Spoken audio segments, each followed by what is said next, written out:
לשבת.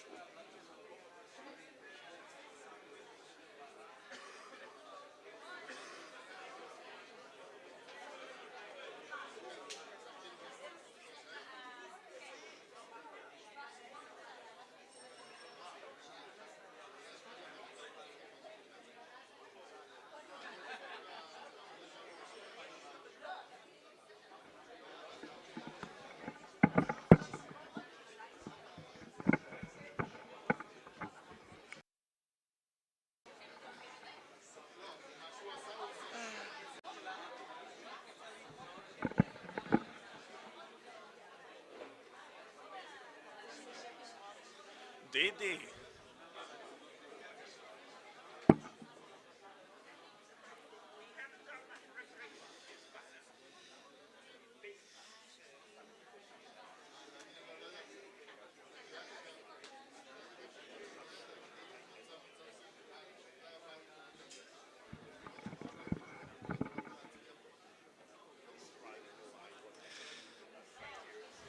חברות וחברים, אפשר להזמין אתכם להתיישב כדי שנוכל להתחיל.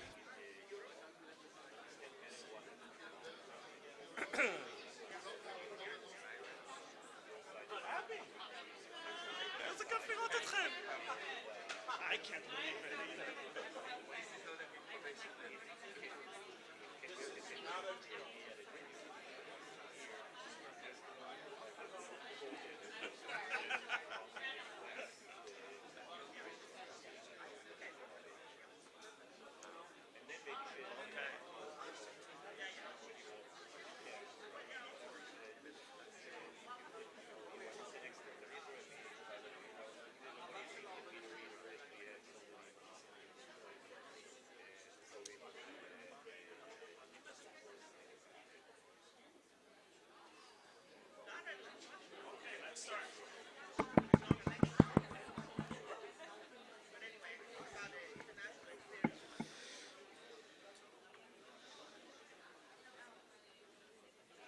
בוקר טוב לכולם. בוקר טוב לכולם, אנחנו רוצים להתחיל. מי שעוד לא התיישב מוזמן לתפוס מקום. האקוסטיקה פה היא לא מלהיבה במיוחד, אז כדאי לשמור על שקט חוץ מבקטע שאתם לא מסכימים עם הדוברים, ואז תרגישו חופשיים. Okay, I'm going to talk in English a little bit and then in Hebrew a little bit and then again in English. And actually the first part of our day until the first coffee break will be in English. If you feel a need to do so, we have simultaneous translation in both directions, and you can get your earphones over there. And so that everyone can understand what's going on. So good morning. I'm super excited. I think I haven't slept a minute in the last half year.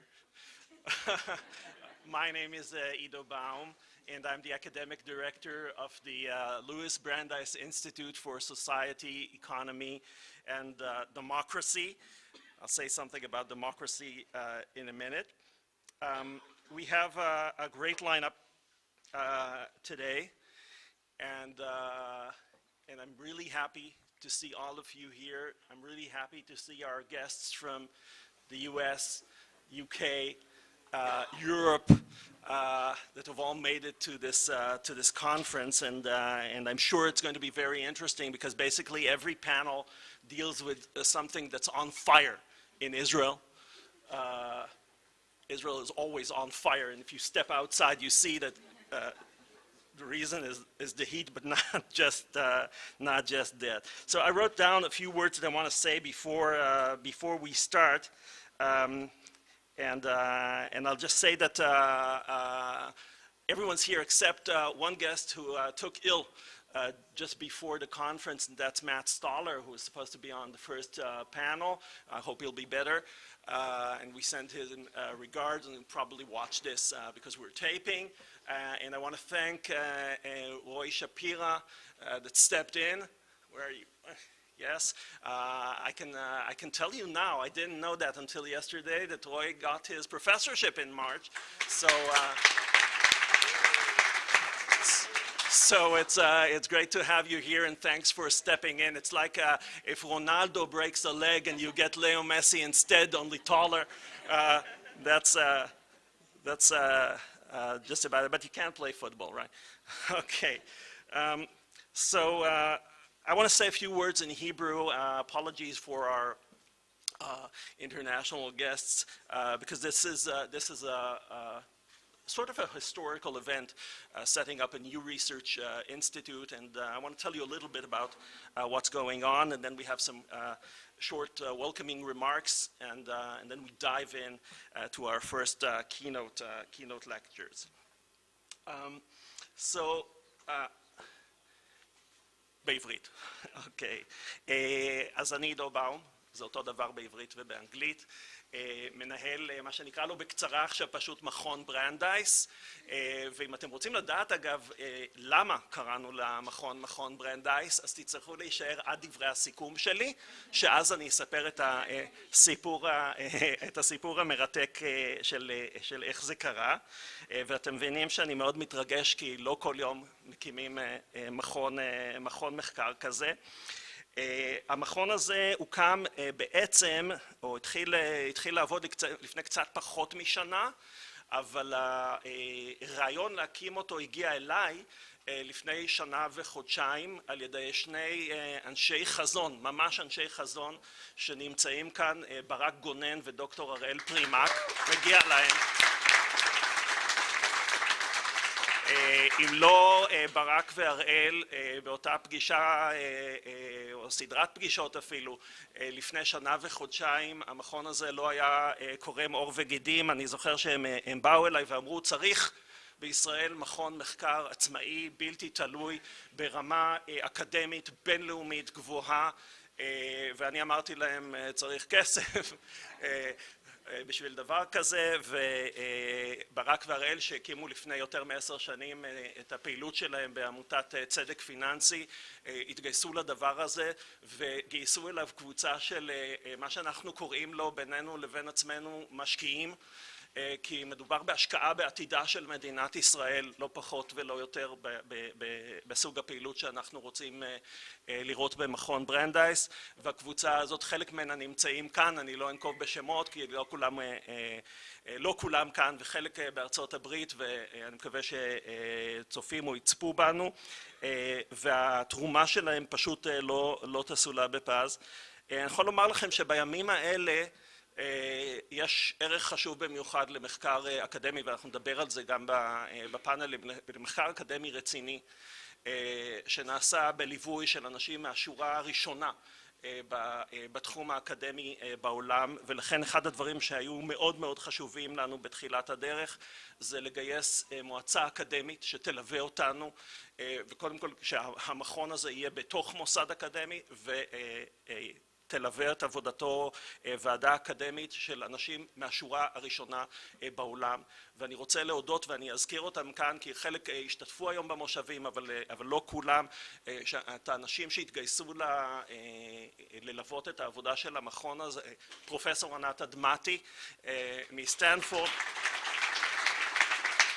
פרופסור אריאל, זה לפי סדר א' ב', פרופסור אריאל אזרחי מאוקספורד שכבר ראיתי אותו כאן, פרופסור ניתאי ברגמן, ראיתי אותך הבוקר, מאוניברסיטת תל אביב, פרופסור ישי יפה, אנשי ממשל שגם מלווים אותנו, דידי לחמן מסר, לשעבר המשנה ליועץ המשפטי לממשלה לעניינים כלכליים, האלוף במילואים דני אפרוני, הפצ"ר לשעבר, פרופסור ג'סי פריד מאוניברסיטת הרווארד, שעוד לא ראיתי אם הוא הגיע, אבל מקווה שהוא פה, ולאחרונה ממש הצטרפה אלינו ולא יכלה להגיע פרופסור אלן גודמן מאוניברסיטת רטגרס. ואני מקווה שבהפסקות ויהיו קצת, יהיה לכם זמן להציץ קצת בתערוכה שנמצאת כאן ומראה קצת על הפעילות שכבר התחלנו לעשות, מחקרים בתחום הריכוזיות במגזר הפיננסי, בסקטור הפיננסי, התחלה של עבודה על תחום התחרות, עבודה על יועצים משפטיים במשרדי ממשלה ועוד נושאים שאפשר להתרשם מהם, שחלק מהמחקרים האלה כבר אפילו בזמן קצר מאוד הובילו לפירות, ואני יכול לומר שהמועצה האקדמית שמלווה אותנו תרמה לזה שהצלחנו כבר לגייס שתי חוקרות רציניות שעובדות איתנו, דוקטור אפרת דרסלר שמרכזת, והיא פה, אני לא יודע איפה היא, אבל היא כאן, שמרכזת את מחקר הריכוזיות הפיננסי, שכבר יצא ממנו נייר עמדה למשרד האוצר בנושא המחירה של חברות כרטיסי האשראי מהבנקים לחברות הביטוח. אנחנו התנגדנו, זה לא עזר. ועורכת הדין ענת סורק שהגיעה אלינו אחרי 3 שנים מתישות, אני בטוח, כעוזרת משפטית ראשית של נשיאת בית המשפט העליון, ובחרה לנחות כאן ומרכזת את פרויקט היועצים המשפטיים במשרדי הממשלה, פרויקט שעוד תשמעו עליו אבל לא היום. ולפני שאני מסיים את החלק האחרון, אני חייב להגיד תודה למי שבלעדיו הכנס הזה לא היה קורה בכלל, המנהלת האדמיניסטרטיבית של מכון ברנדייס, ליאור אלונה גולדמן, שמסתובבת כאן, ומנהלת הפרויקטים של הפקולטה למשפטים, קרן דרור בן עמי, שגם היא בלעדיה לא היינו כאן היום, וקבוצת העוזרים שלנו, עוזרי המחקר שלנו גם, שחר, יאלי, איתי, ענבל וקרין, שכולם עשו את האירוע הזה כדי שהוא יקרה. And now I'll switch back to English, and it's time for some welcoming remarks. The president of the college was supposed to be here, but he had some personal issue. So let me invite the dean of the Faculty of Law, Dr. Ruti Levenstein-Lazar. Please, Ruti.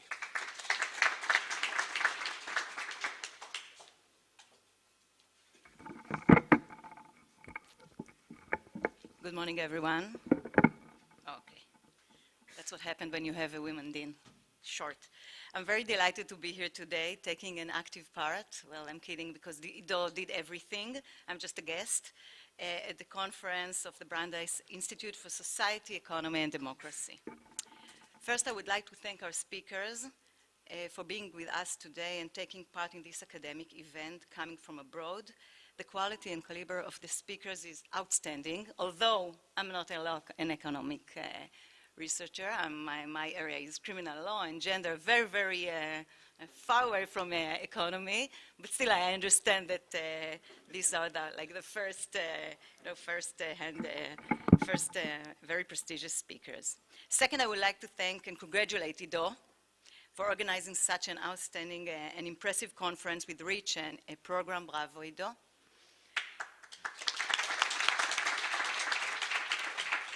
This conference that is titled Competition, Concentration, Democracy provides a unique opportunity to discuss the connection between law, society, economy, and democracy.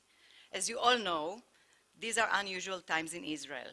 In fact, these are historical moments for this country. In such times, academia has a very important role. Critical thinking is a fundamental part of our democracy. It is of every democracy. It is our role in the academia to guarantee that critical thinking exists and will continue to exist.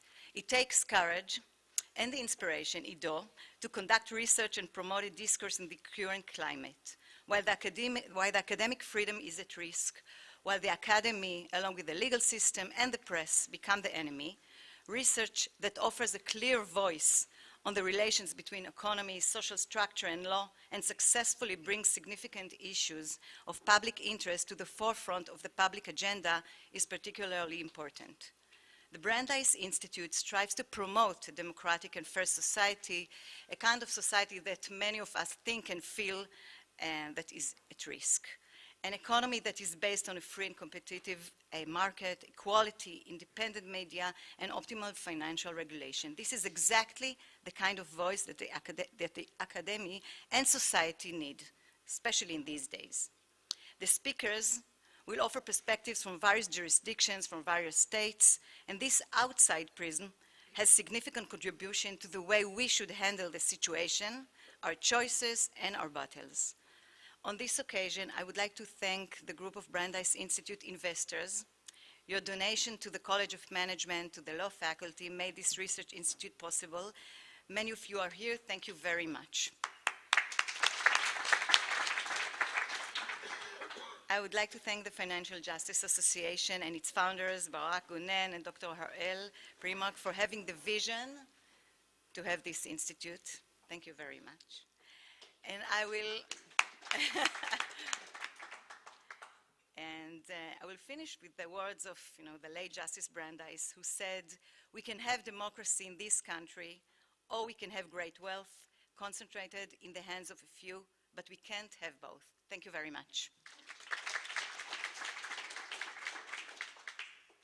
Thank you, Ruthie. And the truth is, she came up with that site from Brandeis on her own, which means we are halfway there. Okay.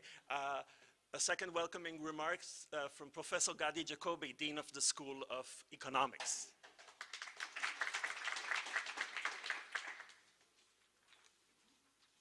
Thank you, Ido. Okay.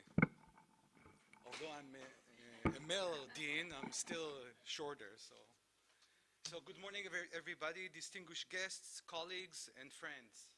As the Dean of the School of Economics at the College of Management Academic Studies, it is my great pleasure to welcome you all to this important conference on competition, concentration, and democracy. Today's event brings together leading scholars and practitioners from around the world to discuss some of the most pressing issues facing Israeli society. The topics that will be discussed at this conference have crucial implications for public policy as well as social and individual welfare. Competition is a key driver of innovation, efficiency, and growth. It promotes better quality products and services at lower prices, which benefit consumers and society as a whole. At the same time, excessive concentration can lead to market power abuses, reduced consumer choices, and higher prices. These are challenges that our country is facing today. For example, Israel is currently leading a general price level chart together with Norway and Switzerland among all OECD countries. On democracy, like many across the political spectrum, I cannot help but express my deep concern about the current proposed judicial reform in Israel. This reform threatens to disrupt the delicate balance between the executive and judicial branches. Maintaining an independent judiciary is a cornerstone of our democracy, and it protects individual rights from government outreach. I hope this conference will provide valuable insights into these complex issues for academics and practitioners. Now, before I go, I would like to congratulate Dr. Ido Baum, the academic director of the Loois Brandeis Institute for Society, Economy and Democracy, for putting together an amazing program for this inaugural event.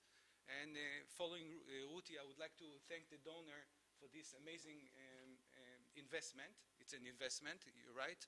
And I hope that you see that your return on investment is quite high already. So congratulations, and thank you, everybody, and enjoy the rest of the day.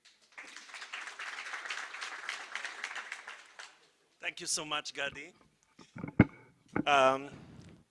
Before we move to our first keynote speaker, and I'll say something about him, there are so many things to say about him.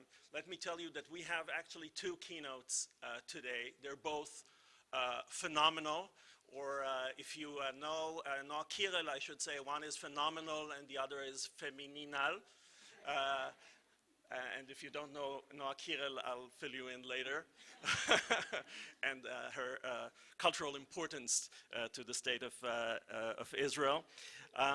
So there's definitely, and that's my preview, there's definitely something to wait for after lunch. we're talking, I'll say something about the title in a second. We're talking about issues of democracy and issues of capitalism, and they'll be discussed together in our second keynote, and then we're going to talk about democracy in Israel and understand the relationship between democracy and whatever is happening in the economy. There's a lot of research being done by prominent economists in Israel on these topics. We're going to learn a little bit about what's happening in Poland and Hungary and try to draw some lessons from whatever is happening there. So there's a lot going on today, and I urge you to follow this conference. But let me start with our first keynote. And we're very happy to have Professor Lואיג'י Zingales here. So let me say a few words about our speaker. Professor Zingales is the Robert McCormack Professor of Entrepreneurship and Finance at the University of Chicago Booth Business School, but the title says only little about his accomplishments over the years. Lואיג'י, if I may call you Lואיג'י. Lואיג'y is one of the most prominent and influential and cited scholars in economics today. He has written about basically everything that matters, from corporate governance, political economy, effects of culture on the economy, and he's been the inventor, you could say, of the American Financial Trust Index, and the list goes on and on. So I'll shorten it here and say two things that are important for us about the accomplishments, the amazing accomplishments of Professor Zingales. One, he is the head of the George Stigler Center at the University of Chicago. And the Stigler Center has been a driving force. In fact, I would say that the Stigler Center revolutionized the way antitrust is being viewed today in the United States, and it did so in a period of 7 years, which is amazing. And I think the Brandeis Institute is inspired by this, and by inspired I mean that we intend to shamelessly copy every idea and strategy that you developed and bring it to Israel. The second thing that is very unique and famous about Professor Zingales here in Israel is that approximately 10 years ago, Prime Minister then and now, and maybe forever, Benjamin Netanyahu, said on the podium in the Knesset that if there is one economist in the world that he admires, it's Professor Lואיג'י Zingales. And he has never said this on any economist. That's true, it's true. It's documented. I was going to say that I hope he still thinks so. I hope he still thinks so, because Professor Zingales is also one of the co-signers of a letter of internationally acclaimed economist and Nobel laureate in economics, warning against the implications of the judicial overhaul in Israel. So without further ado, I invite Professor Zingales. The floor is yours.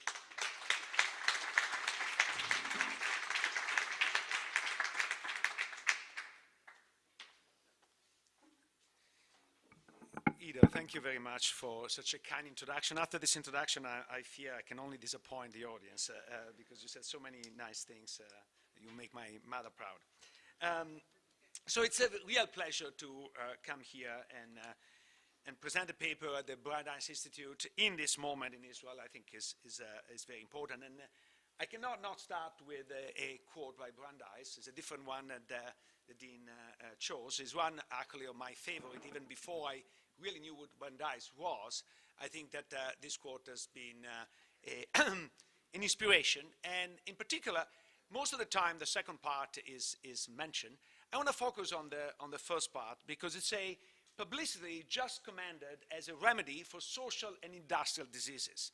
And actually, the first time I read it, publicity is a little bit ambiguous because publicity in English may mean two things. One is the giving out of information about a product, what we call today advertising.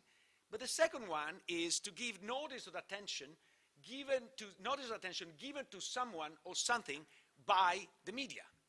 So what Brandeyes is saying is the media play a crucial role in curing all industrial diseases and political and social diseases. And what he calls publicity is what we economists call common knowledge. I think that media provides more than just information, provides common knowledge. And I think that the common knowledge is particularly important when it comes to bad news, okay? Because everybody likes to share good news, and there are plenty of PRs who do that job. But if we really take Hayek seriously, that we need to aggregate, diffuse information, the one that is difficult to aggregate and bring to the level of common knowledge is precisely bad news. And it's not a coincidence that you say, don't shoot the messengers, because generally the messenger is shot because people don't like the bad news. And there is ambiguity on who made this quote. Some people attribute it to Orwell, others to Hearst. Regardless who said it, I think it's very important to remember that news is something that somebody does not want printed. Everything else is, in one version of the quote, is advertising, not a PR, but basically is not real news. And so I want to start with an example that everybody knows. Everybody knows about Elizabeth Holmes and the story about Theranos. Now, probably everybody knows that who brought this to light was a journalist who actually became famous with this book, Bad Blood. Now, in order for this to be really implemented or to be possible, there are a number of characters that are more or less famous. So one character that if you have seen the movie, you certainly know, and it's actually the grandson of George Shultz, the Secretary of State, and he was a worker for Theranos, and he's the one who spoke to Jerry and Carreyrou about what was going on inside Theranos. So very often what the journalists end up doing is conveying and verifying stuff that whistleblowers report, okay? But even less known is that behind Tyler Schultz, there was Erica Chung. Erica Chung was actually in the lab at Theranos, and she didn't speak to the media. She spoke to the CDC, and the CDC sent actually an inspection that helped Carreyrou eventually verify that there was something wrong with the lab. But you go even before, and this guy is really not known at all. He's called Adam Clapper. He did not work for Theranos, was a pathologist who basically said, this makes no sense. And he wrote a letter to Carreyrou. And why did he pick Carreyrou? He picked Carreyrou because before, Carreyrou had investigated fraud in the health sector, and Adam Clapper got to know him, got to trust him, and that's the reason why he went to him to actually say, you know, as a pathologist, what she's saying doesn't make any sense. And that is really the beginning of all the investigation. So why do I go through this history? It's because I think that one crucial role that the media plays is to help whistleblower come to light. Because whistleblowing is a painful, painful job, okay? You go back in history, I don't know how much you are familiar with this sculpture, but this is in the Vatican Museum, and is actually the Latin version of the Trojan War, is from Virgil, the Aeneid. And this is Laocoon, is a priest, Trojan priest, who reveals, actually warns the Trojan that their horse might be a trick by the Greeks. And in the history, there are two snakes who come out of the sea and devour his children and then him as well. And I remember as a little kid reading this story and say, wait a minute, how is it possible that a god will punish somebody that is telling the truth? And I was, of course, naive, because that's what happens a lot of time. And this is actually a representation of what now the psychologists call a repression. We don't want to hear bad news. After 7 years of war, everybody was ready to have a peace. And the bad news is something that gets punished. Now, move more than 2,000 years, and then you get to Ibsen, and An Enemy of the People. This is a doctor who actually finds that a resort is polluted, and he thinks it's going to be celebrated. He thinks that the newspaper is going to print what he says. He thinks he's going to celebrate it, but he's not. In fact, he's chased out of town because nobody wants to hear the news that actually the town is polluted. And why? Because the vested interests are fighting against him, and the press is not doing his job. And everybody knows the fable of the emperor's no clothes. Here is simply conformism. We don't want to be the one that deviates from the norm, and we're willing to be silent. So why people blow the whistle? I think that in the United States there are some monetary rewards, and I've been one of the most strong advocates for these monetary rewards because they work incredibly well, okay? And they're very effective in bringing fraud and problems to light. But they're not enough, they're not sufficient. And in other cases is a simple desire for revenge. If you know the story about the Watergate came because the number 2 at the FBI was passed over by a decision of Nixon, and then he wanted to get revenge.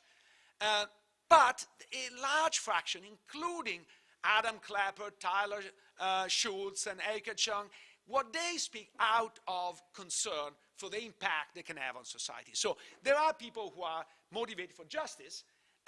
However, they face some costs. So think about a personal cost that, of course, can be mediated if you can be hidden by the journalist. I think that more valuable. And then you care about what are those terms. So imagine that you want to change the situation. So you're going to create a social welfare improvement by delta W. This will happen with probability P. If you are a little bit pro-social, you weight this. And some people are more pro-social. They put a lambda higher, some people less. But that's what drives the phenomenon. So in this, what is really, really crucial is this probability P, which is the probability that your action will lead to something positive. And this probability is itself a combination of two probabilities. Is the probability that a piece of bad news receives publicity, and the second is conditional on receiving publicity, the probability that the problem is addressed. Now, what the initial quote by Brandis is stating is that basically P2 is close to 1. Now, I don't really believe that's the case. However, let's go for the time being that P2 is close to 1. So really what is important is P1, is what is the probability that what you say will end up receiving publicity. This is where the media are crucial. This is where the competitive structure of the media market is very important. And so, of course, there is an entire literature defined competition. I think that in the space of the media, what I want to try is a different definition of competition. I want to say the competition as the percentage of relevant bad news that a majority of informed citizens should be aware of and is not.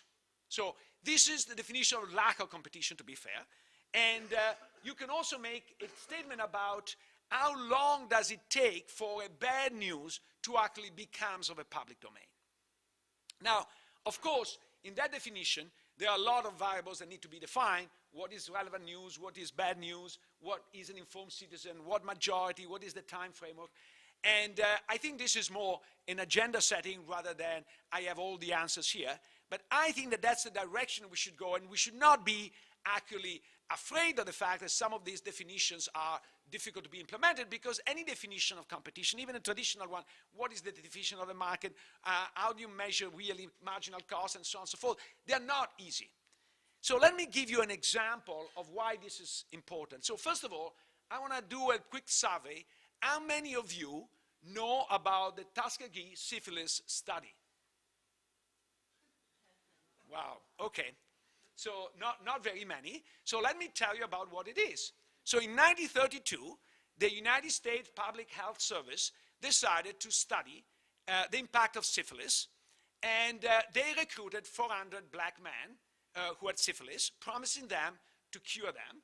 But they were not cured, they were observed. And they had a 400 control study, and they see how slowly the progression of syphilis was killing people, which in 1932 might have been even okay because there wasn't a cure. But by 1947, everybody knew that there was a cure of syphilis, and that cure was penicillin. But penicillin was not given to this man, and the old man, and they were not informed that they were actually spreading the disease, because they were informed that they were contagious and they could kill other people and transmit it to their children. And now you think that this was not known, but in fact, by the 50s and 60s, in many academic medical studies, this was reported. And this guy, in 1964, is called Ivan Schatz, he actually read one of these papers and was appalled. He was 4 years out of medical school, so it was not like a particular difficult thing to find. And in spite of that, he wrote a letter to who organized the study. Nothing happened, okay? And later on, in 1968, Bill Jenkins was a statistician, a medical statistician, and actually found out about this problem and wrote in a newsletter and trying to send information to the Washington Post. Nothing happened as well. It took by 1972, Peter Baxton was a former investigator for the Public Health Service. He tried to blow the whistle inside the public health system. It did not work. Finally, what he did, he spoke to the Associated Press. And once the Associated Press got a hold of it, then it was competition among who will publish first. So the first one to publish was an unknown local newspaper called Washington Star. The next day was in the New York Times. By a couple of months later, they interrupted the study. And in 1997, finally, President Clinton apologized. But to these days, only 28% of white people know about it. And on the other hand, 81% of African American is aware of that. And I do the survey every year in my class, and basically every black student knows about it, and very few white people know about it. Okay, so this is an example of you need to have a press who is very competitive, and is not all white in that particular case, because otherwise they don't care. So I think that that's really an important phenomenon. So what really prevents bad news whistleblowers to have an impact on the public discourse? I think the two crucial aspects which are important is collusion, threat of retaliation, and quid pro quo. So let me quickly go through them. I think that I use American example because I don't know enough about Israel, but I'm sure you have many more examples in Israel that I have here, so you can probably complement that very easily. So in terms of collusion, if you've never seen this TV series Black Mirror, you should. It's a fantastic series. And the first episode is the most brilliant one, because they kidnap the daughter of the queen, and they ask as a ransom that the prime minister has sex with the pigs on national TV. Okay? Apparently this is an English habits in the fraternities, but so it's not completely out of, anyway. What is interesting and what is relevant for my story is that the prime minister agrees under one condition, that the press should not talk about it. Okay? So then there is the moment in which everybody is sort of waiting, and everybody is not talking because of the pressure of the prime minister, but finally on the internet somebody started to talk about it, and that is a floodgate. So that's what competition is about, because that brought me my memories. When I grew up in Italy, the Red Brigades were very important, and at some point the press decided to collude not to report the statement of the Red Brigade. And that worked very well because there was no internet at the time. So there were only a few people colluding among themselves and deciding, we're not going to talk about this. And then this worked. In '92, there was a major Operation Clean Hand in Italy. And now we know, at the time we didn't know, that all the newspapers were talking to each other or what will be the front page news of the newspaper. So there was collusion among newspapers, what is published, how is published, and what is not published. I might have been in favor of that particular outcome, but the process is terrible. Okay? The fact that newspapers collude on what to publish and what not to publish, we should not be so myopic to say, I like the outcome, and so I'm willing to take it, because as Francis Fukuyama told me, is a loaded gun, and you never know whether it's pointing at you or you are pointing to somebody else. Once there is a loaded gun on the table, you must be afraid.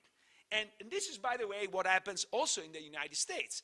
I don't know, because you don't read this in the New York Times, speaking of, in the September 2020, all the major newspapers and all the major social media did a simulation experiment of saying, imagine that there will be a leak in October 2020 about the son of President Biden, that then a candidate.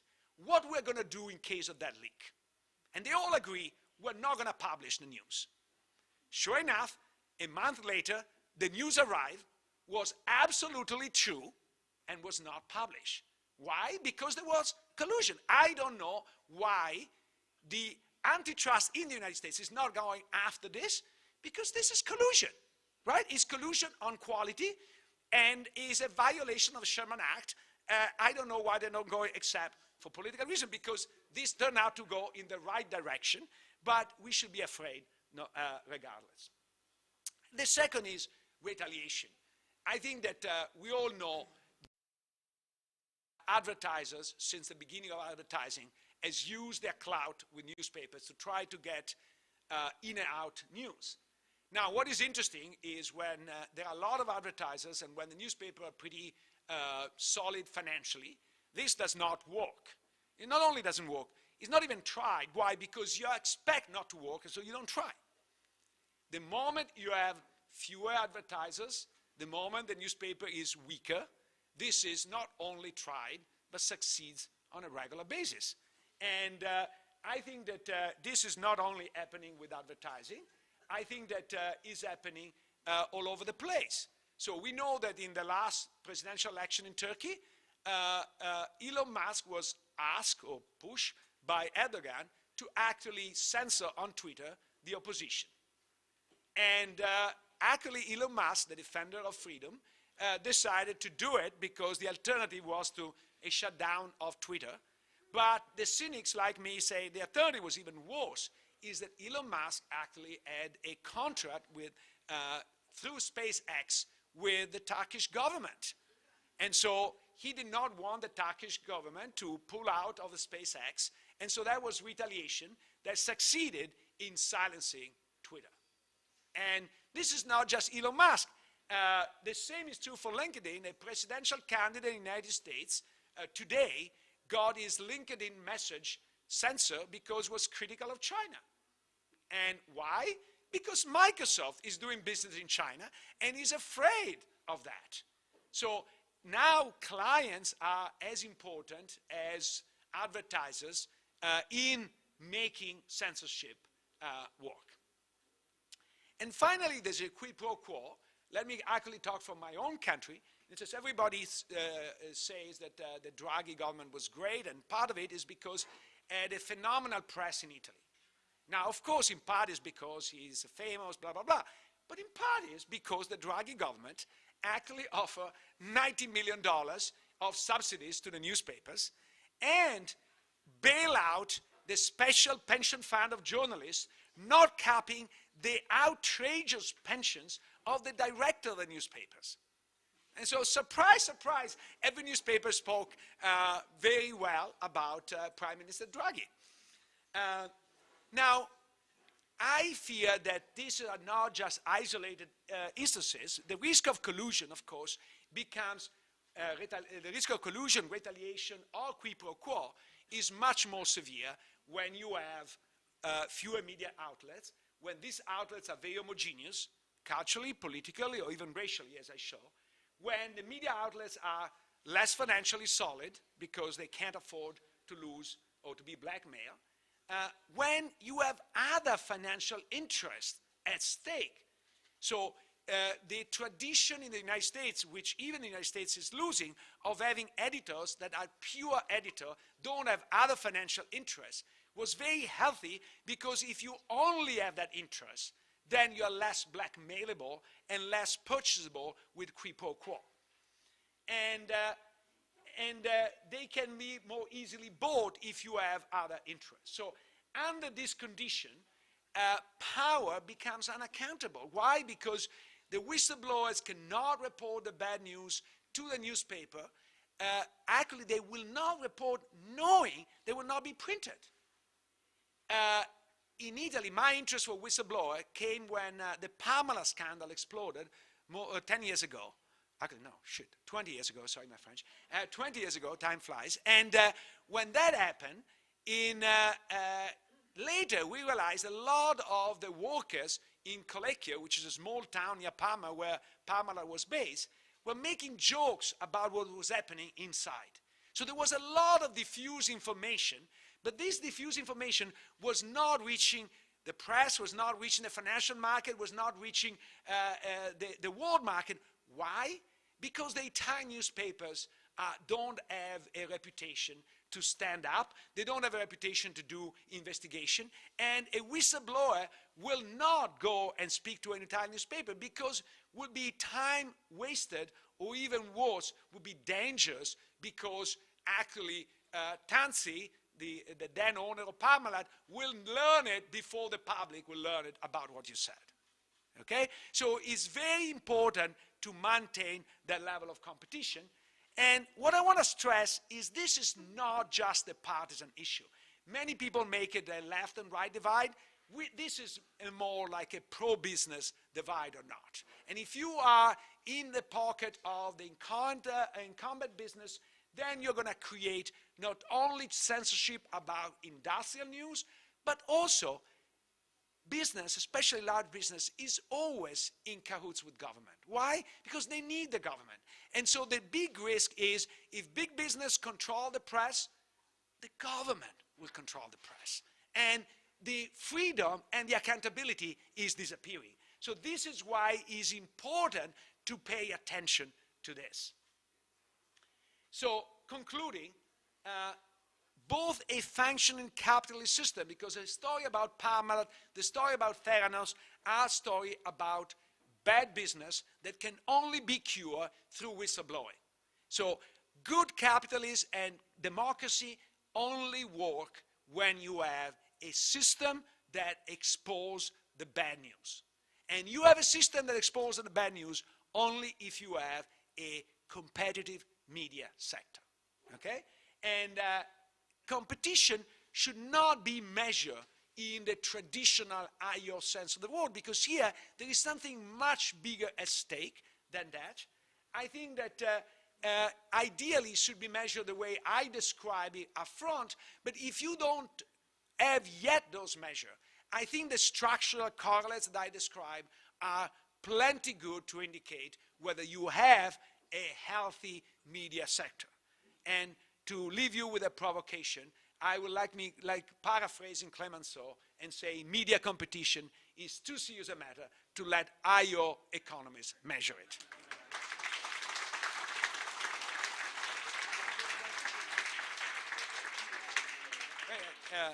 I don't know whether there is time, but if there is time, I'm open for questions.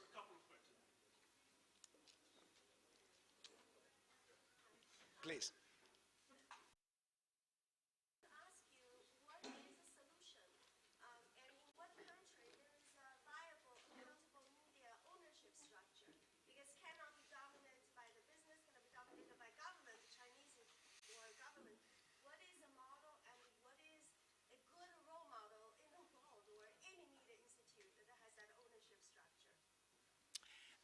That's a very good question, in fact, an excellent question to which I don't have an excellent answer. So let me start by saying that historically, I think that the world of printed media in the United States was decent.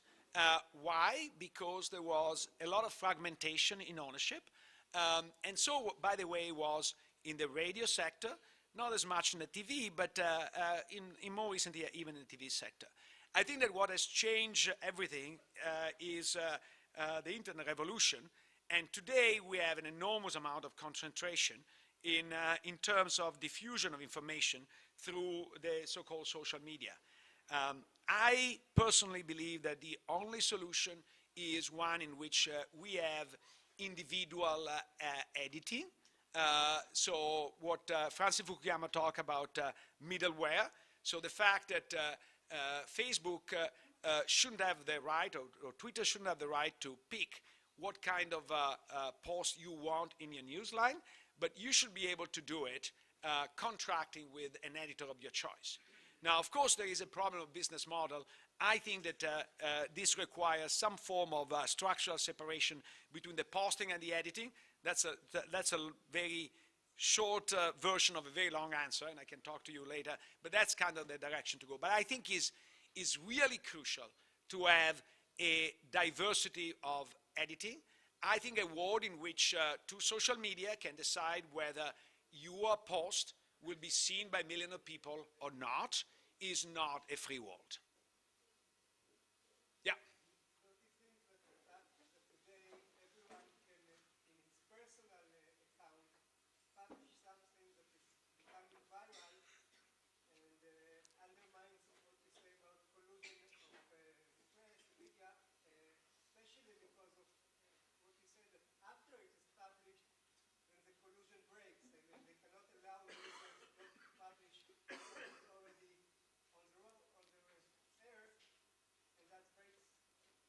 I think that that was true at the beginning of the internet world, in which, and that's what the Black Mirror episode is about, is precisely the fact that everybody can post. I think that today, two big changes took place. One is the fact that not only China, but even the great state of Montana trying to put firewalls. So I think that this freedom of the internet is vastly exaggerated. And second, what we now know is there is shadow banning in social media, and this shadow banning is centrally decided. And so, yes, you can post on the internet, but nobody's going to see what you do. On the other hand, if you are in the right side of the track, then this is amplified and everybody's going to see it. So I think that the internet hope of a fully competitive market unfortunately collapsed, and we are in a very dangerous oligopoly that, in my view, requires intervention to maintain the freedom that internet promised but eventually did not deliver.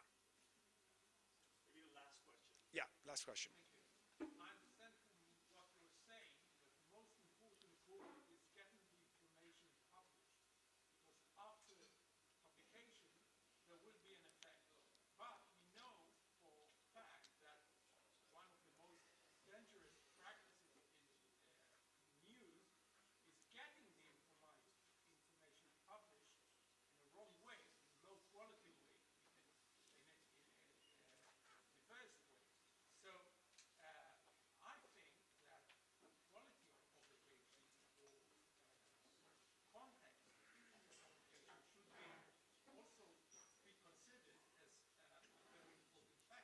No, absolutely. I think that, remember, and I was fast and I apologize, but the notion is to what extent you can make it public knowledge. And so not every place has this ability to make it a public knowledge. And this is the answer, my answer to the previous question, because yes, I can post my news about whatever, but if my news does not circulate because it's shadow banned, then it doesn't become public knowledge, and only when it becomes public knowledge, that's this meaning of the sentence by Brandeis, then you have the desired effects. So is the step between being available somewhere and becoming public knowledge, this is where media become crucial, and that's where the censorship is relevant.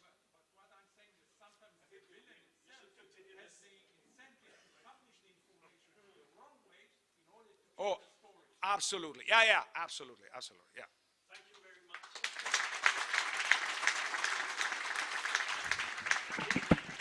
this was extremely relevant also for Israel.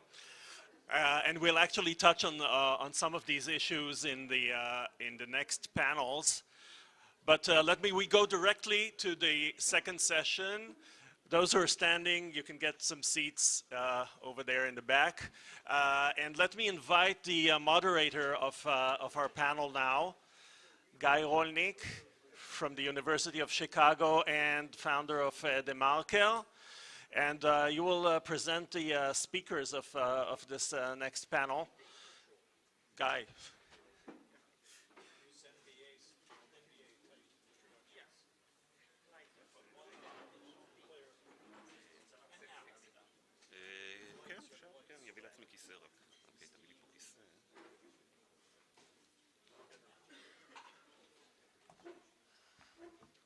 So, good morning, everyone, and welcome to our opening panel. Before we start, I might say that it is, as Ido already said, it's very exciting, to say the least, to have the inaugural Brandeyes Institute conference here. Lואיס Brandeyes is one of the most important thinkers of the 20th century and a great Zionist leader.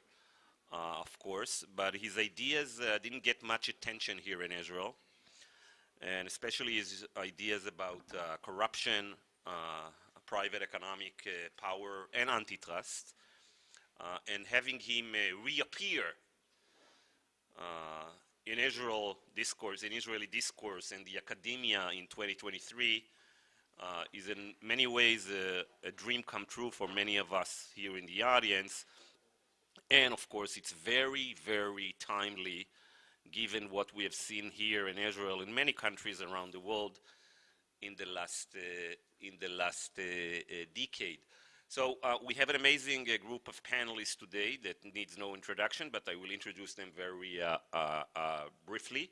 I'll start with Dr. Christina Cafara, that is a leading competition expert to set up the European practice of Keystone. And prior to joining Keystone, she was for 15 years the head of European competition at Charles River Associates. She has directed economic analysis in multiple competition investigations in some of the landmark mergers and antitrust matters of the past 25 years. We may use Christina today to build on what Lואיג'י said as a whistleblower, because she's been inside those giant corporations for many years. So Christina, please join us. Ariel Ezrahi is the Slaughter and May Professor of Competition Law and Fellow at Pembroke College, Oxford. He serves as the Director of the University of Oxford Center of Competition Law and Policy. He's the co-editor-in-chief of the Journal of Antitrust Enforcement and the co-author, editor, and co-editor of numerous books. I thought, I'm going to mention a couple of books, and then I realized the list is endless. Thank you, Ariel. Please join us.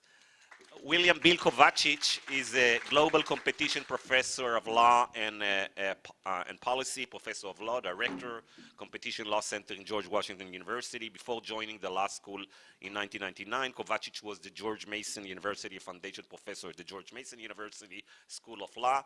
From 2006 to October 2011, he was the member of the Federal Trade Commission and chaired the agency from March 2008 to March 2009. He was the FTC's general counsel from June 2001 to December 2004. In 2011, he received the FTC Miles W. Kirkpatrick Award of Lifetime Achievement, and since August 2013, Professor Kovacic has served as a non-executive director with the United Kingdom's Competition and Market Authority. Please, Bill. Where is Jesse? Oh, here is Jesse. So Jesse Fried is a professor of law at the Harvard Law School. Before joining the Harvard faculty in 2009, Jesse was a professor of law and faculty co-director of the Berkeley Center of Law, Business, and the Economy at the University of California, Berkeley. His well-known book, Pay Without Performance, The Unfulfilled Promise of Executive Competition, co-authored with Lucian Bebchuk, has been widely acclaimed by both academics and practitioners, and translated into Arabic, Chinese, Japanese, and Italian. So what about the Hebrew edition, Jesse? Okay, here we don't have that problem, of course. Fried has served as a consultant and expert witness in litigation involving executive compensation and corporate governance issue. He also serves on the Research Advisory Council of proxy advisor Glass Lewis & Co. Please join us.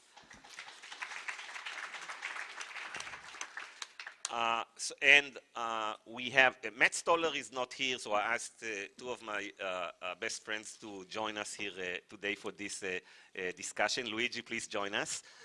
Ido already introduced Lואיג'י, and Professor Roy Shapira.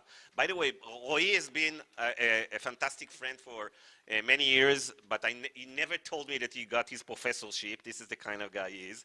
Lואיג'י, please join us. Okay, yeah.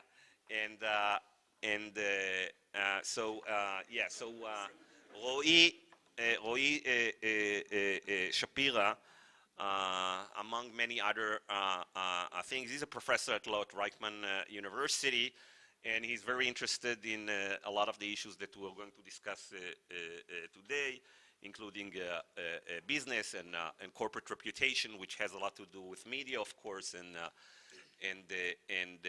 antitrust. And of course, Roy was a fellow for many years at the Stigler Center in the first couple of years when Lואיג'י took over the center, and we started looking closely at the role of concentration in the antitrust. Okay, so as you know, when we started planning this conference almost a year ago, we didn't know that we were going to have an attempted coup d'etat in Israel.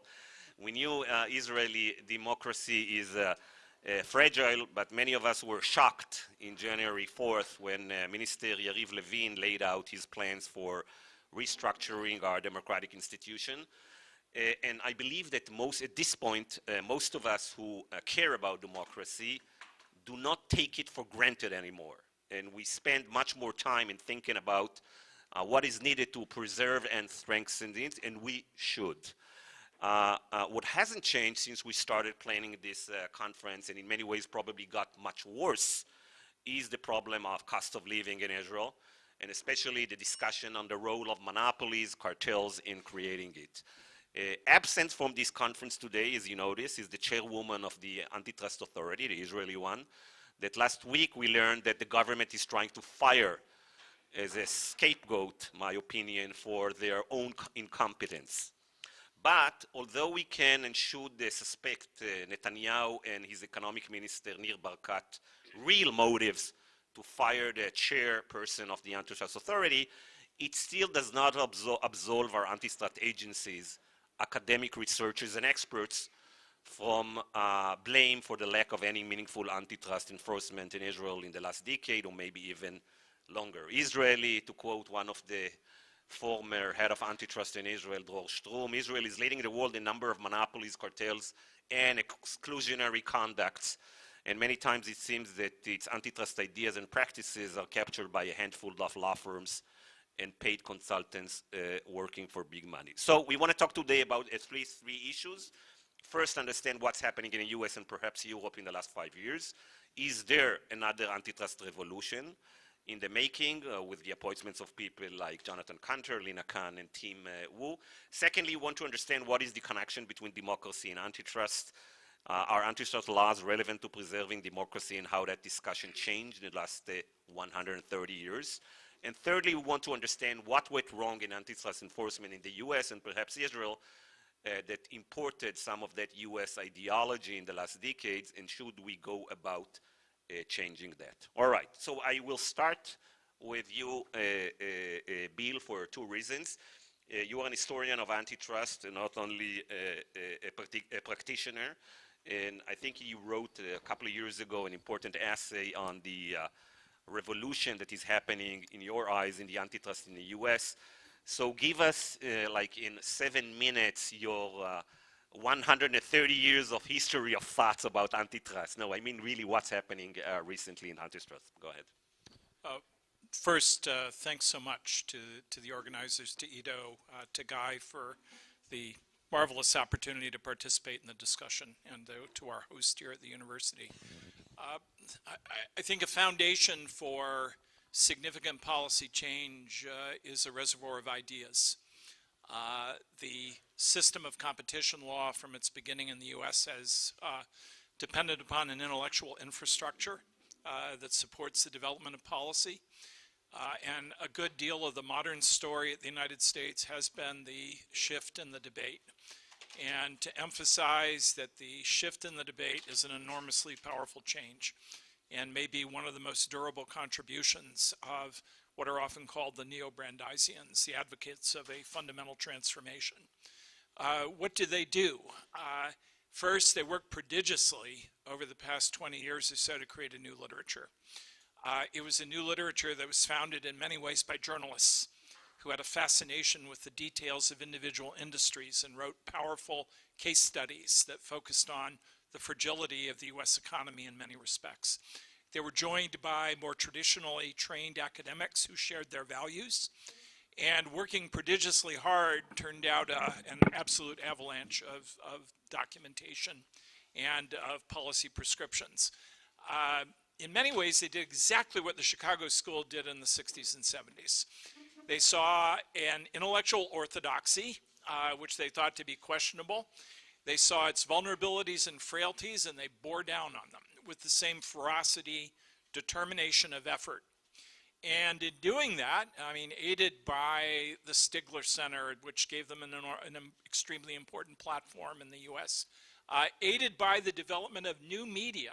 Strikingly, what they did to ascend is to just bypass the traditional structures of the profession, the bar, and many of the media outlets, except they cultivated relationships with specific columnists. Someone like Rania Faruhar at the Financial Times, they cultivated relationships that were very important to planning their ideas, but they basically looked at the entrenched institutions that defended the status quo, did not decide to assault them head on. That's a risky, dangerous, and bloody fight. They just circumvented them.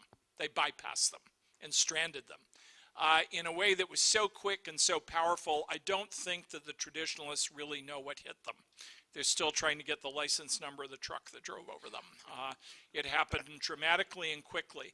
And with the new literature, what they've done is set in place, especially with a younger generation of scholars who overwhelmingly focus on this point of view, is set in motion an intellectual change that's going to endure for decades, so that the center of gravity will be their ideas.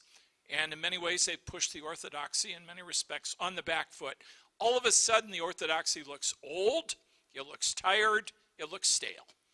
And it's going to be challenged and contested by a new generation of scholars that have set in motion a fundamental change. To my mind, if that's all they had done, that's a big deal. Fantastic. Because that's durable. Fantastic. But they did more. And the closing thought is they got power. They got power in a way that they never imagined, except they cultivated the political relationships with people like Elizabeth Warren and planted in her mind the idea that, by the way, if you ever get power, don't forget us. She didn't. And her political bargain with Joe Biden was, I'll support you. I'll get out of the way. I'll help clear the path to the White House. But you owe me something. You owe me gatekeeping power on appointees to the regulatory agencies. And Joe Biden said, deal. And he has stuck with it. And as a result, when it came to picking the chair of the Federal Trade Commission, the head of the Antitrust Division, other regulators, it goes through Elizabeth Warren. I have a friend who raised money for Joe Biden, a Democrat her whole life, was a key bundler in Manhattan. She said, I thought I was raising money to put Joe Biden in the White House. I didn't realize I was electing Elizabeth Warren instead. And it accurately reflects the power she's had. The real question is, will they be able to take the aspirations and ideas that galvanize the development of a new body of thinking and convert it into policy that endures? That's the hard part. That's a work in progress. Now, to do that, you got to win a bunch of elections, pick a bunch of judges. You need staying power. And that's the big question right now. But if you'd asked, if you'd given Barry Lynn and his colleagues truth serum, Lena Khan as a young academic 5 years ago, in 2021, Are you going to have your people in charge of the two leading antitrust agencies in the United States? Truth serum, mind you, they're going to have to answer truthfully. I think Barry, Lena, and the others, Matt, who's not here, would have said not a chance. In fact, it came so quick in such a remarkably unexpected fashion, they weren't ready for it. And in some respects, they lost a lot of time getting their program underway. So what's the grade now on actual implementation? It's a work in progress, incomplete, as we say in the academic world. But nobody thought they'd get this far, and the change in idea is going to endure. All right, thank you very much, Bill. So, Christina, in order for that revolution to be so successful as Bill said in some respects, something wrong has to go on for a lot of time.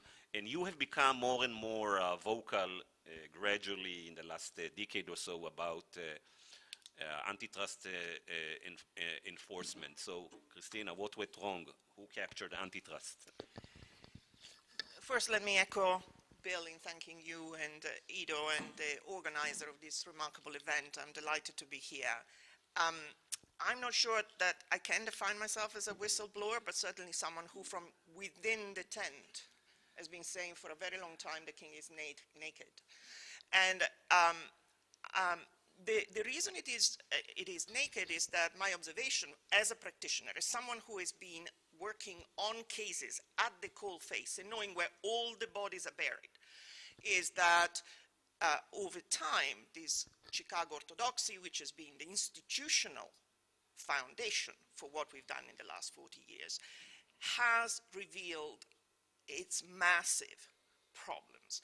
And this became increasingly obvious. It is an intellectual foundation which essentially has begotten the consumer welfare, is founded on the notion of consumer welfare, which was presented at the time as an intellectual development in the direction of truth. We embraced this Chicago revolution as practitioners as a definite improvement. We were moving forward. We had methods. We had science. Antitrust was no longer a soft kind of practice.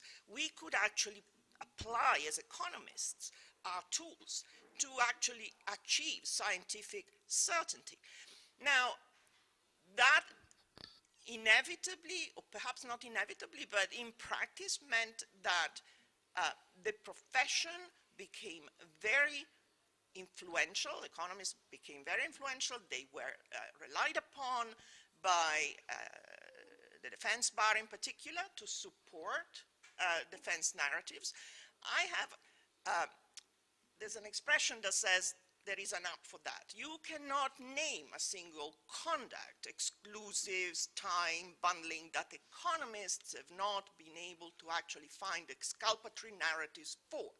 This is what we've done for the last 20, 30 years. We have supported defense coming up with plausible narratives for why all of this was actually ultimately pro-competitive. There is no merger I've been involved in the last 25 years, and I've done more than 200, in which the frontline story wasn't, this is a pro-competitive deal. Reality, no, they are not pro-competitive. You are in the room with the board members, and they say, well, when we buy you, we will raise prices, okay? We'll scrub all of this from the documents. The reality is that mergers are intended, in the main, to increase power, to exercise that power.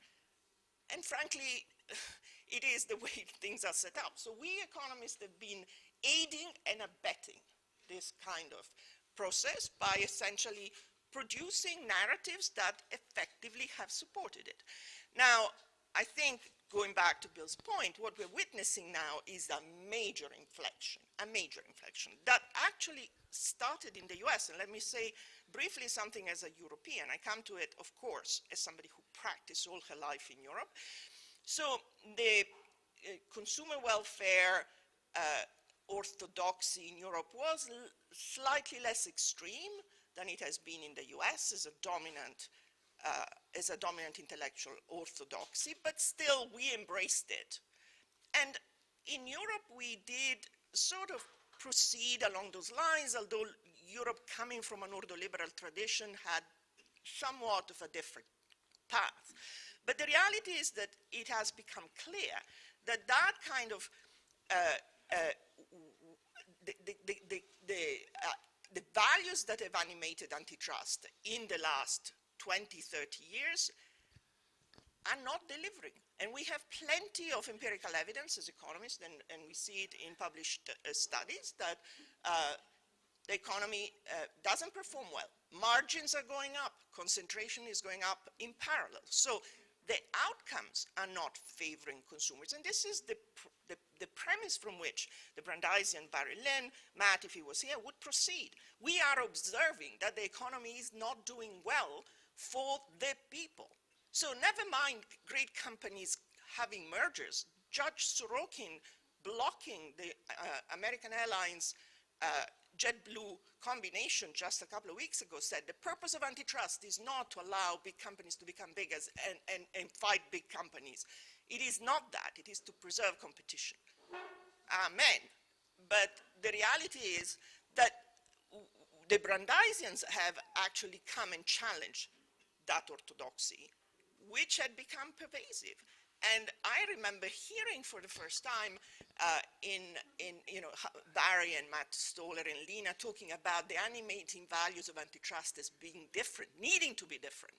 It needs to be freedom from all masters. It needs to be the dispersion of economic power in some sense, not aiding and abetting the creation of further power.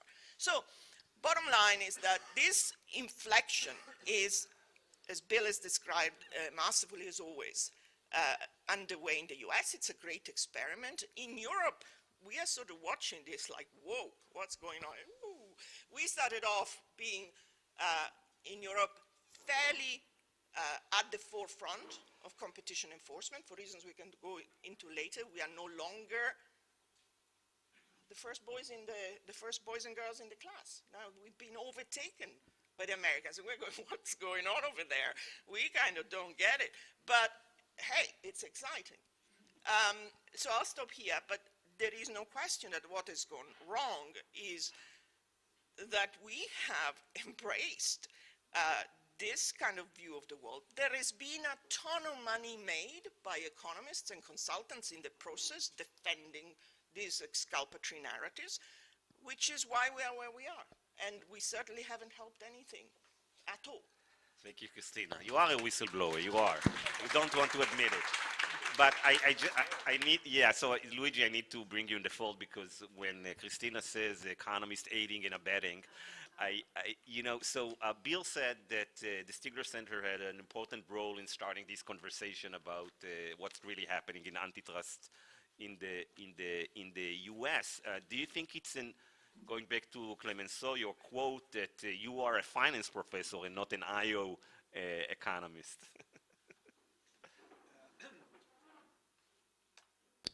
No, that's for sure. First of all, it's easier to see a problem when you're not inside a tent. There's no doubt that it was much easier for me to be critical because I'm not an IO economist. And actually, one thing I want to point out is, our friend Fiona, she's an IO economist. When she writes about finance, she's super aggressive. And she has this paper with Eric Posner that on the presumption that there might be a possibility of common ownership, she want to break up every index funds on the face of Earth with putting like a very small, etc., very prescriptive with very little evidence. You don't see any of that in her IO writing. And the question is why? I think in part is because she's also a consultant, not in the finance, but in IO. And so you need to have a different standard. So I think that the extent to which the expert witness profession has shaped the view of the academics, I think is way underestimated in the academic debate. I think this is something that we need to look ourselves more closely and analyze. And I think is, yeah. Okay, Lואיג'י, I'll come back to you later when we talk about democracy now. Professor Ezrahi Ariel. So you've been very active in the last decade at the forefront here, actually, when you talk about digital monopolies. But before we go into digital monopolies, and by the way, although you're from Oxford, you know, many people here says, I'm a foreigner, I don't know what's happening in Israel. You cannot absolve yourself from that. We know where you come from. So I want to start the discussion on democracy with you. So tell us about this relationship between antitrust and democracy. Yes, thank you. And again, a real pleasure to be here. So it's a big story, but let's just highlight a few things that I think could be interesting. We all understand the issue of power and democracy, and then if we go one link backwards, we understand how competition law can help us have more competitive markets. This is important at two levels. One would be power, because powerful companies impact on the democratic process. The other one would be, as Lואיג'י indicated, the market for ideas, just our ability to have a discussion. So that is our starting point. What can competition law do in practice? This is where it becomes really interesting for us. How can you utilize this instrument? And here we touch upon some elements that Christina mentioned, but also others, where it all depends on how you view the role of competition. If competition law is viewed from European perspective, then competition was always an instrument to advance what is now the Union, and therefore it's instrumental in creating several freedoms and also ensuring liberal markets, ensuring markets where you have certain freedoms, and therefore you can take competition law, and when you have a case, you can say this is not only about efficiency, this is also about other values. And here in Europe, at least you have the potential. It's a different question whether you're going to go ahead with that. But competition law is like a sponge. It's just a discipline. It doesn't matter where you put it, it will absorb whatever you want. Going to the US, it was captured by technocrats. It was completely limited and brought very close to irrelevance in the context of what we're discussing. And what happens then is that the idea that you have a certain purity of analysis, which is very economic, and that means it's neutral, is very misleading, because even that idea in itself is political. So no matter how you look at it, if you want competition law to be applied to become an instrument that will enable us to ensure that we have competition in media, competition between corporations, limit certain aspects, but also penalize actions that limit our freedom, it's a political decision that impacts on the scope of competition. When you see now the movement in the US, what you also see is the pushback from the courts. Every attempt to change the narrative is being pushed back. And here I want to link it to another thing, how competition law has been polluted for many years.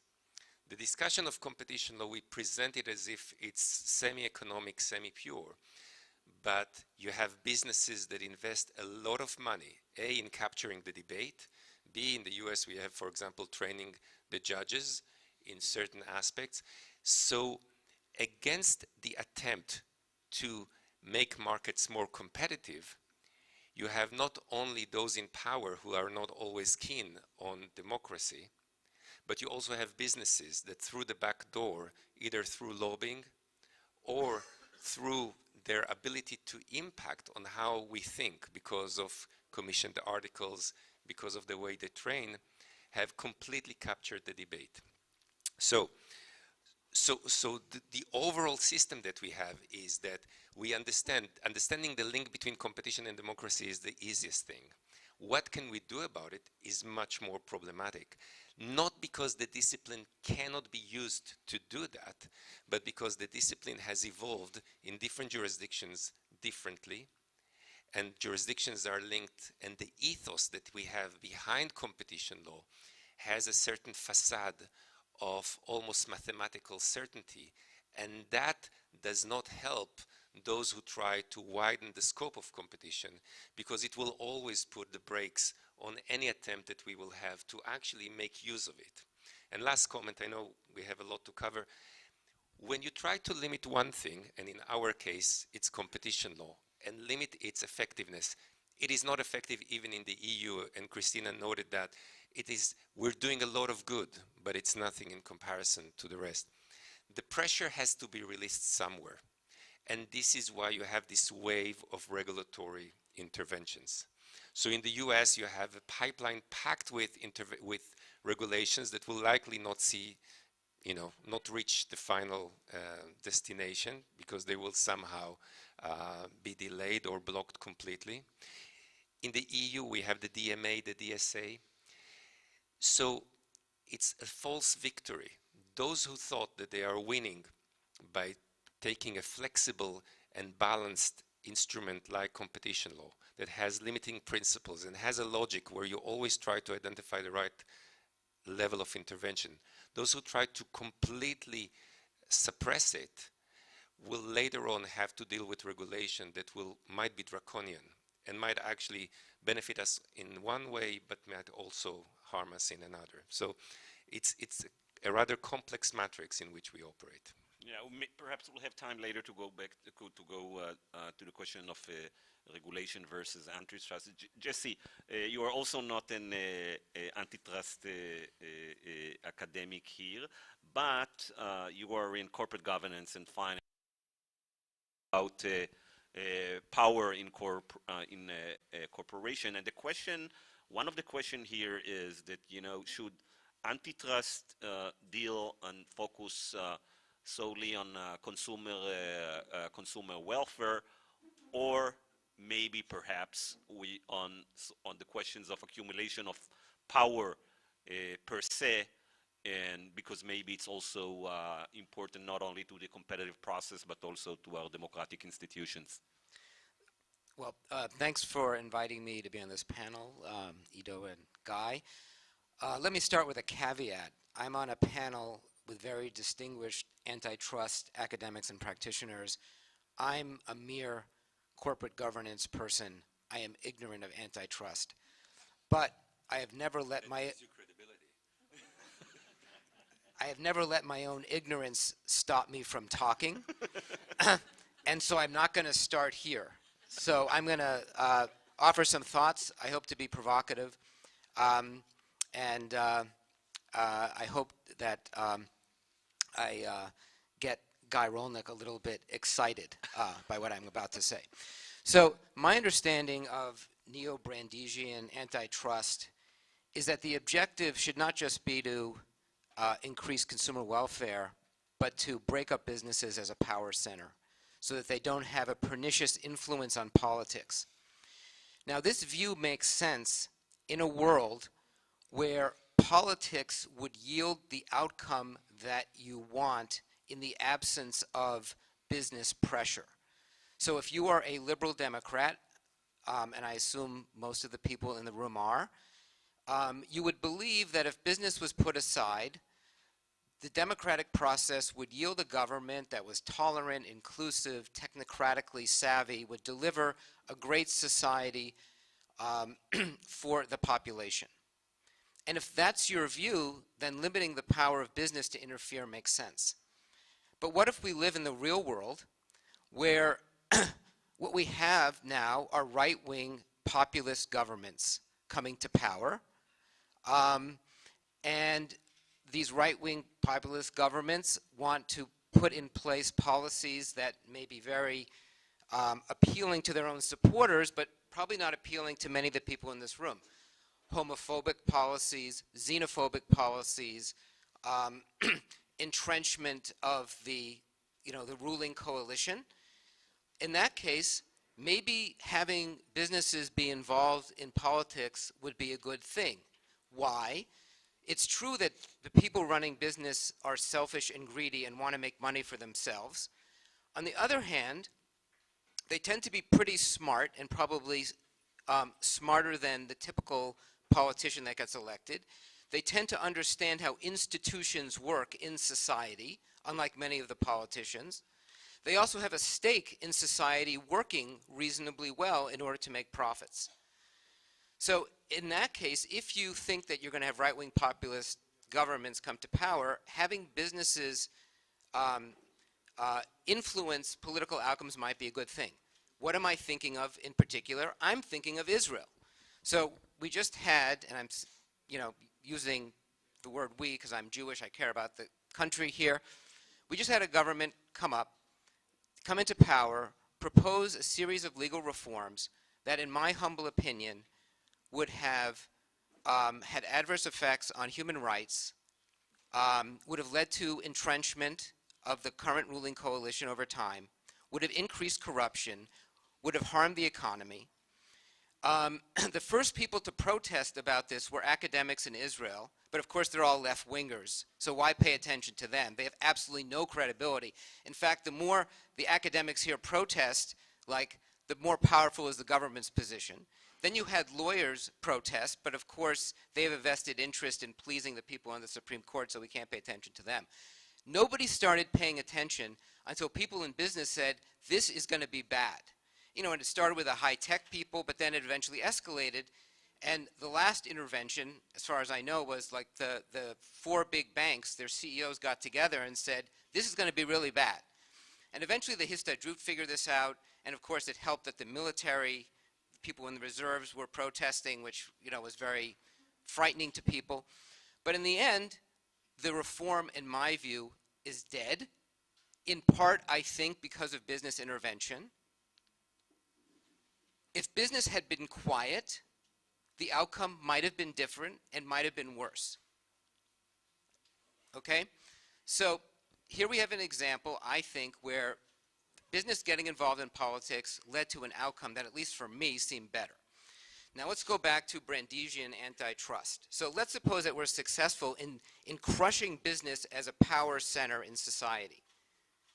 Is that going to lead to a better outcome when you have a lot of right-wing populism? I don't think so.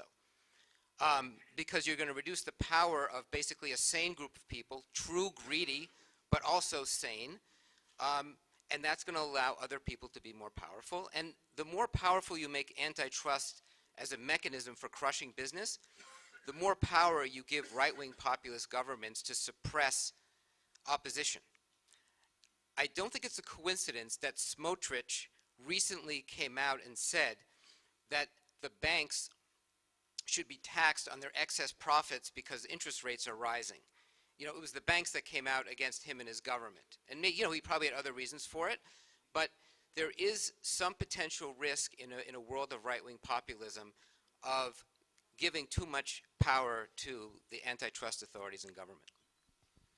All right. Thank you very much, Jesse. So there is the question of competition, and there is also the notion, if we're talking about Loois Brandeis, of bigness per se. And Roy, you write a lot about corporate reputation, and you have another angle on the dangers of bigness per se that goes farther than usually what antitrust examines and takes into consideration, please. Right, so thanks for having me. And like Jesse, I'm not an antitrust expert. I'm also a mere corporate governance, but even less of a corporate governance expert. But I do study corporate misbehavior, and I think that these two fields of corporate misbehavior and antitrust have grown closer together over the last few years, going back to what Bill and Christina said about the changing narrative. Now the rallying cry for many anti-monopolists is big is bad because it is ungovernable. I mean, it used to be that the rallying cry in antitrust circles was big is bad because it lowers outputs and increases prices, right? The classic harms to consumer narrative. But now the point is that big is bad because it harms like other things, not just the democratic process, as Jesse was talking about, but there's a set of corporate misbehavior that it would like to deter, like environmental pollution, for example, consumer fraud. And there are certain social institutions meant to deter such corporate misbehavior, so not just litigation and regulation, but also what Looigjy discussed, media scrutiny, reputation, even moral constraints. I wouldn't be able to sleep for myself at night, and so on and so forth. And the question is whether there is something about size, once a firm crosses a certain threshold, accumulates market power, that renders all these institutions somewhat less effective. So that's probably the claim right now, one of the central claims. So say that we're talking about user privacy, okay? The regulator notices that a certain giant platform violates user privacy, goes to these giant platform, tell them, don't do it anymore. Okay, we won't do it. I just caught you doing it again. I'm going to impose a $10 million sanction on you. Okay, we won't do it again. I just caught you doing it again. I'm going to impose a $5 billion sanction, and so on and so forth. And so for us as academics, the question is, A, is it true? Is it more than just anecdotes? And B, what to do about it? And so on the is it true front, Lואיג'י used many great examples in his keynote. I want to use another Lואיג'י-related example, which is the DuPont example. Okay, so DuPont, one of the largest chemical companies in the world, great company, produces many fantastic products, very reputation sensitive, very green, gets all the CSR accolades. And they were the ones producing Teflon, but also in the process of producing Teflon, they emitted to the air for more than 6 decades an extremely toxic chemical called PFOA. Right, so they knew inside the company very early on that it's very toxic, that it's biopersistent, bioaccumulative, never breaks in the environment, and they still did it. So how can such a bad thing happen to such a good company? So when Lואיג'י and I studied it, we said that it's because pollution pays. You know, if you're a long-term shareholder of DuPont, it paid to pollute. But the relevance to this panel today is that when we first started presenting it, Lואיג'י, I don't know if you would remember it, we used to say we chose this case study because it's a least likely case, meaning that if it could happen to DuPont, it could happen everywhere. This is not just by a fly-by-night operator. This is a great company, sensitive to reputation and so on and so forth. But when you think about it, it's probably the flip side, meaning it could only happen in DuPont. If it would be a small chemical company, they would probably still use this profitable chemical. They would still pollute, but somebody will catch them, and then when they'll catch them, they'll go out of business, and maybe the executives will go to jail. Okay, with DuPont, they had, again, just going back to Lואיג'י's talk, the only game in town, so no journalist wanted to get out with this story. Nobody wanted to blow the whistle because you can't switch, you don't have an alternative place to work at. Once the issue did get some press, they hired 2 top EPA officials to handle the PR for them through the revolving door. Lואיג'י just mentioned now the expert witnesses, all the great chemical academics on retainer, and so on and so forth. And so you can't say in general that big is more governable or less governable, but you can try to focus on the cross-sectional variation. You could try to focus on areas, circumstances, types of misbehavior where bigness and market power kind of renders all the social institutions somewhat less effective, and then we can discuss what to do about it. All right. Thank you, Roy. So Lואיג'י, indeed, Jesse set himself to excite me, and therefore he ended his remarks just trying to get my attention that actually bigness and big business is good for democracy. So do you agree?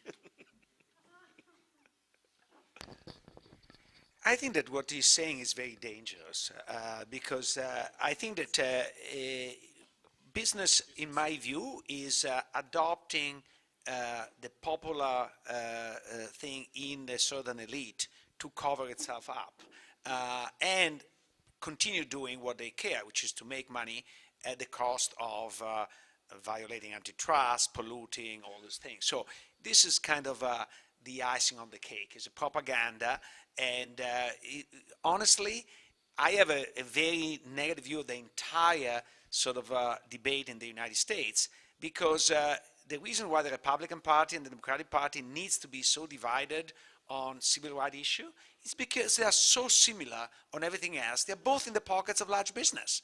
But, you know, you cannot do a political campaign if you're identical. You need to differentiate yourself. So you end up differentiating on what is most far apart from business, which is the cultural barrier. Because honestly, what is taught in school is not interesting to business. What if they don't say gay, BL, etc., is completely sort of tangential. What they do care are the subsidies that they receive. And actually, the amazing thing is that, and I don't subscribe to what DeSantis did in Florida, but the amazing thing is, thanks to what DeSantis did, we learned that basically in Florida, Disney is more powerful than the government. It's just nobody knew that they had the right to appoint a county commissioner, decides what is the law in the county. This is like almost like the East India Company in India, is they have a power of state that is unprecedented. And all this granted on the spirit that they're the good guys. So I think yes, it's very, very dangerous, and we need to fight it. And I think that Jesse has the direction of causality wrong. I think that the people are becoming populist, not because they're stupid and don't know how to vote, is because they don't see any alternative to change the system.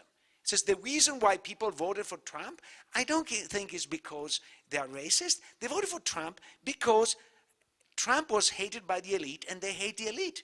And so they want to destroy the elite, and they pick the place. And one of the things that we did at the Stigler Center at the beginning was a joint conference with the Harvard Law School about populist plutocrats, a lesson from abroad. So we didn't talk about Trump, but we talked about all the other populist plutocrats and how did they got in power, and what did they do when they were in power. And then you see remarkable similarities everywhere. First you see a failure of the elite. Sometimes the failure means inflation, sometimes a global financial crisis, sometimes it's terrorism, but there's always a failure of the elite. And there is somebody that runs against the elite, and with all the media that dump on him, and the more they dump on him, the more he gets votes. In the first plutocrats in the Philippines, was Estrada, was actually a soap opera actor, and was an idiot, and everybody dumped on him, and the more they were dumping on him, the more people were voting for him. Why? Because they're stupid in Jesse's language? No, it's because they wanted a change. And if you don't have any form of change, you're going to get dangerous change. And let me sort of say something very scary, that I've actually spent some time trying to understand the role played by the so-called cartel in the rise of Hitler to power. And there is an old literature, mostly Marxist, that say that big business financed Hitler, and Hitler got to power because of that. That's not true. And it says there was a little bit of financing, but by and large, big business initially were looking down to Hitler as a buffoon. So there wasn't this big thing. What really made it possible for him, what really big business did, is to consolidate power extremely fast. It says what we don't really understand today is he got chancellor, in January 1933? By the end of 1933, he had all the power consolidated. So, and Weimar was not like a flourishing democracy, but it was not Zimbabwe, okay? And how can you, and there was a very strong social democratic party. The state of Prussia was, until very recently, before Hitler was run by a social democrat. So, and you have a strong union. How can you, in less than a year, go from a democracy to the worst dictatorship in the face of Earth? And that's where the big business play, the cartelized business play a big role. And why? Because again, it's much easier to buy one person than to buy 200 people. And so if you have just one or two big captains of the industry, as long as you pay them on the side enough, they're going to go along. And they're going to make it difficult for you to fight back. And I think that even if sometimes sort of big business might be in the right direction, again, it's a loaded gun. And if one time the loaded gun protects you, most of the time is aimed at you. Thank you, Luigi. So I realize what Jesse said was a provocation, but I can't help it. Thank you, Jesse. I really can't help it. So you essentially put forward a dystopian view in which the Brandeisians have got their way, power is being crushed and dispersed, and then we got right-wing populist governments, and it's hell. And we should have business actually saving us, because they're only ones who are smart and can show us the way.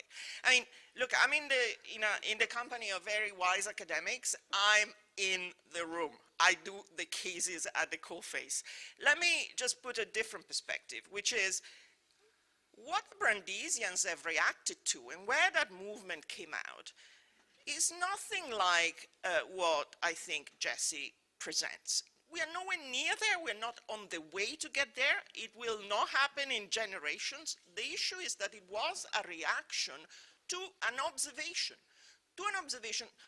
which was the status quo is not great. The status quo has been the serial concentration of markets, one after the other, with effects on performance.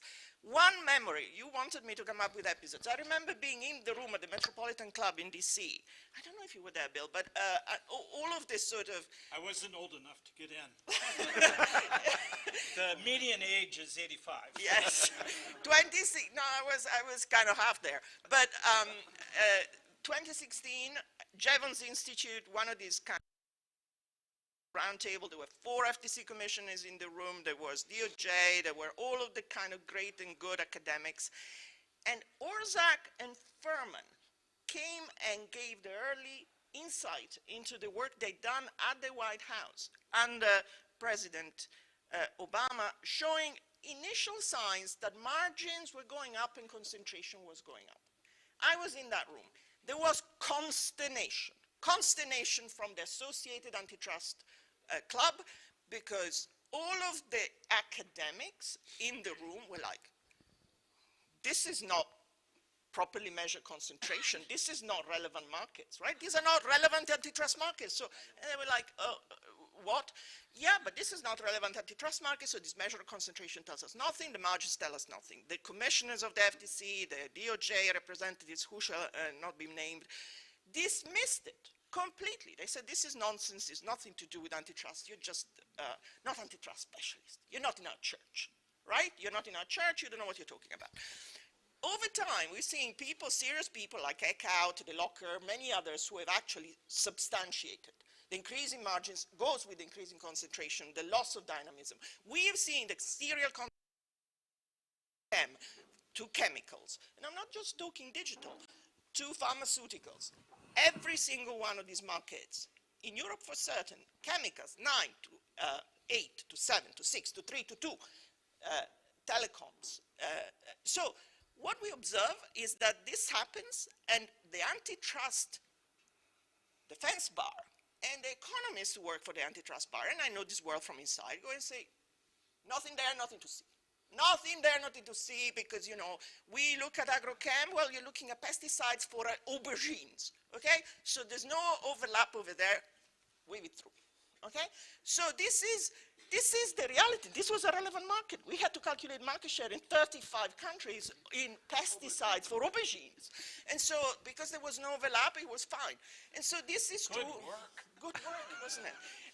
And so that is really the reality there, which is there is a power structure of very large companies which have been able, by capturing, of course, the defense bar and the economists who made money in this process, to essentially get through the antitrust sausage-making machine intact, right? And so that's what we observe now. So the Brandesians are saying, but wait a minute, was that the point? Was that the point of antitrust, that we are kind of seeing these markets now with 3, with 2, with 4, and markets are not performing? Shouldn't we go back to some sort of different way of seeing this? Because this consumer welfare, prices always need to be lower, doesn't seem to deliver. So I think that that is really what drives this. And that's where antitrust really needs to just kind of have a complete rethink. And in that sense, I don't think, you know, we should look at the Brandesian movement as this kind of catastrophic potential outcome. It is just a correction going the other way. I mean, the dial is moved so far up there that we need to just swing it back somewhat. And that's what we need to absolutely pursue. Okay, I want to move to digital monopolies, but I have to give Jesse an opportunity to respond. You know, I really should say nothing, because I completely succeeded in my mission, which was to, I can take the rest of the day off, drink coffee. Just two quick things. Obviously, I don't have anything bad to say about antitrust per se, trying to ensure that consumer surplus is maximized, and I'm sure has gone too far in the wrong direction, so I'm happy to see a movement back towards the center. I'm just worried about the ultimate objective of people like Elizabeth Warren, who are interested in basically crushing big businesses and remaking our economy. I think there's a potential downside to doing that in terms of political outcomes. In Israel, which I'm a little bit more familiar with because we now have this right-wing populist government, we don't have one in the United States now, I don't think the people that elected Ben Gvir and Smotrich and Netanyahu and the Haredi parties elected them because there was insufficient enforcement of antitrust laws in Israel. These, the groups that elected these people have their own ideological agendas that they're trying to push. And that's what drove them. And I do think it's true that business in Israel played an important role in pushing back and leading, in my view, to a much better outcome. What will happen in the future in the United States or other countries, I don't know. But I think in this instance, business did play a successful role. And so I'll end there since we have limited time. May I? Yes, Bill, please. One thought about fragmented industries, and this is just a caution about whether or not fragmented industries get you the political balance that you want. I think it's a mistake to assume that fragmented industries are powerless in the political process. And I look at all of the service industries in the United States over the past century that have organized very effectively, not just at the national level, but at the state level. They're called doctors, they're lawyers, they're accountants, they're taxi drivers, they're beauticians, they're the people who do your nails, they're the people who operate car washes, all of whom have been very successful in getting licensure requirements that impose fairly substantial barriers to entry. They also are very good at providing the packets of campaign finance assistance on which politicians thrive in the US system. So I'd be a little bit cautious about assuming that if you fragment industries, that they won't be able to organize effectively in order to get legislation that they want that also suppresses competition. And the other caution is about looking at the populist mood. American voters are hypocrites at a very fundamental level. And just think of climate change. What do Americans want? They want energy that is abundant, reliable, green, cheap, safe, across the board. The last thing they want is to face the real price of using carbon. And that's what Americans want. So when the popular mood swings in a certain direction, I don't know that I trust it, especially on issues that really count. Before we continue, Ido, how much time do we have? 20 minutes. 20 minutes, fine.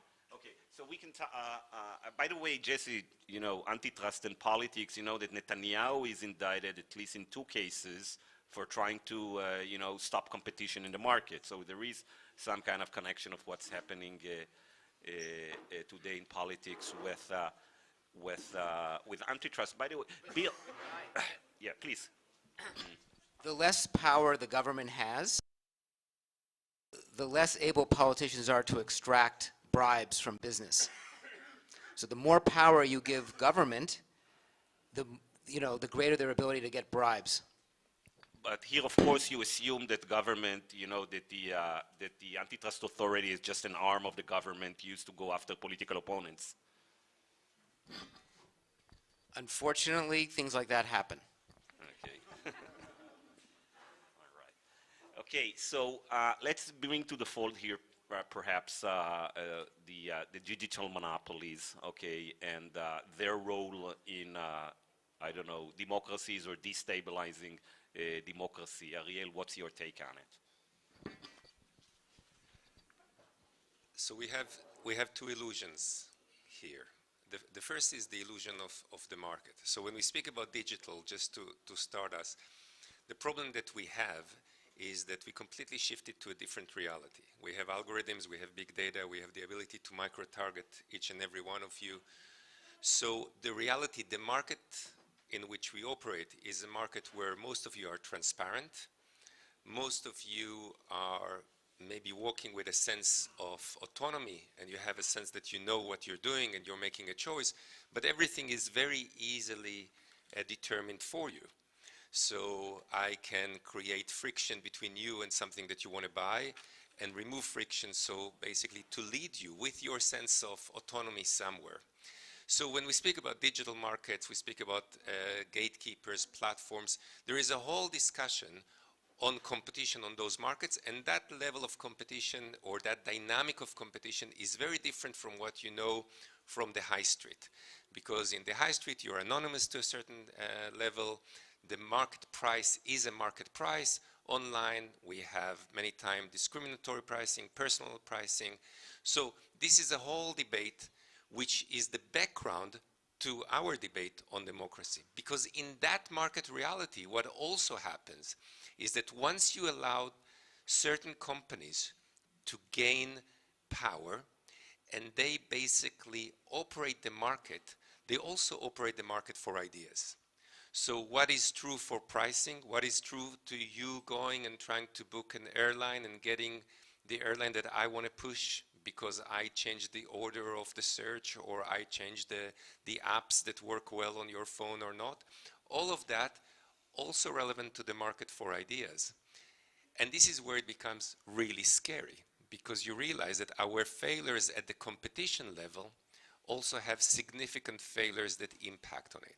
You're all familiar with Cambridge Analytica, I assume, which is a very known story, which is just one symptom of the reality. We now know that a politician in the old world had to give a speech that somehow satisfies all of you. This is prehistoric strategy. What we know now is that I can micro-target you.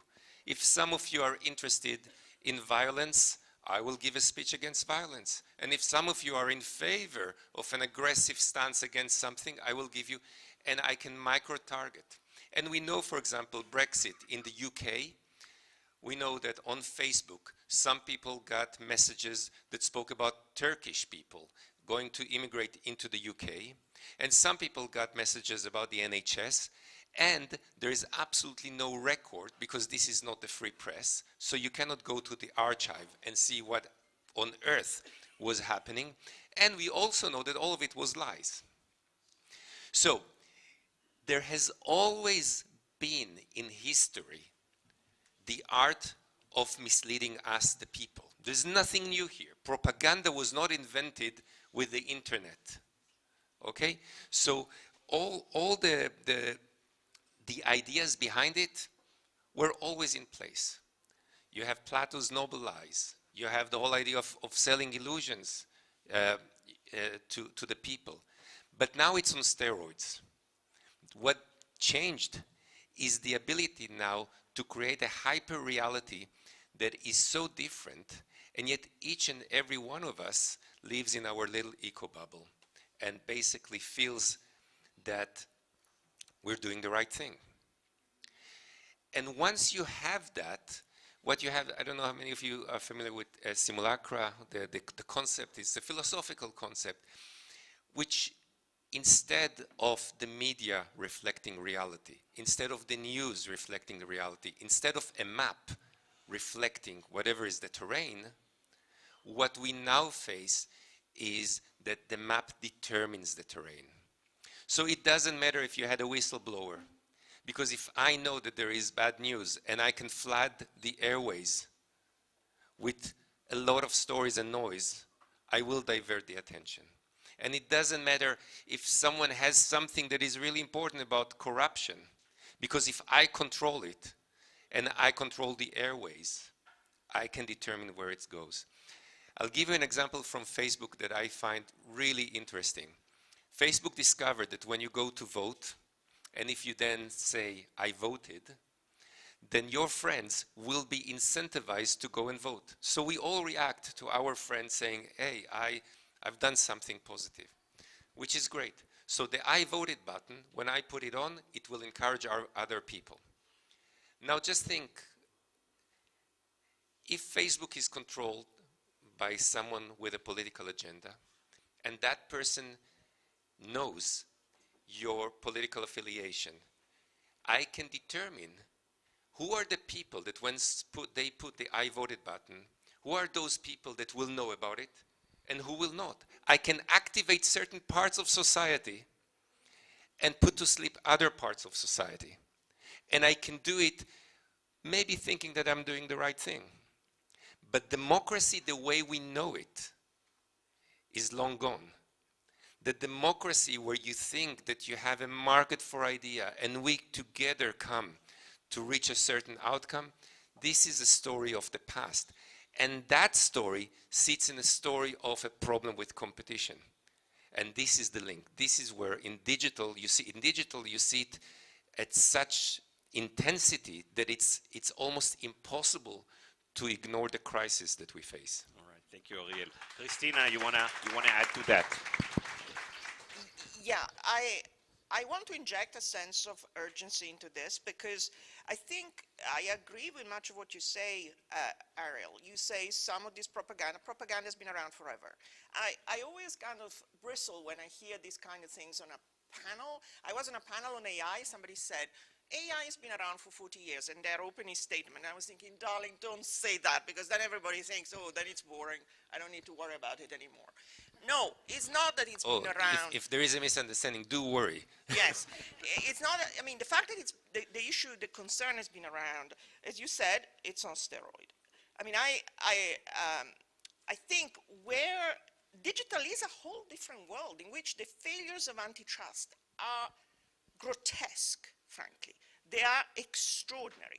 And the bad news is that I don't know what the answer is, and I don't think anyone really does. So in digital, when the digital exploded in our lives, we were kind of thinking of some sort of nirvana in which we were going to sort of switch and flick between different sites. The reality, as we know, in the last 10 years is that we funneled down to monopolies in search, monopolies in e-commerce, monopoly in social network, monopoly or quasi-monopoly everywhere. So to give the story of what has happened in Europe, Europe was at the forefront in some sense, although a bit late, in the effort to try and tackle all of this. The European Commission started in 2010 the first case against Google on shopping, when the US was in permafrost. Nothing was happening in this space. So 2010, the Commission started Google Shopping, then in 2014 started Google Android, then Google AdSense. These cases took 7 years to be concluded, and they concluded in a big fat 0. In part because the time it took to get there, grotesquely gamed by the parties, by the companies to delay, because the remedies are totally inept and ineffective. We don't know what to tell them to do. Don't do it again. Okay, I'll do it again.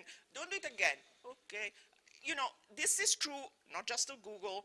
Facebook, we haven't even begun to tackle. Apple's cases have been going for 5 years. There's no resolution. Amazon cases have been going. So antitrust, frankly, in Europe has not delivered a bean.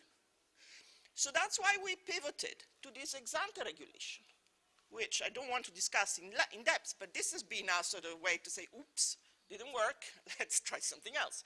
We do ex ante. So we have this thing, which is the DMA, and don't get me wrong, it is a great democratic project in which the European Parliament has rushed through law very, very speedily, and everybody agreed much more than has happened in the United States. The implementation of this thing is going to be incredibly difficult, and in my view, is not going to lead very far, because these companies are just too big, too powerful, too effective, and the entire game is going to be circumvent, delay, circumvent, delay. So this is really the conundrum we find ourselves in. And it is one in which I don't know how antitrust can recover much of the ground that has been lost. The regulation, to my mind, isn't going to get there. We're going to do some tickling of these companies at the margin. We tickle their sides. But that's where we are. Okay, so I want to dig deeper here with the help of Roy and Lואיג'י from different directions, perhaps. So we have here in the audience today, I suspect that we don't have enough Netanyahu supporters here. So I want to voice. You know, if we had more Netanyahu supporters here, the answer would be, you know, social networks are amazing. They saved us from the liberal media that controls everything since, you know, we started this country. And, you know, we have, for the first time, free flow of information. Do you agree? So let me just answer it by taking, you know, like Lואיג'י's keynote lecture here. If you really need to kind of change corporate behavior, you need reputational discipline to work. The fact that, and this goes to the questions from the audiences, the fact that someone tweeted something or put something on social media doesn't mean that there will be reputational discipline, right? It would be like a tree falling in the forest when no one is there. Did it really make a sound, right? So for reputational discipline to really work, it would have to be not just revealed, but also widely diffused, usually by the media, would have to be certified as credible, right? Would have to be attributed by the target audience to something bad, indicative of how the company will behave in the future. They will be willing to act on it, and so on and so forth. And so, to me, this notion that, again, speaking only about the corporate misbehavior aspect rather than general democratic process, but the notion that social media could really change things such as, you know, you go to McDonald's, you purchase nuggets, and there's something bad in the nugget, somebody posting it online, it becomes viral.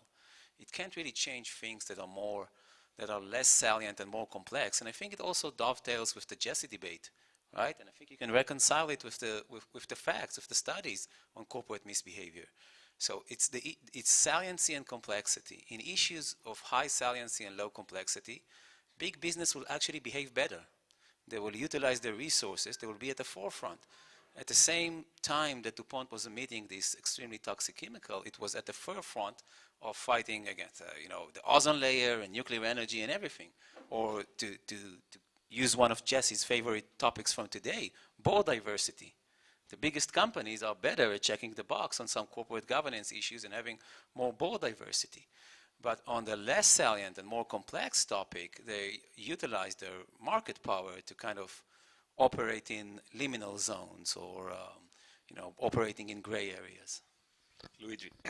So Elon Musk, you know, Lואיג'י is a hero of many people around the world, including here in Israel. We see that for some reason in the last 2 years, Elon has become like a hero of people who support Netanyahu, because he's like, you know, the beacon of free speech, and he's an entrepreneur and a successful business people. And I remember, Lואיג'י, that you were very suspicious of, you know, the Zuckerbergs of the world many years ago, before Cambridge Analytica and so on. So what do you want to know? My opinion about Elon Musk? Actually, I don't consider him a hero at all. I never had a Elon Musk sort of infatuation. I find it actually good that we have somebody with a slightly different view controlling one social media, because I think that from the competition between different views, we might get a better result. In the sense, in the world in which the people who were running Facebook, the people who were running Google, and the people who were running Twitter were identical in terms of political views, ethnicity, everything else, you had less chances of some alternative to emerge. And honestly, I've been asking myself for a long time why Elon Musk bought Twitter.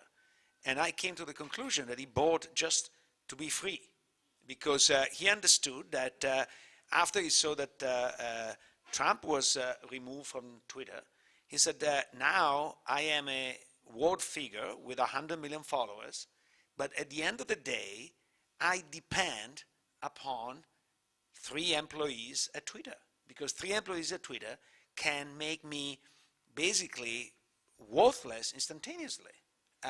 Because a lot of his cachet is about 100 million followers and what he can do and what he can. And it says, I don't think Tesla would be like where it is if he didn't have that channel. So I think that for him was a question of life and death, and he bought it in spite of all the money it cost him, because I think it was worth it.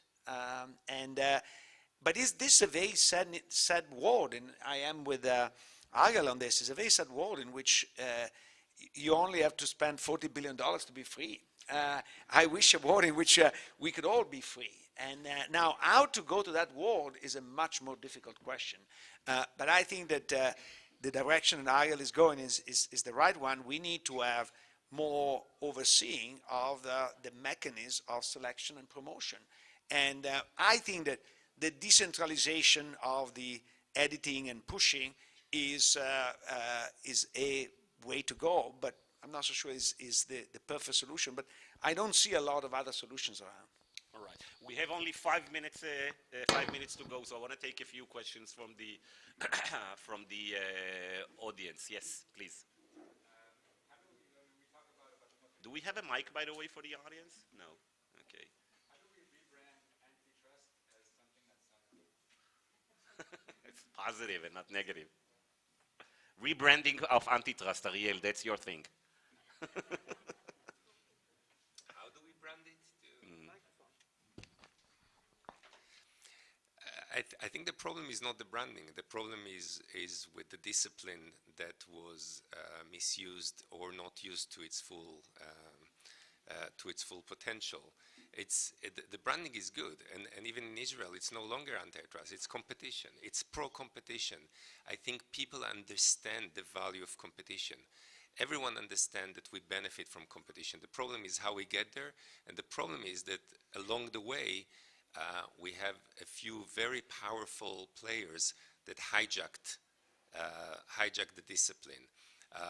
So I think it's a good branding, but poor execution.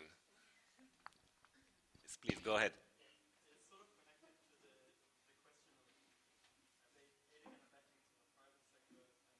And in the private markets, there's institutional investors who hold shares in public companies. And they're holding them on behalf of the general public, the unsophisticated investors and so on. There's a lot of power to the idea of M&A, emerging economic modes and everything. Even if there's a lot of research that suggests that a lot of mergers are destructive. They're not very productive.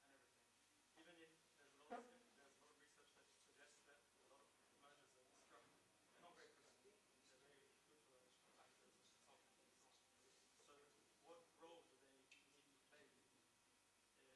Because it may be that even on the economic basis, the kind of traditional financial economic arguments, they not meet their own standards, never mind then all the social issues that come out of it. Who would like to address that? This is a question again about the people aiding and abetting. Bill? There would have been a way to get a much better understanding about what's actually happening in the M&A market, and that would have been to invest over a period of decades in an after-effect assessment of how mergers actually turn out. You could have had a very simple process of identifying expected returns and measuring them against actual outcomes. And that could have been a program that was funded through competition agencies. It could have been funded with the Association of Academic Hubs. But it comes back in a part to the question that was posed before, which is why the disappointment rebranding? Well, you have to invest in this if you want it to work. You have to invest in gathering the knowledge. You have to make a substantial outlay in the research and development budget that allows you to follow this, to build an empirical foundation for making judgments more precisely about what works and what doesn't. And this comes back to the hypocrisy of a democracy. We want to drive a Mercedes, but we want to pay for a Chevy. And we can't imagine why the Chevy doesn't operate like the Mercedes. So if you want to do these things, you can, but Christina, in a way, touched upon a fundamental problem that the new transformation movement has posed, is that it's got ambitions to go to Mars, but I'm not sure that it can even get to Kansas City. That is, we don't want to pay for that. We don't want to do that kind of work. And I'm afraid in this instance, you can't do this on the cheap. But there was a way to do that. There's still a way to do that. But that's seen as dull and boring. That is, who wants to do that kind of work? There's a way to do this, and there's been some nice work done at times to try and measure this, but it requires a commitment to take account of a variety of institutional factors and to build the institutions up to do the job now. I mean, the dismal view of the whole by the way, this debate's gone on for a long time. That is, you'll find a hard time in the US experience to find a period where people said, at the time, this is really going well. This really works. It is a literature of lamentation. And the most dismal view of it was Thurman Arnold's before he became the head of the Antitrust Division. He writes a book called The Folklore of Capitalism, and he said antitrust is a charade that gives the public the comfort of thinking there's control, but in fact there isn't. He likened them to laws against prostitution. He said, laws against prostitution give society the moral virtue of saying, stop that. But at night, things go on the way they did all the time. He was asked about this at his confirmation hearings and asked basically, why do you want to be the head of a bordello? He said, I was an academic, I write all kinds of stuff like that. But I think the gloomy view of the field that has to be overcome in asking questions about how we do this is, do we want it to be a real effective system, or do we want it to be a charade? Okay, Didi, please, quickly. Yeah.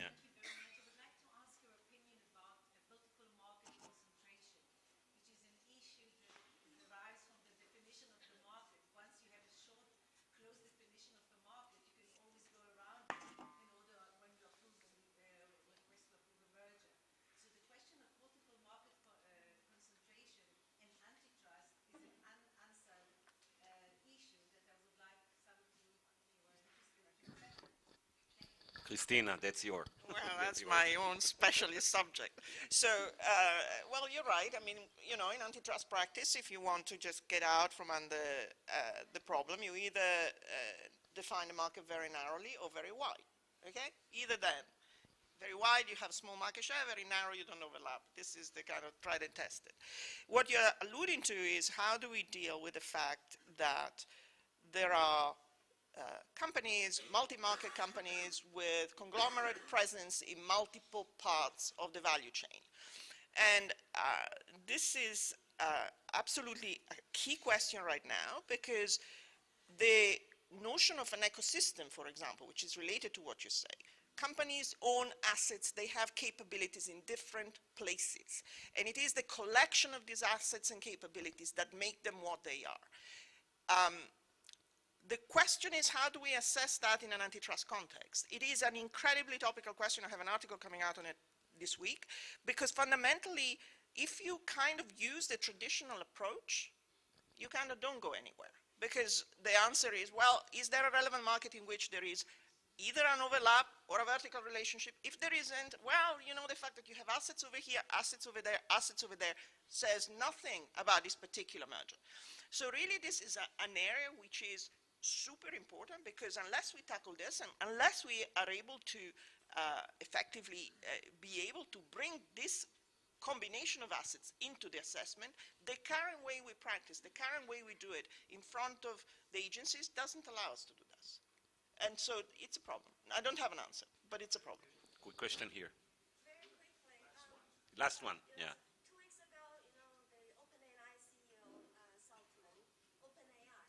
Sam Altman. And just in front of the conference hearing, talking about the risk of AI, and he was invited to be the task force, you know, to supervise, to regulate AI. So I want maybe Professor Izrahi. Is your name Israel Izrahi? Really? No one knows. The digital business, because it's about monopoly of the algorithm. So how would that affect the knowledge structure of the future regulators? It's a massive question. Let me think how best to so you have the interface between business and government, and obviously all of that. I think the interesting thing, if I'll take one area from that, is that when you look at those large companies that now determines what it is, we tend to think of them as innovators, as if what they bring us is really great innovation, and this. But what you have to remember is that those who actually are the first to go through the door, once they dominate a junction, what they also do is they cast a shadow on all the paths of innovation that are likely to follow. And what we see is that all the biggest platforms are distorting the paths of innovation, and the incentives that they have that are derived from the legislation that we have and the reward systems that we have actually determine our future. So it's a partial answer, but what I want to highlight is that one of the key problems that we have is that once we crown a company or a business as the ones who are going to explain to us what to do, this has a massive impact not only on our understanding, but actually it also determines who are the winners of the future, and that's an immense problem. But I think, sorry, just to conclude on this, I'm super worried about what's happening right now, this week, next week, last week, in this debate on AI. Because what you've seen is some Altman's rock star whistle-stop tour of Europe saying it's super intelligent technology, it's great, it's innovative, but, you know, yeah, it could be bad, but, you know, we don't know what to do. Tell us what to do, regulators. Regulators tell us what to do, and then you have the letter from the geniuses who have actually been supporting AI and making AI for the last 20 years saying, the robots will eat us, will kill us. This letter came out 2 days ago, like, where were you in the last 5 years? What have you been doing? Now you're telling me the robot will kill me? I mean, this is a joke. And the point is that everyone is going, oh my God, we need an AI Act. Oh, we need an AI Act in 2025 to come into place in 2026. Let's all meet in Luleå, Sweden, and talk about doing a voluntary pact.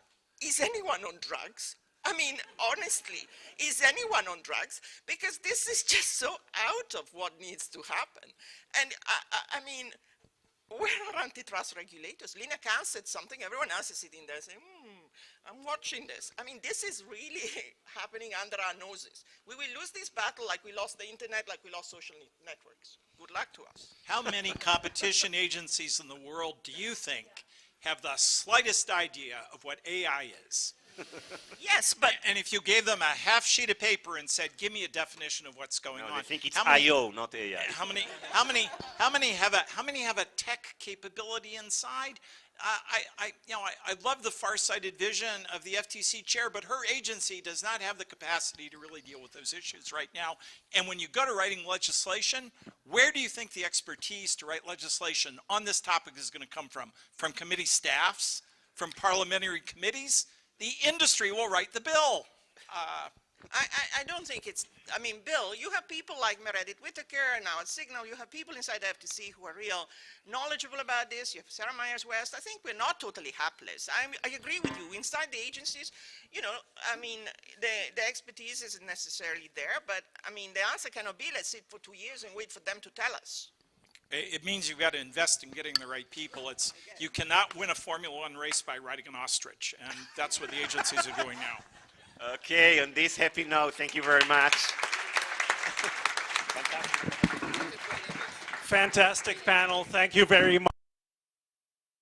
We're going to talk about cost of living in Israel. That's a good time to get your earphones after the break, too. Thank you very much, Guy Rolnick, for having this, moderating this panel. Coffee break, 10 minutes, and we're back.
אם אפשר לשבת בבקשה, אחרת לא נוכל להילחם ביוקר המחיה.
חברות וחברים, אנחנו רוצים להתחיל, שבו בבקשה. יהיה עוד המון זמן לשיחות בהפסקת הצהריים.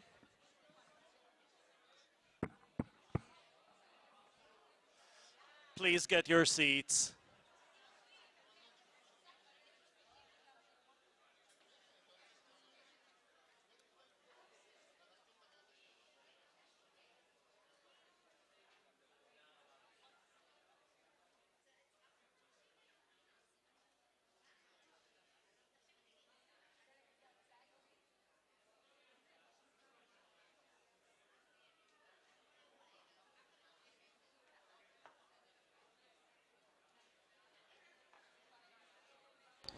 שלום לכולם, נשמח שתצטרפו אלינו ונוכל להתחיל את המושב הבא.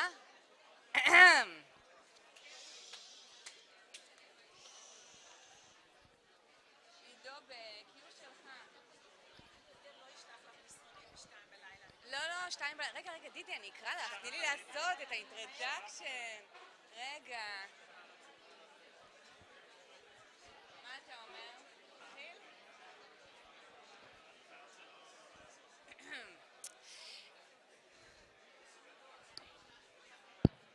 טוב, אנחנו הולכים להתחיל ונשמח אם כל המשתהים יצטרפו אלינו בדקות הקרובות. אז נגיד שמי שעוקב אחרי החדשות כאן בישראל ויש לו נפש קצת קונספירטיבית,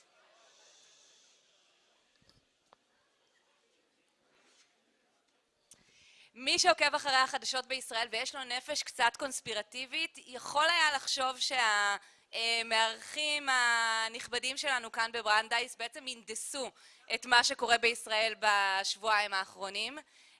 אז אני אתן לכם 2.5 אירועים שככה התרחשו כאן. קודם כל, הבוקר, 1 ביוני, נכנס לתוקף עוד סבב מאוד גדול של התייקרויות כאן בישראל. כמעט כל יצרנית, יבואנית, ספקית מזון גדולה כאן, מקפיצה היום את המחירים שלה, בחלק מהמקרים בעד 25% אפילו, וזה קורה כי שוק המזון שלנו נשלט ביותר מחצי ממנו על ידי בערך 10 יצרניות ויבואניות. הממשלה שלנו הקימה בשבועיים האחרונים לא ועדה אחת לטיפול ביוקר המחיה, אלא 2, בראש אחת מהן אפילו ראש הממשלה הודיע שהוא יעמוד בעצמו. שר הכלכלה דרש מיצרני המזון ויבואני המזון הגדולים את הדוחות הכספיים שלהם. הוא גם איים לפטר, או הודיע שהוא מפטר את הממונה על התחרות, ואז נזכר שהוא לא ממש יכול לעשות את זה, אז הוא הודיע שהוא ביקש ממנה להתפטר. שר האוצר הודיע שהוא הולך לעשות מוב נגד הבנקים, וכל זה אחרי שהעבירו כאן תקציב שאין בו באמת הרבה מאוד בשורות, אבל לפחות נתנו לנו חומר למחשבה והרבה על מה לדבר בשעה הקרובה. אני מקווה שאנחנו נספיק לפחות חלק מהדברים, וגם מבטיחה להשאיר לכם בקהל כמה דקות בסוף למה שמסקרן אתכם, כי נראה לי שכל אחד מאיתנו הגיע מהבית עם הרבה מאוד שאלות. ולטובת העניין זכינו שיש איתנו כמה מהאנשים שעוסקים בליבה של הדברים האלה כאן בישראל, ויש לנו את ההזדמנות לשמוע מהם על מה שקורה מאחורי הקלעים, עד כמה שאנשי מקצוע יכולים לדבר בחופשיות במקומות שכאלה. אז אני רוצה קודם כל להזמין את עורכת הדין דידי לחמן מסר, לשעבר המשנה ליועצת המשפטית לממשלה במועצה המייעצת של המכון כאן, את יעל שיינין, היועצת המשפטית של רשות התחרות, את ינון אלרועי, המשנה למנכ"ל משרד הכלכלה, ואת כפיר בטט, סגן הממונה על התקציבים במשרד האוצר. ברשותכם אנחנו נצלול ישר לעניין, וטוב, המיקרופון בצד שלך, כפיר, שם, אז תשמור אותו אצלך. ואני רוצה להתחיל בשאלה פשוטה. התקציב שהממשלה שלנו העבירה ממש לאחרונה, אושר באופן סופי בכנסת, הוא כזה שבטח שמעת, כפיר, שיש הרבה אנשים שאומרים שאין בו בשורות גדולות בתחום יוקר המחייה, אין בו רפורמות משמעותיות, כשאחד הצעדים שכן היו אמורים להיכלל בו זה רפורמה שמכונה רפורמת פירוק היבואנים. הייתם אמורים להגביל את הכוח של השחקנים הגדולים בשוק הזה, למנוע מהם לפעול בכמה שדות במקביל, והרפורמה הזאת יצאה מחוק ההסדרים ממש ברגע האחרון, רפורמה שאתם, הדרג המקצועי במשרד, קידם. נכנעתם לגורמי הכוח? יושבים כאן אגב בקהל גם אנשים שעבדו ממש חזק בסקטור הפרטי כדי לוודא שהרפורמה הזאת לא תהיה שם. התשובה לא נכנענו, זה לא עניין של כניעה. אני אתחיל רגע טיפה אחורה ואז נצלול למה שיש או אין בתקציב. קודם כל, אנחנו באגף תקציבים מנתחים כל דבר לפי אם יש תופעה בלתי רצויה, בעיה ומה הפתרון שאנחנו רוצים להשיג. אין ספק שבעולם הזה של יוקר מחיה, בטח בעניין מזון וכל מוצרי הצריכה, שכולל טואלטיקה וגם דברים אחרים, התופעה הבלתי רצויה היא מובהקת כל כך, היא צורחת לשמיים. בעצם אנחנו במדינת ישראל יקרים כמעט בכל דבר מענפי המזון השונים. אנחנו רואים את זה כשאנחנו ממדים את זה לפי רמת התוצר לנפש, בדרך כלל אנחנו מצפים שבמדינה שהיא עשירה יותר דברים יהיו יותר יקרים, אבל בכל דבר כמעט אנחנו מעל קו המגמה. בין אם זה במוצרי החקלאות, החלב, הפירות, הביצים, העוף, הבשר, מוצרים אחרים כמו פסטה, וכו'. אפשר לקחת כמעט כל גורם ולראות שאנחנו יקרים בו יותר מאשר מדינות שהיינו אמורים להיות דומים להם. אז התופעה הבלתי רצויה היא צורחת לשמיים, והבעיות, יש בעיות לרוב, אולי אני אשמור את זה לשאלה הבאה, לבעיות השונות שיש, ואנחנו מנסים לחשוב על פתרונות. עכשיו, קודם כל להגיד מה שהצהרת שבתקציב אין שום בשורה, אני חושב שזה לא נכון. אני לא אגע בדברים שבהם הממשלה מנסה לסייע ליוקר המחיה דרך מתן נקודות זיכוי, מס הכנסה שלילי, דברים שונים שבעצם נועדו לעזור לאזרחים. דברים שלא משנים את המבנה של השוק ומשאירים את המציאות. לכן אמרתי, את זה אני לא אגע, אבל אני ארמוז את זה בעדינות בכל מקרה.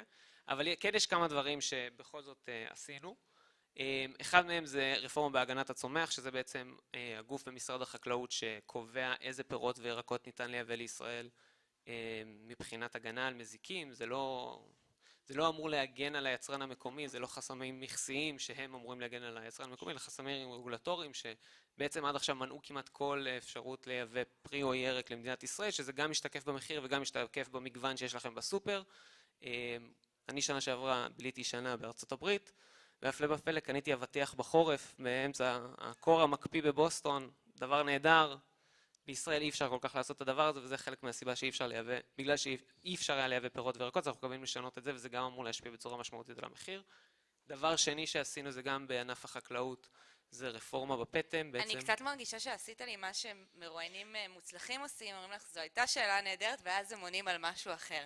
אז אנחנו סקרנים לשמוע מה קרה לרפורמה. אין בעיה, אני אגיע גם לזה. הבנתי, אז הזמן של כולנו יקר, בבקשה. אז אני רק אשלים שעשינו גם רפורמה בפטם כדי להוריד את מחירי העוף ולבטל את הקרטל שם, וגם רפורמה בענף התמרוקים שהשלמנו משנה שעברה. עכשיו, הסיפור של הרפורמה ביבואנים, כמו שאמרת, אכן אנחנו הדרג המקצועי הבאנו את זה יחד עם שותפים רבים, כולל אלה שיושבים פה, רשות התחרות, משרד הכלכלה ואחרים, וכשאנחנו צללנו לעומק אחרי שרצנו כדי להביא את הרפורמה הזאת לחוק ההסדרים, הבנו שבסופו של דבר כשאנחנו בוחנים רפורמה, אנחנו בוחרים את זה אל עלות אל מול תועלת. אני חושב שמי שמכיר אותי ומי שמכיר את האגף, אנחנו לא נכנעים ללחצים או משהו כזה. אנחנו עשינו בדיקה מעמיקה, ושמענו גם את הקולות בשטח, והבנו גם את היצרנים הקטנים שאותם דווקא פחות הסתכלנו עליהם כשעשינו את הרפורמה, כי באמת זה היה הרפורמה שיותר נועדה להגביל את כוחם של היבואנים הגדולים, אבל בגלל שהיא נגעה גם בכל ההסדרי ההפצה במשק, היא השפיעה רבות גם עליהם. ובסופו של דבר, כשלקחנו את הכל בשקלול, כולל הדבר מה שבעצם באנו לגעת בו היה פחות מ4% מנתח השוק בשוק המזון, שזה היה נתח השוק של אותם יבואניות גדולות, שוק המזון והטואלטיקה, כי זה בעיקר היה יבואניות שהן חזקות מאוד בענף הטואלטיקה. ולקחנו את זה אל מול הנזק הפוטנציאלי שיכול להיות ליצרנים הקטנים במיוחד בישראל, שדווקא יש סיכוי לא קטן שאנחנו נפגע דווקא באותם יצרנים קטנים שמייצרים תחרות ליצרנים הגדולים, שהם אלה ששולטים ביותר מ50% משוק המזון בישראל, שזה חריג ביותר יחסית לעולם. החלטנו שלא יהיה נכון לקדם את זה בשלב הזה, שנכון יהיה להמשיך לבחון את זה לעומק באותה ועדה שגם אמרת בהתחלה שקמה. זאת הייתה החלטה של הדרג, לא החלטה, זאת הייתה המלצה של הדרג המקצועי, בסופו של דבר כן לא לקדם את הדבר הזה. עכשיו עשינו שיחות רבות גם עם גופי הציבור, הסברנו להם את הדבר הזה לאחר המעשה, ואני פתוח לביקורת, זה בסדר גמור שיבקרו אותנו, אני שלם עם ההמלצה שלי, כי אני מרגיש שזה היה הדבר הנכון לעשות. יעל, עורכת הדין שיינין, ברשותך, בואי נראה לי נתמודד עם הפיל שבחדר. שבועיים האחרונים שר הכלכלה הודיע שהוא פיטר את הבוסית שלך, אז הוא אמר שהוא מבקש ממנה להתפטר, הוא דיבר על משבר אמון ועל רשות חלשה ועל גוף שלא פועל נגד בעלי ההון אלא שומר עליהם. את מבינה למה הרבה מאוד מהאנשים שיושבים כאן בחדר מרגישים ככה כלפי הארגון שאת עובדת בו? תראי, קודם כל מטבע הדברים אני לא אתייחס למה שהשר אמר או מתכוון לעשות. אני כן יכולה להגיד שאני חושבת שאנחנו ברשות התחרות ומשרד הכלכלה וגם משרד האוצר לחלוטין רואים עין בעין לגבי מה הבעיות שקיימות כיום בשוק ולגבי הצעדים שצריך לעשות. ובעניין הזה אין ספק שבתחום של המזון זה מקום שבו הממשלה צריכה להתערב, והסיבה היא גם שהרבה מהבעיות משוק המזון קשורות בממשלה. זאת אומרת, אם אנחנו חושבים על ענקיות האינטרנט, אז הבעיות שם הם כל מיני בעיות שקשורות לביג דאטה ומידע ואיך פותרים את הדבר הזה. ואם חושבים על שווקים של תשתיות, אז באמת חושבים על העלויות הגדולות של להקים תשתית. אבל במזון, בסוף, החסמים הם רובם ככולם פרי רגולציה ובירוקרטיה ממשלתית, ומשם גם יכול לבוא הפתרון. כשלנו לרשות, אני חושבת יש תפקיד מאוד מאוד מאוד חשוב, לאכוף את החוק ביד מאוד מאוד חזקה, כשנוצרת התחרות הזאת, כשכבר יש תחרות במקומות האלה, אנחנו צריכים להיות מאוד מעורבים וגם להקפיד מאוד מאוד על עסקאות מיזוג. לגבי הביקורת, אני חושבת שבסופו של דבר התפקיד שלנו בתור עובדי מדינה, זה להקשיב למה שהציבור אומר לנו. ואם הציבור צועק שיש בעיה בשוק המזון, אז אנחנו צריכים להקשיב לזה, אנחנו לא יכולים להגיד, הציבור לא יודע על מה הוא מדבר. אבל כשאנחנו צריכים להציע את הפתרונות, שם יש לנו אחריות לעשות את זה בצורה שהיא מקצועית, שהיא מבוססת ידע בעולם, שהיא מבוססת מחקר, ולהציע דברים שאנחנו מאמינים שבאמת פותרים. אז אנחנו כל הזמן נמצאים במתח הזה בין לשמוע מה הציבור אומר לנו, ואנחנו צריכים להקשיב לו היטב בגלל שהוא אומר לנו מה מפריע לו, לבין להציע פתרונות שאנחנו חושבים מקצועית שהם אמיתיים, ולא רק משביעים את הרצון לצורך העניין של הציבור, כי הם נשמעים טוב. אנחנו צריכים להיות אחראים בדבר הזה. יכול להיות אבל שאולי אתם זהירים מדי, שמרוב שאתם מפחדים לעשות נזק, בסוף אתם משותקים ואומרים כל הזמן מה לא, אבל לא מה כן. תראי, אני יכולה להגיד שאני בן אדם זהיר, כן? אז אני זהירה. להגיד שאני זהירה מדי, אני לא חושבת. אני חושבת יש לי אחריות לא רק על מה שאני עושה, אלא גם על הנזק שאני יכולה לגרום. ואני יכולה מאוד להתגאות בעמוד מהלכים ולעשות אותם כי הם נראים טוב, אבל בסוף גם הנזק הוא האחריות שלי. אז בעניין הזה אני חושבת שאנחנו צריכים לספק פתרונות שאנחנו מאמינים מקצועית שבאמת יפתרו את הבעיות. ינון, אמרת לי שאתה חוגג יום הולדת היום. לפני, זה לא היום הולדת הביולוגית שלו, לא צריך לקום ולשיר.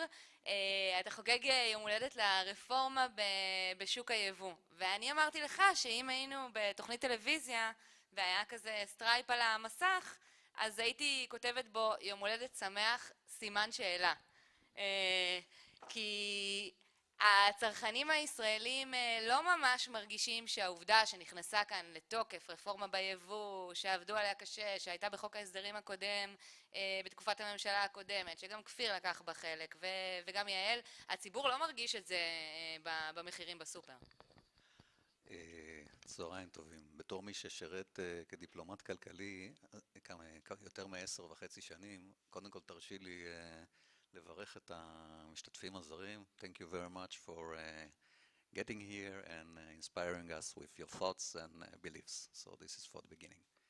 תראי, כולנו גרים בארץ הקודש, ומאוד מרגש אותי להיות בסיטואציה הזאת, בגלל שמטבענו אנחנו טיפה סקפטיים לגבי מה שהממשלה עושה.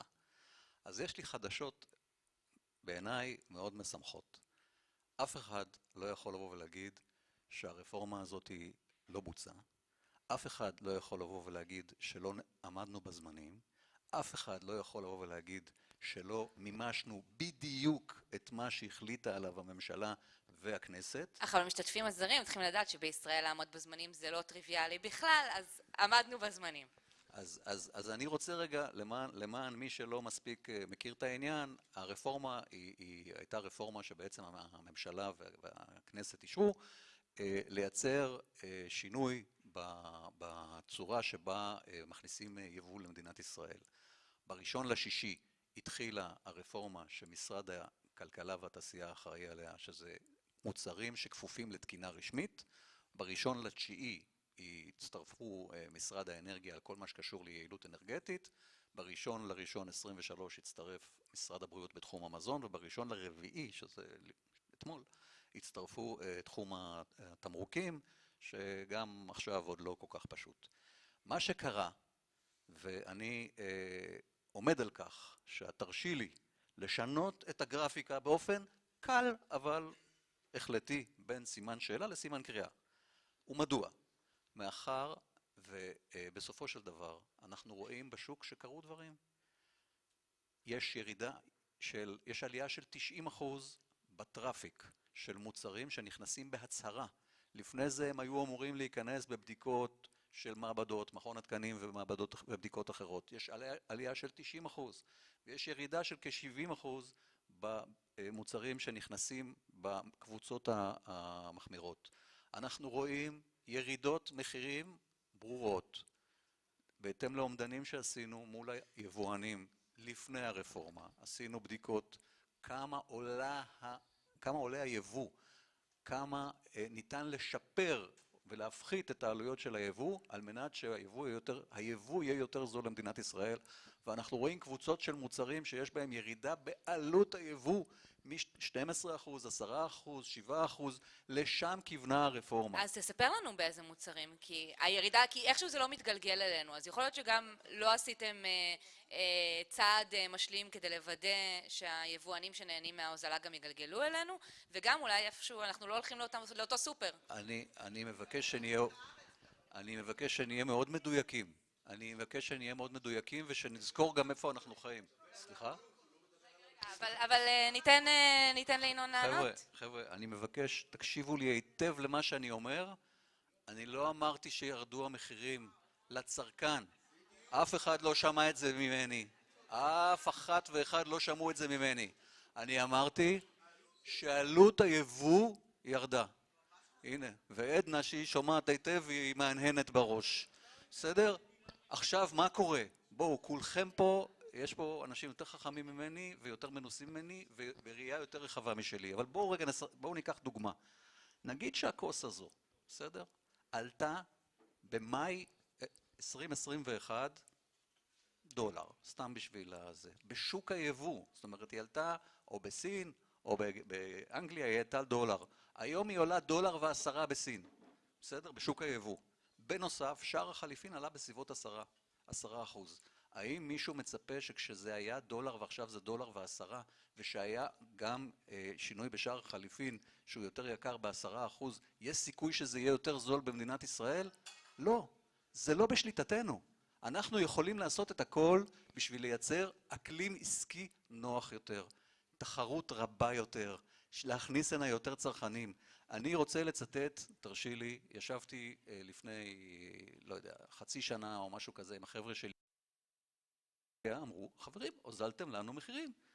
את העלות של היבוא שעלתה לנו X, היא עכשיו עולה פחות. ושאלתם אותם, מה עשיתם מזה בתמחור? האם השרפרף שליאל קייזר הולכת לקנות זול יותר? אבל ליאל, אני אומר שאם השרפרף עלה לפני שנה וחצי לאיקאה ישראל $50, והוא עולה עכשיו $53, בסדר? זה לא יהיה יותר זול. כשאנחנו לא צפינו את האינפלציה העולמית, אבל אני רוצה לומר דבר אחר. כשבאנו ודיברנו עם החברים מקרפור, בסדר? חברים מקרפור, לידיעתכם, יש להם כ-7,000, אולי 5,000, אני לא רוצה, אל תפסו אותי במילה, מותגים פרטיים. המותגים הפרטיים האלה אמורים להתחרות במוצרים שאנחנו קונים.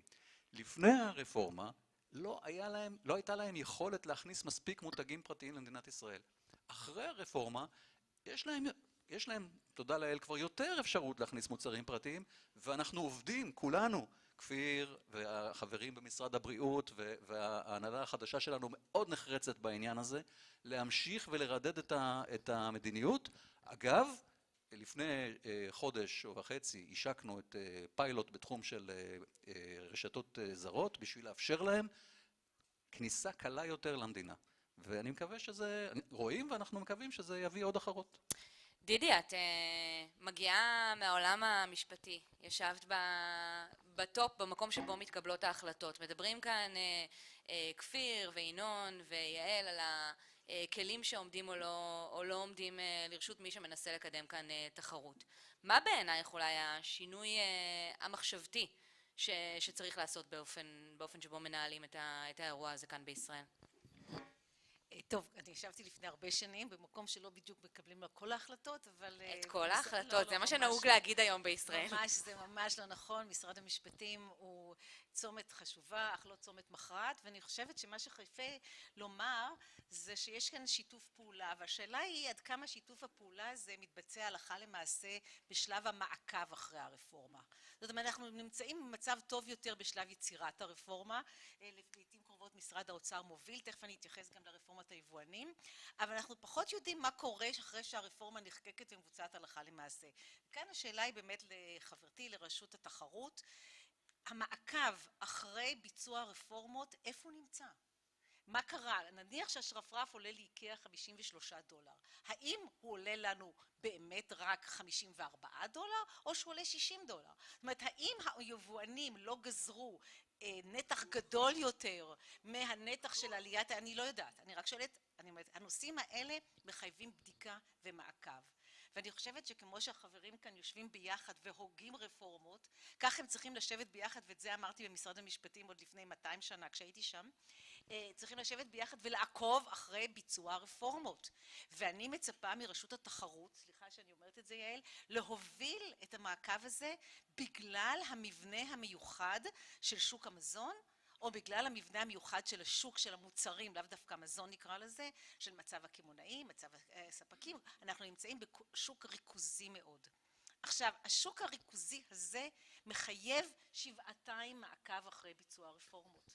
ואני לא יודעת אם מעקב כזה מתבצע. וכשאני יודעת שמעקב כזה מתבצע, כי אני קוראה את החלטת הממונה על הטלת עיצומים וקנסות, כשליד זה יש משפט שאומר, אין הודעה של אף אחד מהשחקנים בביצוע הפרות, אני שואלת את עצמי, האם זה מספיק? ומה ארגז הכלים? ניתן להם, ארגז הכלים הוא מדהים. ואם חסר משהו אני אשמח לשמוע. אבל נכון לרגע זה אנחנו לא יודעים. גם ההסבר היפה של כפיר, למה בסוף יצאה הרפורמה של היבואנים? אני לא הבנתי אותו, סליחה. מה קרה שם? נראה לי שלציבור מגיע שקיפות. ושקיפות בשאלה למה רפורמת היבואנים יצרה מחוק ההסדרים. אין לי תשובה. אתה אמרת, זה פוגע ביצרנים הקטנים. איך? מה קרה בנוסח? מה הבעיה? מה חשבתם? מה מידת האקאונטביליטי שלכם לציבור?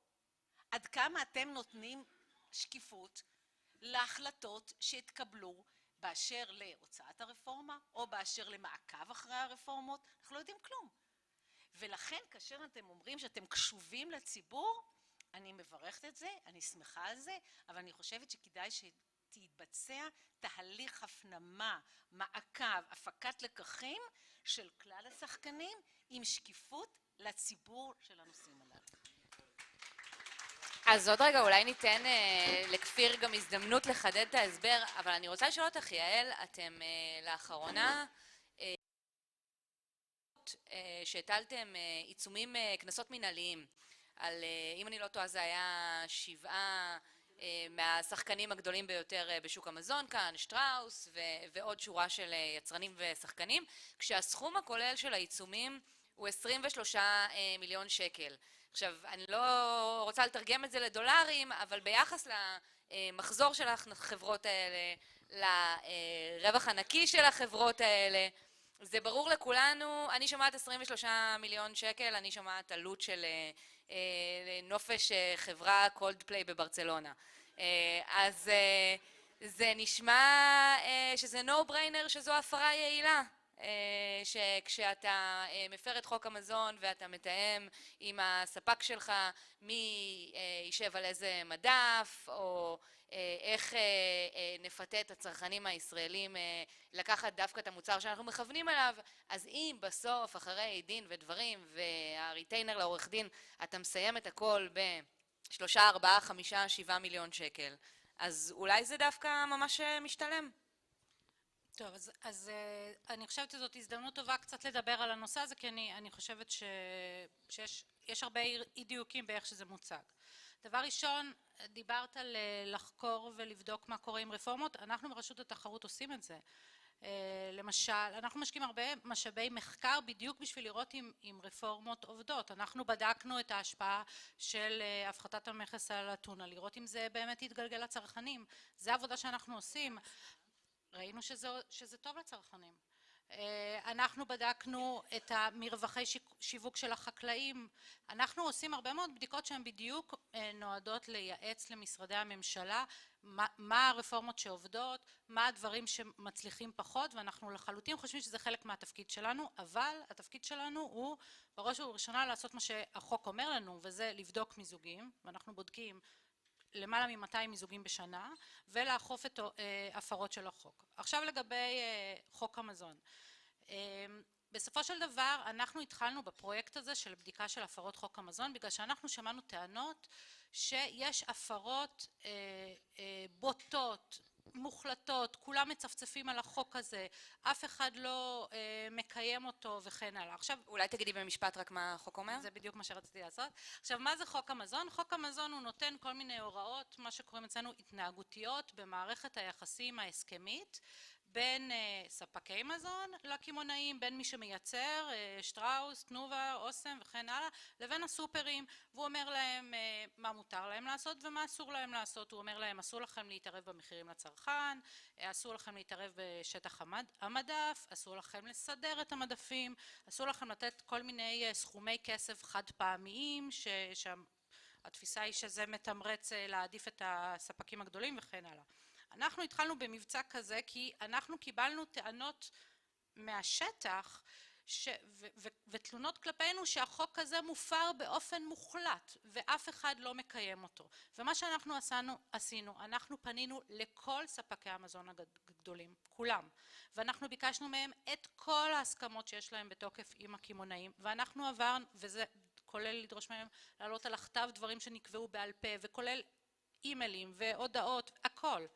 ואנחנו עברנו הסכמה, ואנחנו מדברים על אלפי, אולי אפילו עשרות אלפים של מסמכים. עברנו הסכמה, כדי לוודא שהיא עומדת בהוראות החוק, ובסופו של דבר מצאנו הפרות, אבל בטח לא מצפצפים על החוק, ובטח לא לאף אחד לא עומד בהוראות. מצאנו כמה הפרות בודדות, והחלטנו לעשות מבצע, כי אנחנו לחלוטין יכלנו, ואני בטוחה שהיו גם מוחאים לי כפיים בתקשורת, אם הייתי הולכת ורבה עם כל ספק מזון שהוא, על ההפרות האלה עד הסוף, סכומים מקסימליים ובית משפט והכל, הייתי מקבלת הרבה מאוד מחיאות כפיים, מה שכן, לא הייתי עושה תיקים אחרים שהם חשובים לא פחות. אז אנחנו החלטנו לעשות מבצע, ואנחנו אמרנו, מי שסוגר איתנו עכשיו, מקבל הנחה משמעותית. כשמה הסכום, מה הדלתא? שנייה, והרעיון היה לחסוך, כן, גם לנו וגם לבית המשפט משאבים, בגלל ששוב פעם, כשאנחנו ממצים את ההליכים האלה עד הקצה, זה בא על חשבון תיקים אחרים שאנחנו לא יכולים לעשות. עכשיו, דיברת על שקיפות, אני לא הייתי חייבת לפרסם את הדבר הזה להערות הציבור. החוק לא מחייב אותי לעשות את זה. אנחנו החלטנו לעשות את זה, כי אנחנו רצינו לשמוע מה לציבור יש להגיד את זה. לפי החוק, אני יכלתי לעשות את זה בלי שום ביקורת ציבורית שהיא, אבל אני פרסמתי את זה להערות הציבור, כי אני חושבת שיש לי חובה לפעול בשקיפות, ורציתי לשמוע מה יש לציבור להגיד על זה.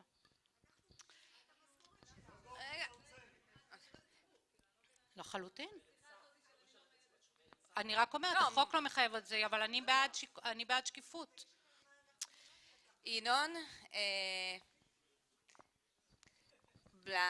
לאחרונה אצלכם במשרד נכנס שר חדש ופעלתן, אם נפגשתם במקרה, ומקדמים אצלכם, הוא הודיע על הכוונה שלו לקדם חקיקה שתחייב מונופולים עם שיעור רווחיות מסוים לפרסם את הדוחות הכספיים שלהם, בין אם הם חברות ציבוריות ובין אם הם חברות פרטיות. אני אשמח לשמוע על הצעד הזה, אבל יותר מזה אני אלך בניגוד לסנטימנט בחדר, ואני אגיד שזה צעד שהוא נשמע נהדר, אולי בטח למי שהמילה מונופול אוטומטית עושה לו אלרגיה, אבל יש גם לא מעט אנשים שיגידו שזו אולי הדרך הבטוחה, אולי להבריח מכאן חברות, אולי לגרום להם להתנהל בצורה שהיא אפילו יותר גרועה, סלש המוטו שאני מכירה הוא, או האקסיומה היא שבסוף המפוקח תמיד יותר חכם מהמפקח, ואתה תיקח מהם את הדוחות, אז הם ימצאו איך להציג את המספרים בדרך שמראה לך שהם בעצם בכלל מרוויחים 2.5%, כשאתה חשבת שהם עושים בוננזה של 12, ואולי על הדרך אתה תעשה נזק במקום תועלת. אני חושב שצריך להסתכל רגע, מאחר ותפקידנו לוודא שיבוצע מקסימום על מנת שתהיה פה תחרות גבוהה ולצמצם את מרווחי המחירים שהגורמים העסקיים יכולים להשית עלינו, ואני רוצה גם לומר דבר אחד שאני לא חושב שהוא מקבל ביטוי מספיק בתקשורת, חלק מהעלות שאולי היא עודפת כלפינו נובע גם ממדיניות של הספקים בחו"ל. הם בעצם יוצרים, יש מושג שנקרא גיאו-בלוקינג, שהם באים ואומרים, זאת אומרת, חוץ מגיאו-בלוקינג הם באים ולפי יוקר המחייה והתוצר במדינה מסוימת, הם קובעים מה יהיה מחיר של מוצר מסוים. זאת אומרת, משחת השיניים של חברה מסוימת יכולה לעלות X במדינת ישראל ולעלות 0.6, 0.5X במדינות אחרות, בגלל שככה הם מזהים. וכשאנחנו באים ומנסים לבחון איך אנחנו יכולים לייצר למצוא איזשהו שביל זהב כזה בין כל הכלים שקיימים ברשותנו, אז יש שני וקטורים. וקטור ראשון הוא וקטור בעולם שמתכתב עם מה שדיברנו קודם על הרפורמה, מה את עושה על מנת לייצר פה, להפחית את הבירוקרטיה, להוזיל את התהליכים. אנחנו לא מתעסקים רק ברפורמה, יש את הנושא שקשור גם לסימון מוצרים, סימון מחירים, כל מיני דברים כאלה שבאים באמת להקל על העוסקים, וזה מתכתב הפוך עם מה שאמרת, כי יכול להיות שעושים, תכף אני אדבר על הוקטור השני, שעושים צעדים, אבל מצד אחד הסקטור העסקי רואה שאנחנו גם מסתכלים עליו, ואנחנו מנסים להקל עליו את מגרש המשחקים. שוב, הרבה מאוד מהפעילות הזאת נעשית בשותפות גם עם האוצר וגם עם הרשות לתחרות. עכשיו, כשדיברנו על זה, אז יש את הצד השני, ובצד השני אני אתן דוגמה מעולם אחר. אני משתדל לנהוג במהירות הקבועה בחוק, אבל לעתים נדירות אני נוסע עם חברים או חברות, והם נוהגים, ומה לעשות, חלק מהאנשים עובדים ללחוץ על הגז. ואם את יודעת שבכביש ירושלים תל אביב, שאת נוסעת, יש שם הרבה מכמונות סמויות, אז יכול להיות שאת תיסעי יותר קרוב למהירות קבועה בחוק. ואיך זה קשור לעולמנו? זה קשור לעולמנו. אחרי המחאה של 2011 דיברו עם אחד מהמלונאים, אני לא רוצה להשחיר פה אף אחד. אמרו לו, תגיד, מה הסיפור כאילו? מה זה המחירים האלה? אז הוא אומר, יכולתי. אוקיי.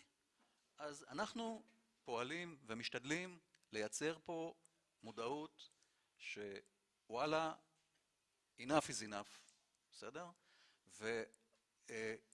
וכדאי שתבינו. שאני לא מדבר לאף אחד באופן אישי, זה מה שמנסים לשדר כרגע, ועושים צעדים, והמפקח על המחירים ומשרד הכלכלה והתעשייה בא ודרש מ-15 חברות מובילות, חלקן יצרנים ישראלים, חלקם יבואנים, זיהה מוצרים שהם המוצרים שהם ריכוזיים, מוצר שהוא נגיד בקטגוריה שלו 70% או 55% וכו', והוא אמר, תראה לי אדוני או גברתי בבקשה את בוא נשחק, בואו תראו לנו בבקשה את העלויות שלכם ואת המרווחים שאתם לוקחים וכל מיני כאלה. ואני חוזר לכביש, שאת יודעת שיש מכמונות ושאת יודעת שמתחילים להסתכל עלייך ושאת יודעת, ושמחר בבוקר כרגע עוסקים בה, וזה נמצא ממש במה שנקרא במטבח.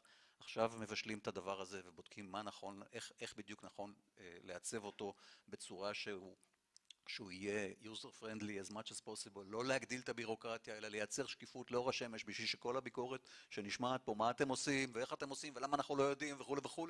שוב, ברמת הקונספט, אני לא נכנס לפרטים, הוא ימומש בצורה האופטימלית הניתנת להשגה במסגרת מרחב האפשרויות שאנחנו עושים. ואם מגלים שיש מחיר מופרז, יש פרקטיקה כזאת, נכון? בעולם ההגבלים, אני לא יודע, יש מוצג שנקרא מחיר מופרז, אז צריך לתת בראש, אוקיי? ואני חוזר שוב גם לספקים מחול. הם צריכים להבין שאנחנו לא מעוניינים שיתנדנדו עלינו. ואתה לא חושש מלשפוך תינוק עם מים, או לעשות איזשהו נזק, או משהו מהסוג הזה? אני חושב שבמציאות כזו, יושבים פה אנשים, כולנו צרכנים, כולנו אזרחים, תושבים, אנחנו רוצים לחיות, אנחנו רוצים שיהיה לנו אפשרות לקלקל את עצמנו בצורה סבירה. אני מקווה שהצורה שדברים מתגבשים היא תעשה, אני מקווה ואני חושב שאנחנו מכוונים לכך שזה יעשה בצורה מדודה. אני אומר עוד פעם, אני הייתי שליח של מדינת ישראל בשלוש נציגויות מכובדות ובשווקים מתקדמים, וראיתי כל מיני דברים. אני אספר לך על עוד פרקטיקה. לפני, לא יודע, אולי 8 שנים, אנחנו השקנו כלי, קולגות מחול אולי יופתעו לדעת, אנחנו קבענו מסלול מנהלי במסגרת הרשות להשקעות, שקראנו לו מסלול ריכוזיות או מסלול תחרות, ובו אמרנו שיחד שאנחנו נבדוק שוק מסוים, שווקים שבהם יש ריכוזיות גבוהה, ושניתן זכות סירוב ראשונה לתעשייה הישראלית, שהיא תבוא ותנסה לייצר זה. ובזמנו, זכות הדבר הזה הושק מסלול בתחום החלב, והוקמה המחלבה של רמת הגולן, שאחר כך הייתה פרייבט לבל של שופרסל. להגיד לך שזה הוריד מאוד את המחירים? פחות. אנחנו גם יודעים שהמחלבה הזאת, אבל לפחות אני מרגיש שידיים נקיות, אנחנו מנסים, בסדר? אם לא עושים, לא מצליחים. וזה למשל, זו דוגמה, אז בסדר, יבוא כפיר ואומר, זרקתי 50 מיליון שקל, בטוח שהוא יכול להגיד את זה, אבל אם לא היינו מנסים, לא היינו יודעים. אז בוא נלך באמת לכפיר, כי אמנם אתה נופל בפח שינון טמן לך, כי הוא אמר, אנחנו מרגישים שעשינו, אבל אנחנו הציבור הרי לא מרגישים את זה. אז שלשום הייתה ישיבה אצל ראש הממשלה עם השרים, ושר האוצר קיבל בסוף הפגישה מטלה להציג בתוך שבועיים מסקנות שנוגעות ליוקר המחייה, וסיפרו לי בדיוק מה נאמר בחדר, ואמרו שם דברים כמו פירוק מונופולים, ואמרו רגולציה, איחוד של הרגולציה, הסרת רגולציה, אמרו גם את המילה חקלאות, אבל אז שר החקלאות ישב בחדר, אז לא רצו לגמרי להתערב לו, אז בסוף החליטו שעל החקלאות ידברו בהמשך, ועוד שבועיים אמורות להיות מסקנות. אז תן לנו איזה פרומו, מה יכול להיות במסקנות כאלה, כדי לייצר כאן משהו שאנחנו גם נרגיש אותו, ולא רק שתהיה כזאת תחושה של עשייה, אבל פול גז בניוטרל. אין בעיה, ואם תרצי אחר כך גם אני אענה לדידי. אתה תענה לדידי, אין שום ספק. אז קודם כל, את כן יודעת אכן הרבה ממה שנאמר בישיבה, אז אולי לא צריך אותי. אבל בגדול אנחנו חושבים, קודם כל אמרתי כבר מקודם, אנחנו מזהים, עובדים ומנסים לפתור, כי ללא ספק יש בעיה, תופעה בלתי רצויה קשה מאוד של יוקר מחיה בישראל. בינינו יש כמה וקטורים. וקטור אחד קשור למעקב שדיברת מקודם. אנחנו באמת חושבים שעשינו רפורמה שהכותרת שלה הייתה מה שטוב באירופה טוב בישראל. זאת הייתה הכוונה. זה מה שהלכנו איתו. עשינו את זה בכמה תחומים כמו שינון פירט, אבל במעקב אחרי הדבר הזה אנחנו מזהים אין ספור חסמים סיזיפיים. קחו רק דוגמה אחת, אני חושב שאפילו את ליאל עשית איזה טוויט יפה על הדבר הזה, תקן 1145 של סימון תזונתי. אמרנו מה שטוב באירופה טוב בישראל, אבל גילינו אחר כך כשבישראל, בתקנות של משרד הבריאות, יש סימון תזונתי שהוא שונה ממה שיש באירופה. עכשיו זה לא רק העניין של לשים את הלייבל על משחת השיניים או על פריט המזון שאתם צורכים, אלא זו דרישה לבדוק דברים אחרים שבאירופה לא בודקים. עכשיו מה זה אומר בעצם? שיבואן רוצה לייבא משהו, הוא עכשיו צריך לשאול את היצרן מחול, רגע, בישראל יש עכשיו דרישה לבדוק כמה קולסטרול או כמה משהו אחר יש בדבר הזה, שבאירופה אין את הדרישה הזאת. הדברים האלה או שחוסמים יבוא לחלוטין או שמייקרים אותו, והדבר הזה כמובן מתגלגל אלינו הצרכנים. אז זה דבר אחד של המעקב שבעצם גילינו שכמה שרצינו לבוא עם רפורמה שאומרת מה שטוב באירופה טוב לישראל, נתקלת באין ספור חסמים שנובעים מזה שיש משרדים שונים, תקנות שונות שרואים גם לנגד עיניהם תמריץ שונה במה שהם צריכים לשמור, שזה דברים מאוד מאוד חשובים, אבל כל הדברים האלה מקשים להוריד את יוקר המחיה, ולכן אחד הדברים הראשונים באותו וקטור שמה שאנחנו רוצים לעשות זה לעשות את זה בצורה הרבה יותר אגרסיבית. באמת מה שטוב באירופה טוב בישראל, ואם באירופה לא צריך לציין את שם המפעל שבו זה יוצר, אז גם בישראל שלא צריך לציין את שם המפעל שבו המוצר מיוצר, כי הדבר הזה מקשה מאוד על העלויות. איפה אנחנו רואים את זה בצורה הכי דרסטית? קרפור זה case study מצוין. אנחנו הולכים אליהם, שואלים אותם מה קשה לכם עכשיו להביא את אותם מוצרים שאתם מוכרים בצרפת $1 ופה עולים $10. מה הבעיה? והם אומרים לנו את כל הדברים האלה שהם נתקלים בהם ברגע שהם מנסים להיכנס לישראל. אז בשבילנו זה דרך מצוינת לבדוק ולראות איך מה שאנחנו עשינו עם כותרת של מה שטוב באירופה טוב בישראל מתרגם לחיים עצמם, ולראות איפה בדיוק עוד יש חסמים. אז זה דבר אחד. דבר שני זה לא ספק הסיפור של ריכוזיות. כמו שאמרתי, יש פה ריכוזיות חריגה יחסית למדינות השוואה. אצלנו סדר גודל של 10 יצרניות המזון שולטות ב-50% מהשוק, ובמדינות אחרות בעולם ובאירופה בפרט זה סדר גודל של 20%.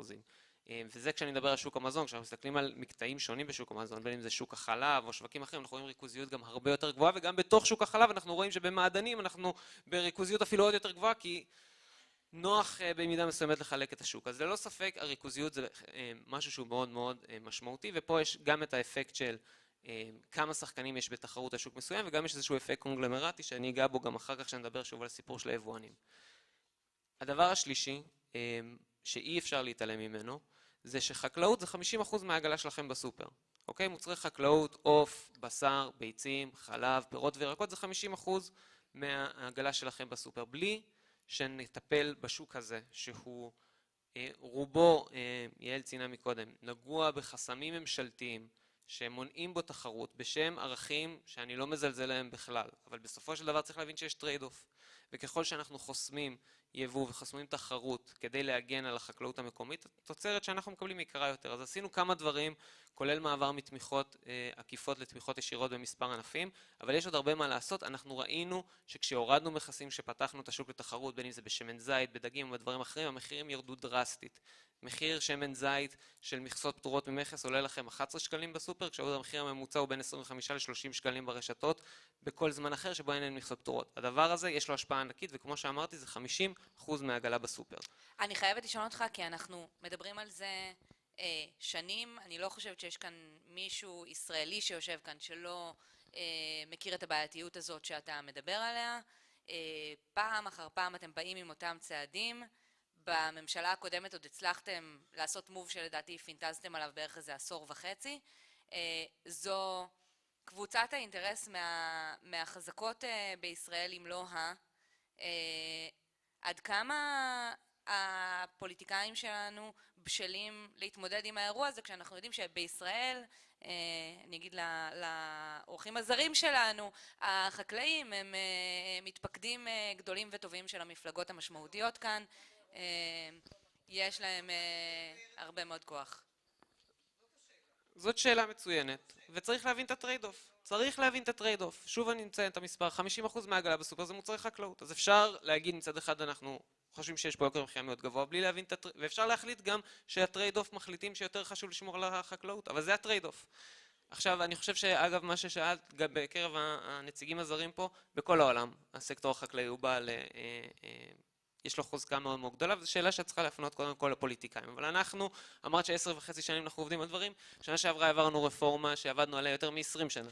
אנחנו נמשיך לנסות, נמשיך לשים את הדברים על השולחן, נמשיך לשקף את הטרייד-אוף שצריך לקבל עבורו את ההחלטה, והמדינאים צריכים לקבל את ההחלטה הזאת, אבל אנחנו לא נפסיק לבוא ולהראות שיש דרכים להוזיל פה את יוקר המחיה, יש דרכים לעשות את הדברים, אנחנו גם יודעים איך לעשות את זה תוך שמירה, גם אם לא ב100%, אבל חלקית על החקלאות, וזה בעצם הכיוון שאנחנו נמשיך לחתור אליו ולא נפסיק. אתה רוצה לענות לדידי? כן, אני רוצה לענות לדידי. נותנת לו רגע לענות לך? אני רוצה לענות לדידי דווקא משום המקום שבו היא נמצאה בו. אני חושב שכגורם... נזכיר רק את השאלה ונגיד, פתחנו וניסינו להבין, ואולי לא התעקשתי מספיק, למה אותה רפורמה שהייתה אמורה להגביל את הכוח של השחקנים הגדולים בסוף יצאה מחוק ההסדרים, שעבר לפני ככה שבוע-שבועיים, ואמרת שגיליתם היא אומנם מכוונת נגד השחקנים הגדולים, אבל היא עלולה לפגוע בקטנים באופן שיזיק לציבור, ונשמח אם תסביר באיזה אופן. אז יש פה המון פרטים שצריך להבין גם קודם כל מה מהות הרפורמה, אבל אני שנייה גם אקח טיפה צעד אחורה. בסופו של דבר שאנחנו כגורמי מקצוע מביאים המלצה, אנחנו ודוחפים אותה בטח בחוק ההסדרים, שהכל נעשה בבליץ די מהיר, אנחנו צריכים להיות משוכנעים שאנחנו עושים את הדבר הנכון, ושבאמת התועלת עולה על הנזק. הדבר הזה הוא אחת כמה וכמה כשאנחנו עושים צעד שהוא פוגע בזכויות קניין. והגוף שיותר מכולם בא ובעצם שואל אותנו, אתם כגורמי המקצוע, בטוחים שהרפורמה הזאת תעשה טוב, שהוא הרבה יותר גדול מהנזק, זה משרד המשפטים, והוא עושה את זה בצדק. כי בסופו של דבר כשאנחנו באים ובאמת פוגעים פה בזכות קניינית של גוף בלי ועדה, בלי שורת מומחים מאנשי ציבור ואחרים שהמליצו לדבר הזה, כמו למשל כשהיה את ועדת הריכוזיות וועדת שטרום שעשינו דברים דומים, הנטל עלינו מאוד מאוד גבוה. ולכן כגורם מקצוע, אני אומר את זה שוב, כשאנחנו יזמנו את התוכנית הזאת ודיברנו יחד עם רשות התחרות, ואז גם הבאנו אותה למשרד המשפטים, ובעצם ניסינו לשכנע שהדבר הזה הוא הדבר הנכון לעשות. שאלו אותנו כל פעם, האם אתם בטוחים שהדבר הזה יביא יותר תועלת מאשר נזק?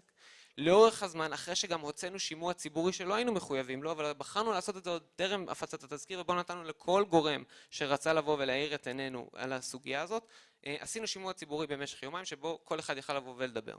בין אם בזום או בין אם בפיזית, ולשלוח עמדות כתובות כמובן. וצריך להבין, מה שהרפורמה הזאת באה לעשות, היא לא באה לגעת באותו יבוא בלעדי, כי כמו שינון אמר, יבוא הבלעדי הוא הרבה פעמים בכלל לא המקור של היבואן. זה נוח מאוד ליצרן בחול, בין אם זה אותה חברה אמריקאית ענקית שכולכם צורכים את משחת השיניים שלה, לעבוד עם יבואן אחד פה ולחסום את כל האחרים דרך יבוא מקביל, וזה נעשה שם. רצינו לעשות גם משהו בהקשר הזה, וגם פה משרד המשפטי בא ואמר לנו בסופו של דבר שמה שאנחנו מנסים לעשות הוא לא עובר משפטית. ואז כשבאנו לעשות את הסיפור של... סליחה? למה? את הסיפור של הגיאובלוק, בגלל שזה להטיל בעצם סנקציה כנגד אותו יצרן בינלאומי ולא היצרן הישראלי. אבל מה שבעצם באנו לעשות באותה רפורמה שאת ליאל קוראת לה רפורמת היבואנים, זה להגביל את הכוח הקונגלמרטי, בעצם מתוך תפיסה שאותו יבואן יש לו מוצר עוגן אחד, שאותו הוא מביא בבלעדיות בגלל אותו דבר שציינתי לפני כן, ויש לו עוד שלל מוצרים. עכשיו, על אף שבחוק המזון יש לו הגבלה בחוק לבצע התניות בקשירה בין אותם מוצרים, הבנו שבחדרי חדרים קשה מאוד לשמור על החוק בצורה שהיא הולמת, ואכן יש איזשהו קשר קונגלמרטי לעניין הזה, שבעצם מנצלים את אותו כוח שוק שלהם. העניין שזה כלל גם את כל הסדרי ההפצה במשק, וזה בעצם אמר שיצרן גדול לא יוכל להפיץ או לייבא מוצר של יצרן בינוני, אוקיי? יצרן גדול ויצרן בינוני. ומה שגילינו, אחרי שגם באו אלינו היצרנים הקטנים, שאותם יצרנים קטנים ישראלים שלא יוכלו להפיץ את מוצרם באותם יצרנים יותר גדולים ישראלים, הם ייפגעו קשות כי בעצם לא תהיה להם דרך להגיע לסופר. והם חייבים את אותם מפיצים ישראלים. ואני אומר שוב, כשרצנו עם הדבר הזה בחוק ההסדרים, את מחייכת דידי. אני יכול מאוד להיות שיש פתרון. וכשרצנו עם הדבר הזה בחוק ההסדרים, ואני צריך לבוא כאיש מקצוע ולהגיד למשרד המשפטים, למי שיושב היום בכובע שלך, ולהגיד לציבור שאני בטוח שהדבר הזה ייצר יותר תועלת מנזק, באותו רגע אני אמרתי שאני לא יכול לעשות את הדבר הזה. ולכן ההמלצה שלי הייתה, ואני פתוח לכל שאלה שתהיה בנושא הזה, בין אם אתם רוצים אחר כך או זה, אין פה שום עניין של שקיפות, או שום, לא מנסים להחביא שום דבר. שוב אני אומר, אנחנו יזמנו את הרפורמה, ואנחנו באנו ואמרנו, רגע, שנייה, אנחנו כבר לא בטוחים בה כמו שהיינו בטוחים בהתחלה. אני חושב שאתם הייתם רוצים שאנשי המקצוע במשרדים השונים, יהיה להם את היכולת גם לבוא ולהגיד סטופ, אפילו שזה קשה מאוד כבר ברמה הפוליטית, כאשר אנחנו רצים בחוק ההסדרים, ואנחנו רגע לפני השלמת דבר. הדבר הכי קל היה פשוט להמשיך עם זה קדימה, בטח לגורמים הפוליטיים. ולכן יש לנו ועדה שאנחנו, כמו שאמרת, מקימים. אנחנו הולכים לבחון את כל הדברים שם, ואנחנו חושבים שגם זה יחזק מאוד את הטיעון המשפטי שלנו, במקרה שאחר כך יהיה בג"ץ על אותו חופש קניין, שאנחנו יודעים להצדיק בצורה 100% מה שאנחנו עושים. עכשיו, אם לא נמצא את הפתרונות הראויים, לא יהיה נכון לעשות משהו, רק בשם לעשות משהו. לכן אנחנו רוצים לעשות, כמו שיעל אמרה, את הדברים הטובים, שבאמת בסוף אחר כך לא תשבו איתי עוד פעם בפאנל פה, עוד 3 שנים, תגידו, אבל מה זה קרה, מה ההשפעה הייתה בסוף על הציבור, ואני אגיד לכם, בסוף לא הייתה השפעה, כי באמת לא עשינו כלום. אנחנו רוצים לעשות דברים שבסוף נדע ברמת הסבירות הגבוהה ביותר, שאכן זה יתגלגל לכיס שלכם. דידי, אנחנו ככה לקראת סיום, ותכף יגיע החלק שלכם, אבל דיברנו, כשדיברנו לפני המפגש הזה, אולי על הפער בסטייט אוף מיינד שהלך ונפתח, בטח בשנה, שנתיים האחרונות, בין מה שקורה בארצות הברית בתחום ההגבלים, לבין מה שקורה כאן בארץ. באמת, אחד הדברים שאני אוהבת לעשות בזמני כפנסיונרית פעילה, זה להסתכל על מה שקורה בעולם, ובאמת הרוח שאנחנו שומעים עליה של הברנדייסיאנים החדשים, שמפעפעת ברשות התחרות האמריקאית, ב-Antitrust Authority, מאוד משמעותית וחשובה, ויש לקוות שגם היא אולי במסגרת איזו רפורמה תגיע ארצה. אולי רפורמה במודעות. כי נקודת המוצא, ואני רוצה גם להתייחס לדברים שחברתי אמרה כאן, היא הגישה האקטיבית או הגישה הפסיבית. ואני שמחתי לשמוע שבעניין חוק המזון נקטתם בגישה אקטיבית מסוימת, אבל היא קצת נשמעה לי אפשרות אחת, אבל יש גם אפשרות שנייה. מה עשיתם? פניתם אליהם וביקשתם מהם שימסרו לכם חומר. זאת אומרת, לא הייתה כאן פשיטה על הרשתות כדי לבדוק איפה נמצאים המוצרים, כי אני כל יום נמצאת בסופר במסגרת היותי פנסיונרית גאה, ואני יכולה להגיד לך חד משמעית שאופן סידור בכל סופר, אם זה לא בטבע טעם וסופר, כל מקום עדיפות ברורה ליצרנים מסוימים לעומת יצרנים אחרים שנמצאים למטה בתחתיות המדף. עכשיו יש לנו מספר רשויות שפועלות, יש את הרשות לסחר הוגן, שמעתם עליה? לא שמעתם עליה? היא גם קיימת דרך אגב. ויש את הרשות להגבלים ורשות התחרות, ויש את משרד הכלכלה, ואם כולכם הייתם יושבים ביחד ומקבלים ומגבשים מדיניות פרו-אקטיבית, האם יכול להיות שהייתם מגיעים לצעדים אחרים? אני מקווה שכן. כי בארצות הברית, אותה ארצות הברית יש בה הרבה מאוד בעיות, ולא היינו רוצים להיות שם. אולי בימים אחרים.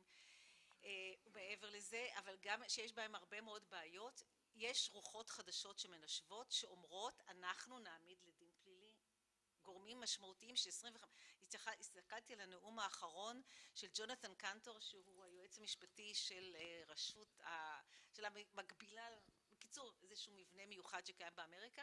הוא אומר אנחנו עושים מה ש25 שנה לא עשו בארצות הברית, אנחנו מביאים מונופולים לדין. נכון, זה ייקח זמן, נכון, זה משאבים של בית משפט, אבל אולי רצוי שינקטו הליכים מסוימים ויגיעו אולי להסדר בשלב אחר, לא בשלב של לפני כן. זאת אומרת, לא, אני לא רוצה להישמע, אני לא חושבת שכולם צריכים לעמוד לדין, אבל אני בטוחה שאם תחקרו ואם תבצעו ואם תהיו בגישה פרו-אקטיבית, משותפת ומשולבת, אפשר יהיה לנסות ולהגיע לתוצאות אחרות. עכשיו, זה לא עניין של פופוליזם, אני באמת, כי מיד יגידו, זה מה שהציבור דורש דם. לא, זה לא דם. זה גישת אכיפה. אני פיתחתי את הרעיון של אכיפה חילופית, ואת יודעת את זה, לפני 200 שנה, כאשר ראינו את רשות ניירות ערך האמריקאית, שלה יש רק את הכלי האזרחי, דרך אגב, לרשות ניירות ערך האמריקאית אין את הכלי החקירתי הפלילי, זה הכלי היחידי שיש לה. לנו באותו זמן היה רק את הכלי הפלילי. אז פיתחנו את הנושא של אכיפה מנהלית עוד לפני, אבל לעבור ולא לעבור מצד אחד שפתאום אין אכיפה פלילית ויש רק אכיפה מנהלית, כאשר ליד כל הסכומים האלה, ואני הבאתי אותם, הם חשובים, אני לא אומרת לך, אבל זה 500,000. אוסם השיתו עליה, ליונילבר השיתו 4 מיליון על העברת תשלומים והתערבות בסידור המצרכים. מה זה 4 מיליון על יוניליבר? מה המשמעות? המשמעות הוא שרווחי החברה קטנו ב4 מיליון. זאת אומרת, מי שנשא בנזק המיידי של הקנס המנהלי הוא בעלי המניות. או נושאי המשרה אם יש להם תשלום סחור בנושאים. בפועל אין לזה שינוי התנהגותי. כי האם יוניליבר תעמוד, האם אני אמכור את המניה שלי ביוניליבר בגלל שהושת עליה קנס של 4? מה המשמעות של הקנסות האלה? בשביל מה עשינו אותם? אז את אומרת, אנחנו לא רצינו להיכנס להליכים פליליים לעומת משאבים אחרים. לא, את אמרת שבחרתם. לא. סליחה, אני אדייק בדברייך. אני אומרת שהחלטנו, אני לא אצטט עכשיו כי יש לנו הקלטה, אבל בגדול זו החלטה שקיבלתם. אני חושבת שיש מקום להחלטות כאלה, אבל כאשר המשפט שלצידם זה שאין הודעה של בעל הדין, אפילו האכיפה המנהלית הזאת לדעתי לוקה בחסר. ויכול בהחלט להיות שגישה אקטיבית, גם משולבת של קנסות מנהליים ושל הליכים פליליים, תביא לתוצאה של עירוב ויראה, ויכול להיות שאני טועה. אבל כל הזמן לחשוב על הנזק מול התועלת, היא גם חשיבה שבסופו של יום מי שמשלם את מחיר ההססנות הרגולטורית הזאת, זה הציבור בכללותו. אז לכן אני חושבת... אז אני אשמח להתייחס. קודם כל, אנחנו פתחנו בחקירה פלילית נגד חברות המזון, והחקירה הזאת מתנהלת. ולחלוטין אכיפה של חוק המזון בעיצומים כספיים זה לא בא במקום ההליכים הפליליים שאנחנו מתנהלים. אנחנו פשוט חושבים שיש הליכים שמתאימים לפלילי ויש הליכים שמתאימים למנהלי, ולא כל ההליכים מתאימים לאותו סוג של סנקציה, והחקירה הזאת מתנהלת, אבל חקירה פלילית היא לוקחת זמן. והציבור הוא חסר סבלנות, והוא רוצה החלטות עכשיו והוא רוצה סנקציות עכשיו. אז יש פה עניין של שילוב של אמצעים, גם סנקציות מנהליות וגם חקירה פלילית, והחקירה הזאת עדיין מתנהלת. עכשיו אני רוצה להגיד משהו על הגישה החדשה בארצות הברית. זה נכון שיש גישה חדשה בארצות הברית, אני רק רוצה להגיד שאנחנו פשוט היינו בגישה הזאת הרבה קודם. הגישה האמריקאית היא גישה, תמיד הייתה מאוד מאוד מאוד מאוד שמרנית, והגישה האירופאית וגם הגישה שלנו הייתה גישה הרבה יותר כלפי החברות. כלפי המונופולים? בוודאי. יצרני מה זה היה שם, ההסדר הכובל כמה הליכים פליליים נקטתם בשנת 22? אבל שוב פעם, אנחנו מנהלים הרבה מאוד הליכים פליליים, אבל ההליכים האלה הם כבדים, הם לוקחים המון זמן. יש לנו חקירה בתחום ההסעות, זה תחום כל העיריות במדינת ישראל משלמות עליהם המון המון המון כספים ציבוריים, ובחקירה הזאת אנחנו מצאנו עשרות רבות של תיאומי מכרזים, חילטנו בחילוטים זמניים 50 מיליון שקלים מהחברות האלה, וגם החקירה הזאת מתנהלת, אבל התיקים האלה הם כבדים והם לוקחים זמן. אז אנחנו רוצים להשתמש בכל הכלים שיש לנו, גם חקירות פליליות למקרים המתאימים, גם עיצומים כספיים למקרים המתאימים, גם מחקרים, גם הכרזות מונופולים, כל הדברים האלה אנחנו לגמרי, גם קבוצת ריכוז. עכשיו אני רוצה להגיד לגבי מה שקורה בארצות הברית, אני חושבת שהרבה ממה שקורה בארצות הברית קורה כבר מזמן בישראל. הנשיא ביידן הוציא צו שכל הרשויות הרגולטוריות צריכות לשקול שיקולי תחרות. חוק הריכוזיות קבע את זה כבר לפני די הרבה שנים. וגם עכשיו בחוק ההסדרה קבעו את הדבר הזה, שבמסגרת הסדרה צריך לשקול שיקולי תחרות, רשות התחרות משקיעה הרבה מאוד משאבים בשביל לייעץ למשרדי ממשלה, כדי שהם ישקלו שיקולי תחרות בכל הרגולציה שהם מחליטים וכשהם מקצים רישיון. אז הרבה מהדברים האלה הם קיימים כבר אצלנו. אנחנו בשנה האחרונה התנגדנו ל6 עסקאות במשק, זה סכום התנגדויות שאני לא חושבת שהיה ב10 או 20 שנה האחרונות, הרבה מהם במזון, בגלל שאנחנו לחלוטין הרבה יותר רוצים לוודא שלא יהיו מיזוגים שפוגעים בתחרות.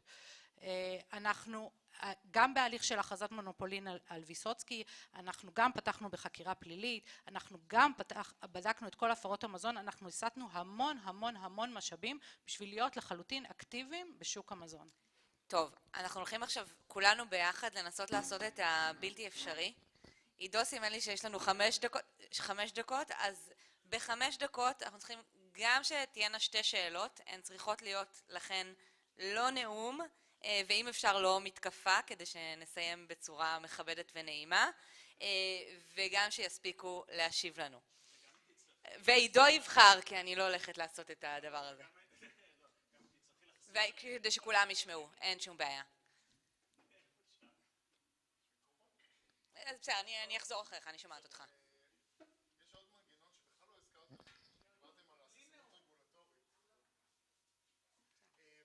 אכיפה פרטית, שגם זה תחום שלא עובד כמו שצריך. בית המשפט העליון, בפרשת תנובה לפני חודשיים, ובית המשפט המחוזי בתל אביב לפני שבועיים בלבד, בפרשת איתורן, אמרו לא, תביעות ייצוגיות על מחיר מופרז, אנחנו מצמצמים את זה, אנחנו לא רוצים את זה, אנחנו דוחים את זה. בכלל אקטיביזם שיפוטי בישראל זה אגדה אורבנית, זה לא קיים באמת, אבל גם בתחום הזה של דיני תחרות, גם דרך אכיפה פרטית וייצוגיות, זה עוד כלי שאפשר לחזק אותו ולהשתמש בו יותר. אוקיי, אז נשאלה, אני אהפוך את זה לשאלה ברשותך, דיברת על הכלי של אכיפה פרטית, שימוש בתובנות ייצוגיות כדי לעסוק בעילה של מחיר מופרז, ובאמת הייתה פסיקה, בכלל שאלת קיומה של עילת מחיר מופרז בכלל בישראל לא מובנת מאליה, והפסיקה האחרונה עוד צמצמה אותה מעט. אכן. אז אולי יעל תשיבי את, מה בעינייך המקום של אכיפה פרטית במקום הזה, והאם יש או אין מקום לעילת מחיר מופרז כאן? אז אני חושבת שכשמדברים על אכיפה פרטית ומתמקדים רק במחיר מופרז, אז קצת עושים עוול לאכיפה פרטית. קודם כל, מחיר מופרז, דיברת על ארצות הברית, זה לא קיים בארצות הברית. זה קונספט שהם בכלל לא מבינים אותו. כשאנחנו מדברים איתם הם פשוט המומים. ובסופו של דבר, מחיר מופרז זה איזשהו מנגנון שבו בית משפט מפקח על מחירים. ויש לזה מחיר, בגלל שכשאנחנו מפקחים על מחירים, אז אנחנו בדרך כלל עושים את זה די גרוע. ואנחנו מאפשרים לחברות, אנחנו מעוותים לחברות את כל מבנה התמריצים שלהם, ואז אנחנו מפקחים על מחיר X, הם מעלים את המחיר במקום אחר, הם מפסיקים לייצר, זה לא מנגנון מאוד טוב. יחד עם זאת, אנחנו ברשות עשינו תיק ראשון של מחיר מופרז על תרופות השנה, והסיבה שעשינו את זה זה בגלל שאנחנו באמת חושבים שבתחום הזה של התרופות, כשיש לקוח שהוא זקוק לתרופה שהיא מצילת חיים והוא שבוי ובאמת אין לו שום דבר אחר לעשות חוץ מלקנות את התרופה הזאת, במקרים האלה נכון לעשות עילות של מחיר מופרז, וגם שם הקפיצה של המחיר הייתה מאוד מאוד משמעותית. אבל כן אני חושבת שצריך להיות יותר אכיפה פרטית, אבל במקומות שבהם יש ניצול מעמד לרעה או הסדר כובל ויש נזק, ובמקומות האלה אני בעיקר מוצאת את עצמי הולכת לטובים ייצוגיים פוטנציאליים ושואלת אותם למה הם לא מגישים תביעות בעקבות תיקים שלנו.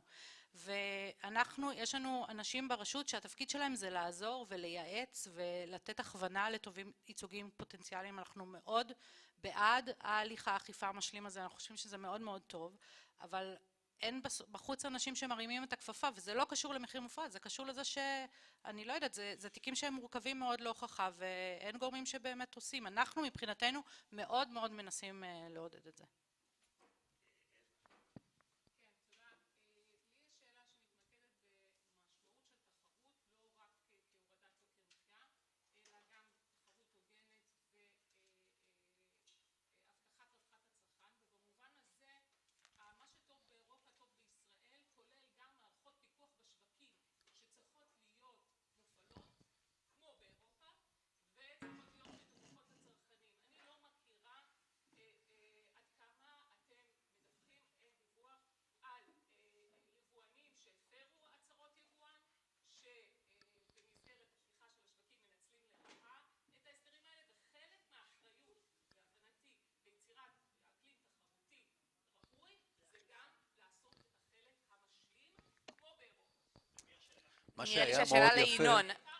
מה שהיה מאוד יפה זה שהייתי בטוח חטפתי את זה. עדנה, אני...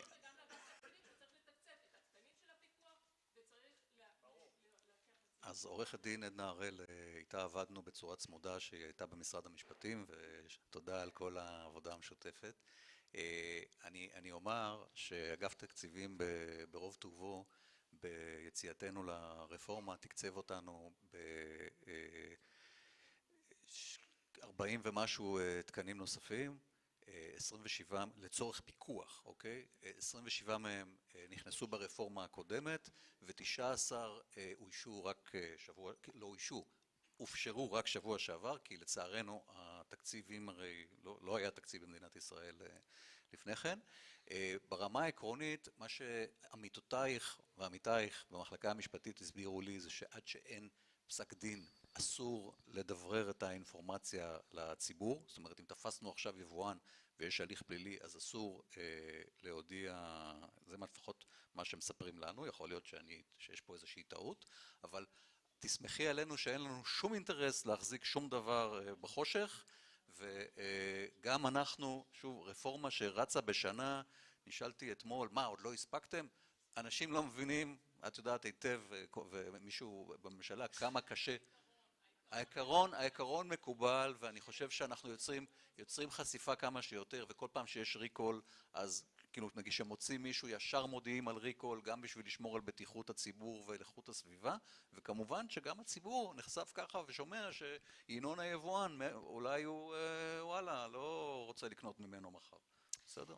טוב, אני מרגישה שנשארנו עם הרבה מאוד שאלות, אבל ארוחת הצהריים... סעיף 1 לחוק המזון אומר שצריך ללכת לאכול צהריים. אז... לא. נגמר לנו הזמן. לא, אז אני אגיד תודה למשתתפים בפאנל שלנו, אתם מוזמנים להסתער עליהם, עורכת הדין דידי לחמן מסר, יעל שייני, נון אלרועי וכפיר בטט, תודה רבה לכם. ותודה לליאל קייזר, ועוד מעט אנחנו נדבר על דמוקרטיה.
אוקיי.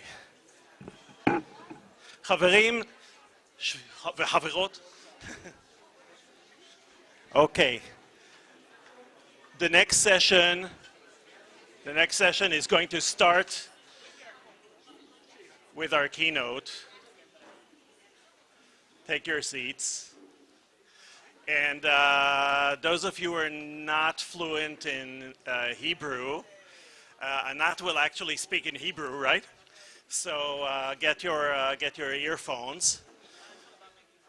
And then after the keynote, we switch to a panel that will be in English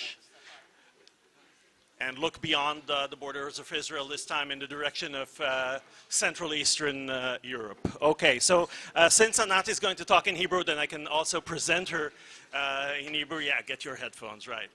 Okay. Thank you, זולטן. פרופסור ענת אדמתי היא הנואמת המרכזית הבאה שלנו, ואתם כבר מבינים מתוך הכותרת של ההרצאה שנמצאת לידי, שאנחנו הולכים לדבר על דמוקרטיה ועל ממשקים של עולם העסקים ושל עולם המשפט והדמוקרטיה. ענת הולכת לדבר, לא אני. פרופסור ענת אדמתי היא פרופסור למימון וכלכלה באוניברסיטת סטנפורד. יש לה, תכף נדבר קצת על הכתיבה שלה הענפה מאוד, שעוסקת בממשקים שבין עולם המשפט, הכלכלה, העסקים וקביעת מדיניות על ידי הממשל. היא מדורגת שוב ושוב על ידי כתבי עת מאוד מוכרים בעולם כאחת מהוגות הדעה, אני חושב, ככה צריך לומר את זה, ה-thinkers המובילות בעולם, ולכן זו זכות גדולה לשמוע את ענת. הספר שלה שזכה להכי הרבה תהודה בישראל בשנים האחרונות, זה הספר שנקרא בגדי הבנקאים החדשים, שתורגם, זה מאנגלית, כן, אבל הוא תורגם גם לעברית וזכה לעניין רב, ואני אשאיר לך להפתיע מה קורה עם הספר הזה. ואני חייב לספר לכם שבשנה האחרונה, לי יש את הזכות הגדולה שלפני שנה ענת הסכימה להצטרף כחברת בורד למועצה האקדמית שלנו, והיא לא סתם חברת בורד ומייעצת ומקיימת איתנו שיחות ודיאלוגים על הנושאים שמעסיקים את מכון ברנדייס. זה נהיה תרומה מאוד משמעותית לחשיבה שלנו, ואז אפשר לומר שענת היא לא רק חברת בורד, אלא אני מקווה שאפשר להגיד שאת גם חברה, שזה לא כמו שביבי אומר שמילצ'ן הוא חבר, ואז מילצ'ן אומר שזה ככה ככה. אז כן. זה נכון. אז זה הולך להיות מאוד מרתק. ענת, הבמה שלך.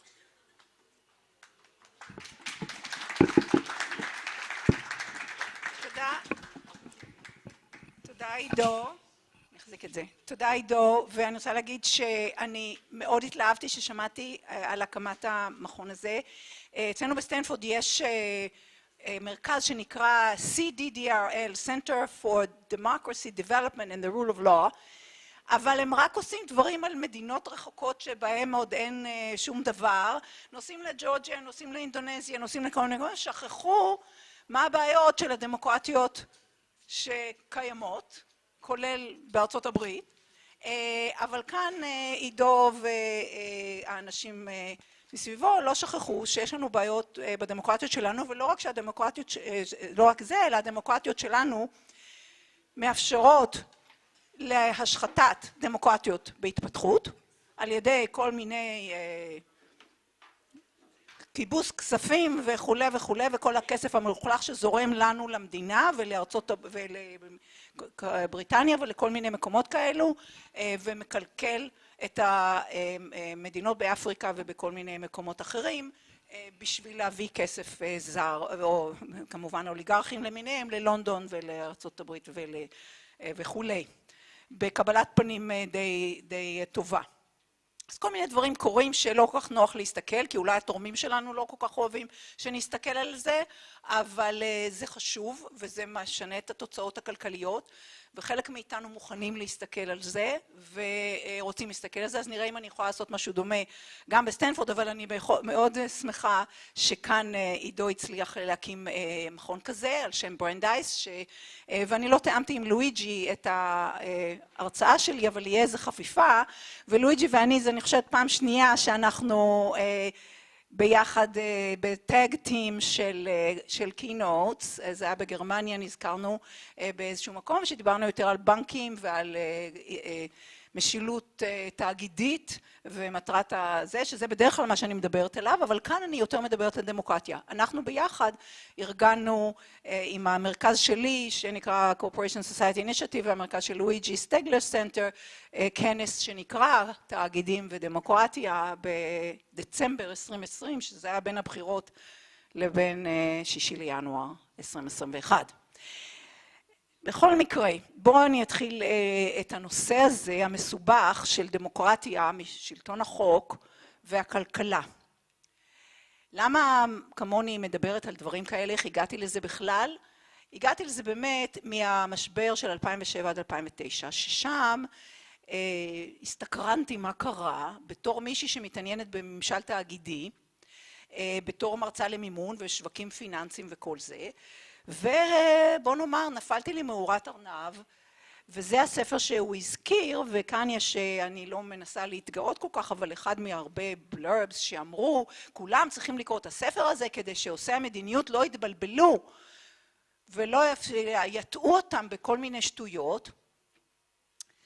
כלומר, כתבתי ספר, אחרי שראיתי שאני לא מצליחה, אני לא מצליחה להסביר את זה לנושא המדיניות, הם לא רוצים לשמוע מה שיש לי להגיד. זאת אומרת, אם הציבור לא יבין את המילים, אין תקווה לשנות את המערכת הזאת.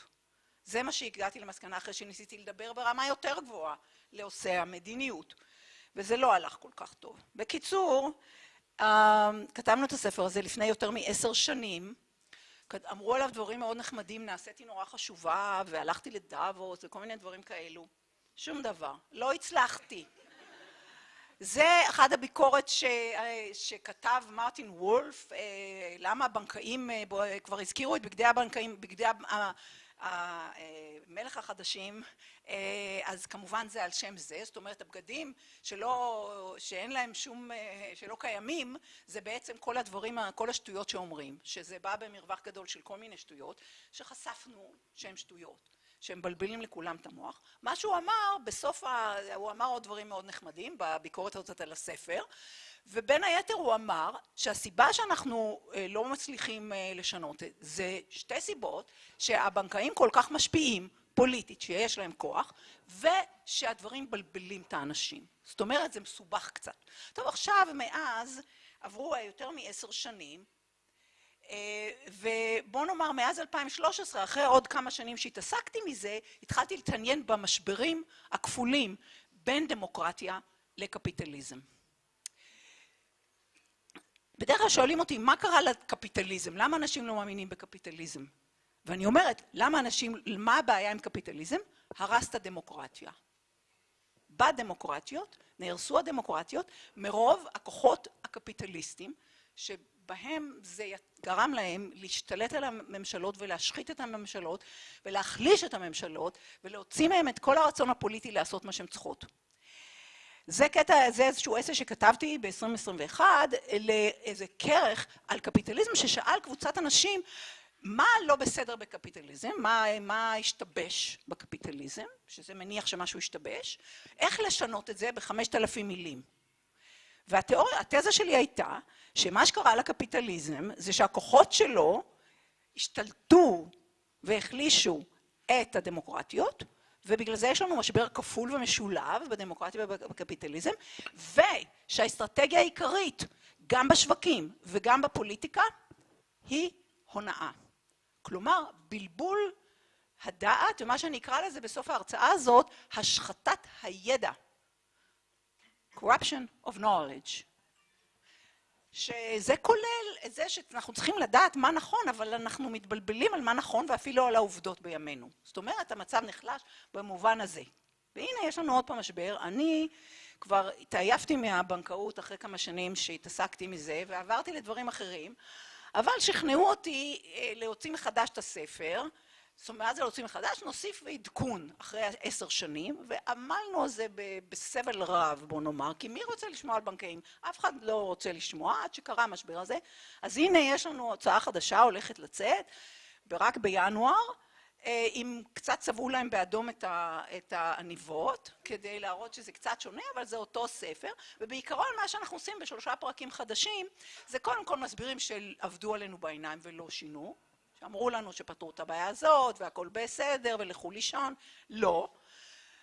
חוץ מזה השתנו דברים, גם היה קורונה וכל זה, והנה היה לנו את המשבר הזה. בקיצור, חילוצים ממשיכים וימשיכו. ובנקים מרכזיים, שאנחנו מסבירים עכשיו בדיוק מי הם ומה הם, תופסים יותר ויותר מקום בכלכלה, ומשמשים בחילוצים בצורה שאנשים לא לגמרי מבינים, אבל אנחנו מסבירים. ואנחנו הולכים עד שלטון החוק, שזה משהו שאני יותר התעמקתי בו בשנים האחרונות, כלומר התאגיד ושלטון החוק. זה קצת עלו דברים פה על מה קורה אם התאגיד שובר את החוק, ואיך אנחנו אוכפים את החוק על התאגיד וכו' וכו'. ואחד הדברים שאנחנו מסיימים בהם, זה באמת ההחלשה של האמת. כלומר, זה שהאמת איבדה כוח. כוח בעולם. וזה האתגר הגדול שלנו. העניין הזה של כל הרעש במדיה, כלומר אני אלך לכיוון של המדיה, שלואיג'י התחיל איתו בלי שתאמנו שום דבר, ואני מתעניינת כמובן, אני שמחה שהוא דיבר על whistleblowers וכל הדברים האלה שאני מאוד מתעניינת בהם, יושב פה באולם מישהו שבא אליי קבוע להרצאות בסטנפורד, שהיה whistleblower לדויטשה בנק, כאן אחיקם בן ארצי.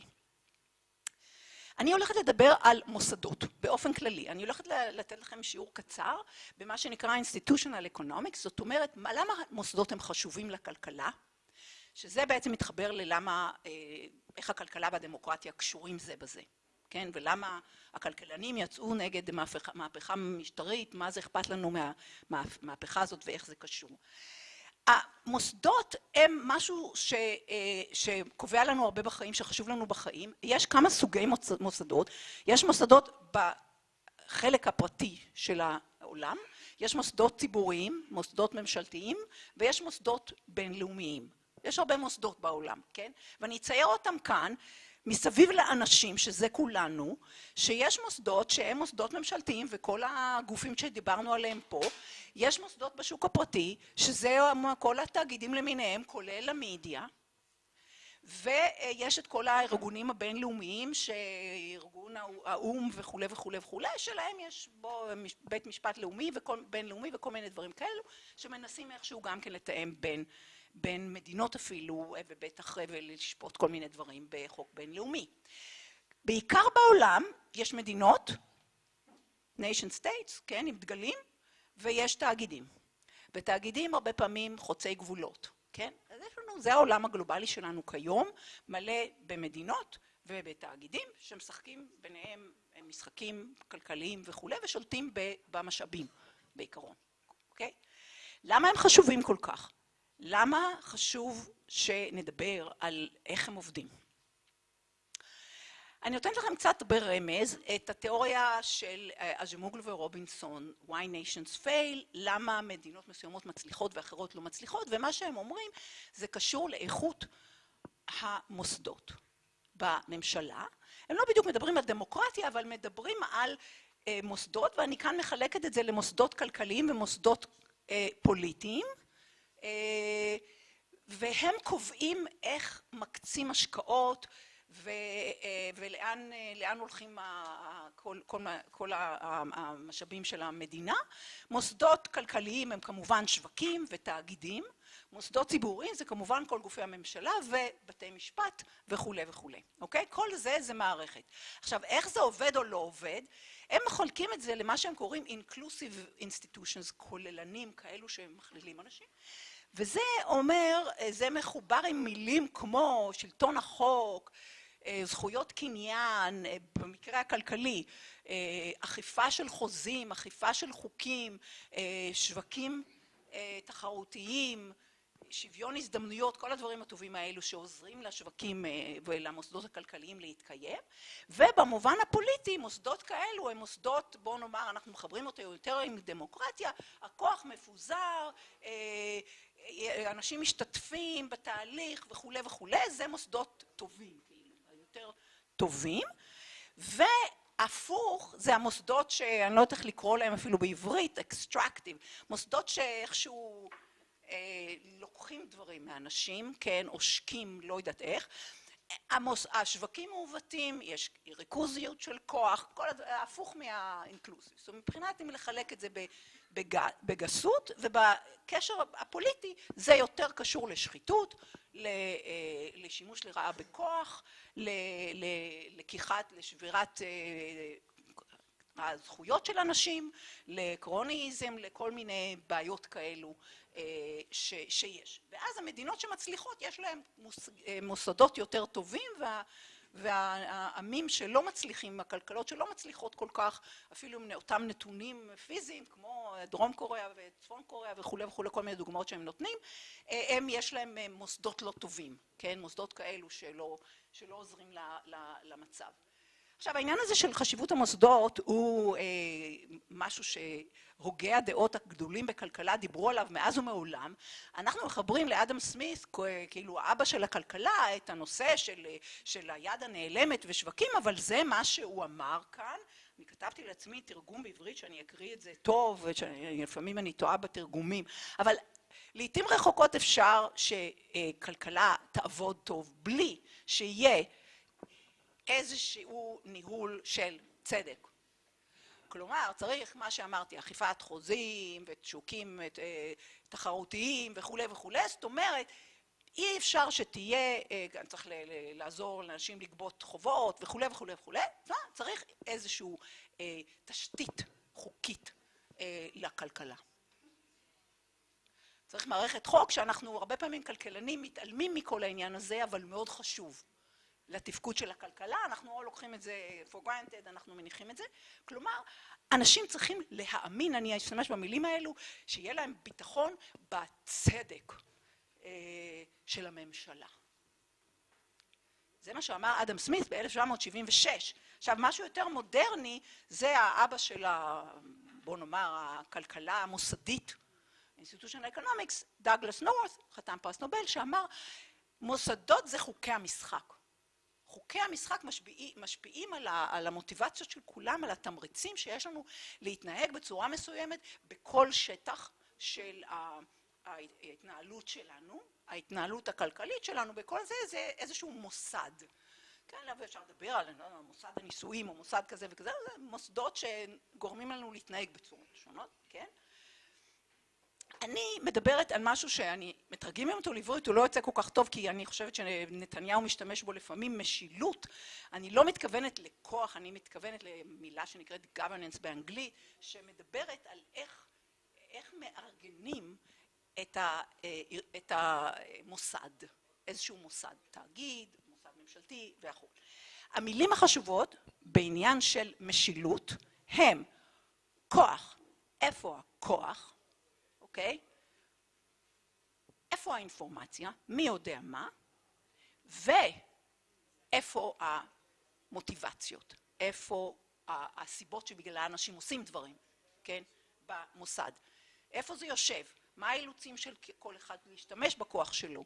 ומה יוצא בסוף לכל מי שמסביב, שמושפע מהמוסד, אוקיי? בשביל שזה יעבוד, בשביל שהמשילות תעבוד, המילים העיקריות שאני משתמש בהן, מילים גדולות, אמון, מילה חשובה, מחויבות, כלומר, אם אתה עושה עם מישהו עסק, או יש לך איזושהי אינטראקציה עם מישהו, אתה צריך, הוא יכול להיות מסוגל להבטיח לך שהוא לא יפגע בך, כן? אז יכול לתת לו איזה מכניזם של התחייבות, זה נקרא accountability, זה, איך קוראים לזה? אחריותיות. לא עושה אחריות, אחריותיות. זאת אומרת, והמילה כבר נאמרה היום, accountability. זאת אומרת, אתה עושה משהו ואתה אחראי למה שאתה עושה, ויש תוצאות, כן? אם תפגע באנשים, או המערכת גורמת לך זה. Trust, כאן יש מילים כמו, זה מהמילון, אוקיי, זו מילה חשובה. התמונה היא מהוובסייט שלי בקטע של advocacy וכולי, איך אנחנו יכולים לבטוח באנשים, מה יגרום לנו לבטוח. אנחנו חיים בעולם גלובלי יש לנו אינטראקציות לא עם אנשים מהמשפחה שלנו ומהשבט שלנו, אלא עם פרסונל, אנחנו עם אנשים במקומות אחרים, איך אנחנו יודעים לבטוח במי שאנחנו מתעסקים איתו. החוקים עוזרים אם הם עובדים, שנוכל לבטוח. אנחנו יכולים לבטוח, אני יכולה לנסוע בכביש, כי אני יודעת שהשוטר יעצור אותך אם תיסע מהר. זה אומר לי שאני יכולה לבטוח, שאני יכולה לצאת לרחוב, שיש חוק. כן, מערכת חוקים. ויש לזה כל מיני שמות. זה מה שהממשלות כותבות, יש לזה מילים כאלו. חוקים, רגולציות, חוזים, דברים שאומרים.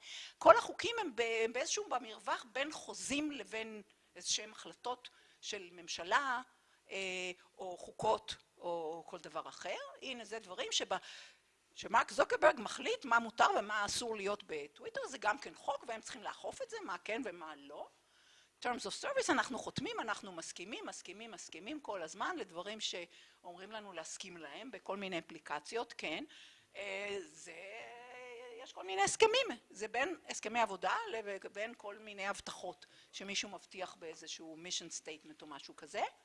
בכל מקרה, כל חוק, אפילו חוקה, צריכים אינטרפטציה, צריכים אכיפה.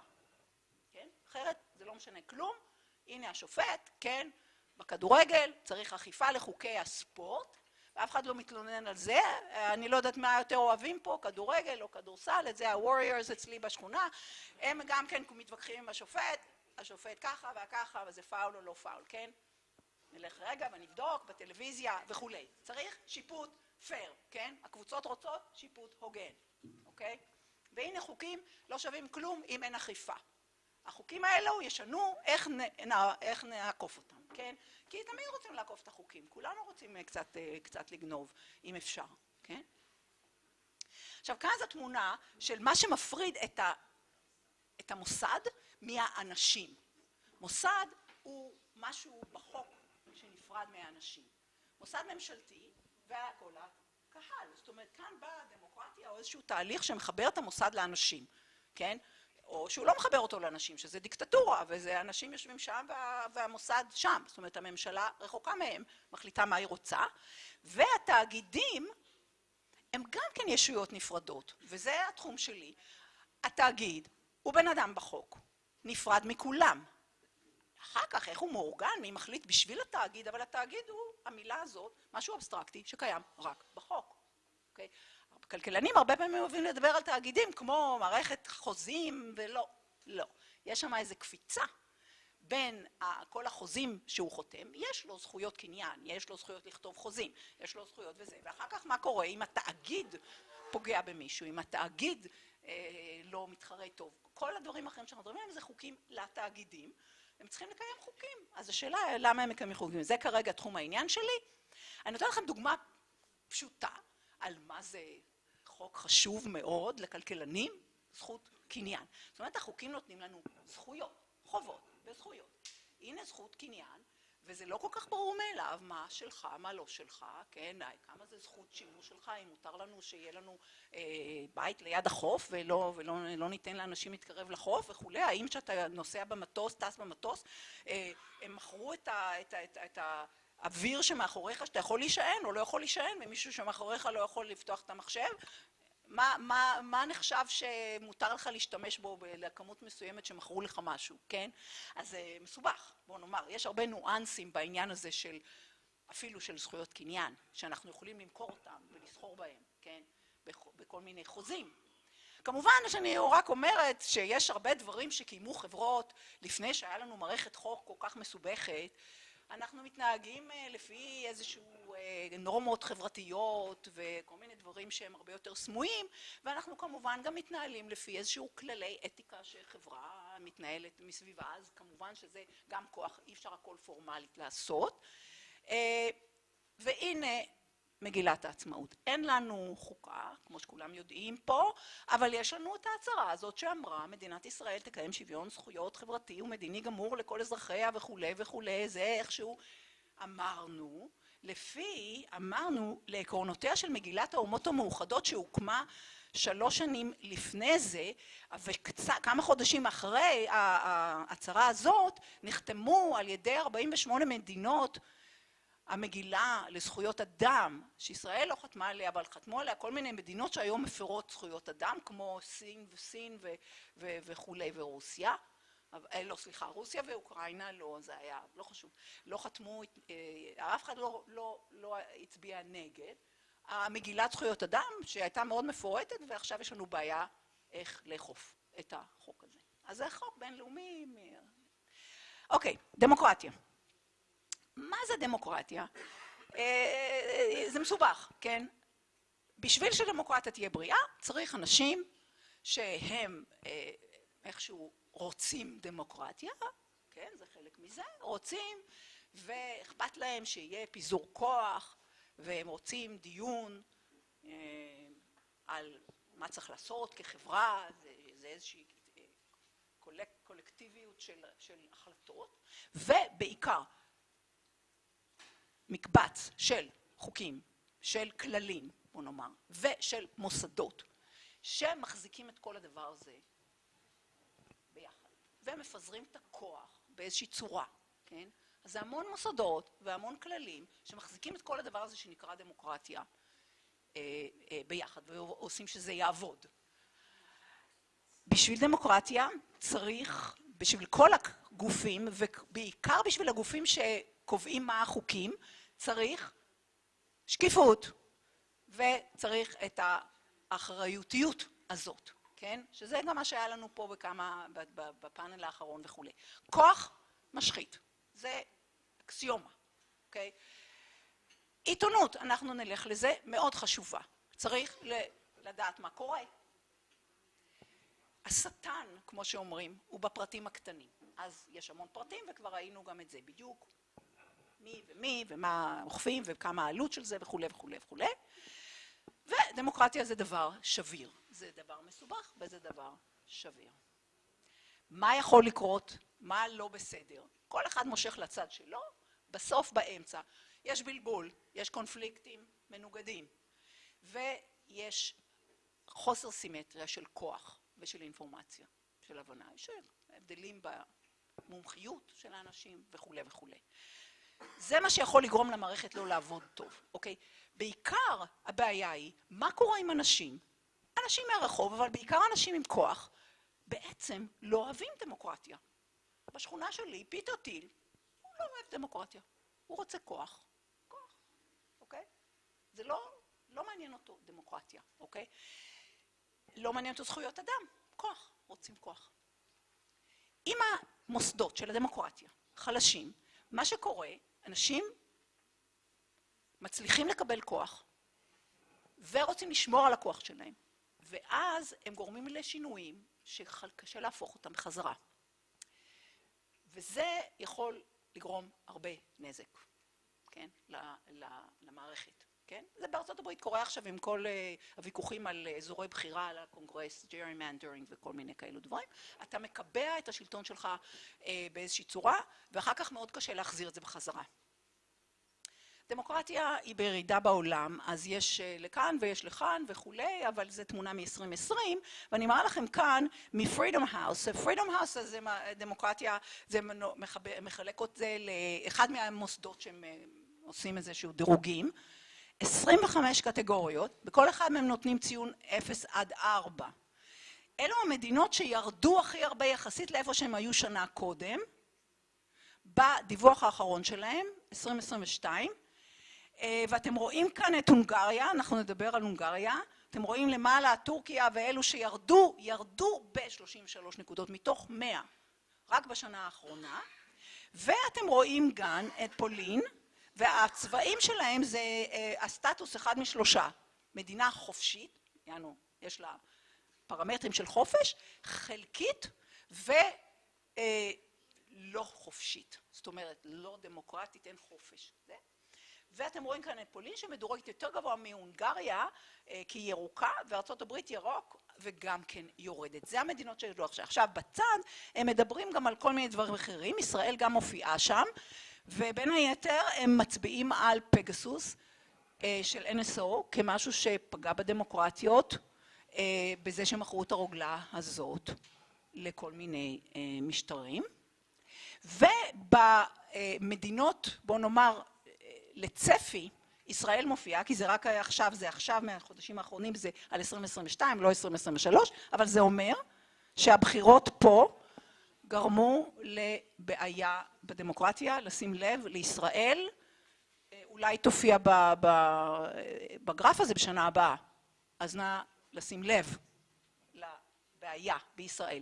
זה גם כן מאפריל עכשיו, וזה נותן שוב תנודתיות במצב הדמוקרטיה יחסית לשנה שקודם. אז אנחנו בחברה טובה פה, גם עם ארצות הברית ועוד מקומות, למטה, יורד.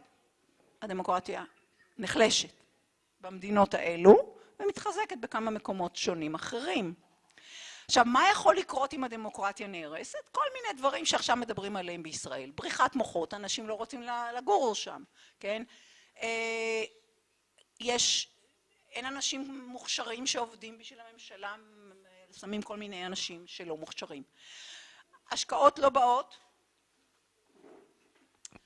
יש פגיעה ביחסים הבינלאומיים, כי מדינות מסוימות שחברות שלנו אולי הן רוצות דמוקרטיה, וזה יכול להתגלגל לקונפליקטים אלימים גם כן, כן? כאן מבחינת הבריחת מוחות, זה בעיקר בריחת מוחות של טק ושל אקדמיים ואנשים שיש להם ערך שוק במקום אחר ולא מוכנים בסופו של דבר לגור במדינה שהם לא מרגישים מספיק שיש להם כוח וכולי וכולי. בגלל זה האקדמיים מאוד נזעקים פה גם. עלה כבר העניין, אני מחברת את זה קצת לבוקר, העניין של מי נמצא במוסדות. כלומר, אומרים, אנשים זה מדיניות. במקרה של ארצות הברית, יש לכם עכשיו את ביידן ואת לינה כאן, הנה היא פה, והם יש להם אג'נדה עכשיו שדיברנו עליה קודם, ברנדייס, competition policy וכולי, ואז זה מאוד פוליטי בארצות הברית כרגע, וזה מה דיברנו קודם. יש לנו את טורקיה, עכשיו היו שם בחירות, אבל מה שכאן אני כותבת זה על מה שהוא עשה למי שמספק את הנתונים, כי אני הולכת ללכת לכיוון של אינפורמציה ואמת. אם הסטטיסטיקאי שנותן את המדדים הוא מישהו שיכולים לעבוד עליו, אז זה בעיה.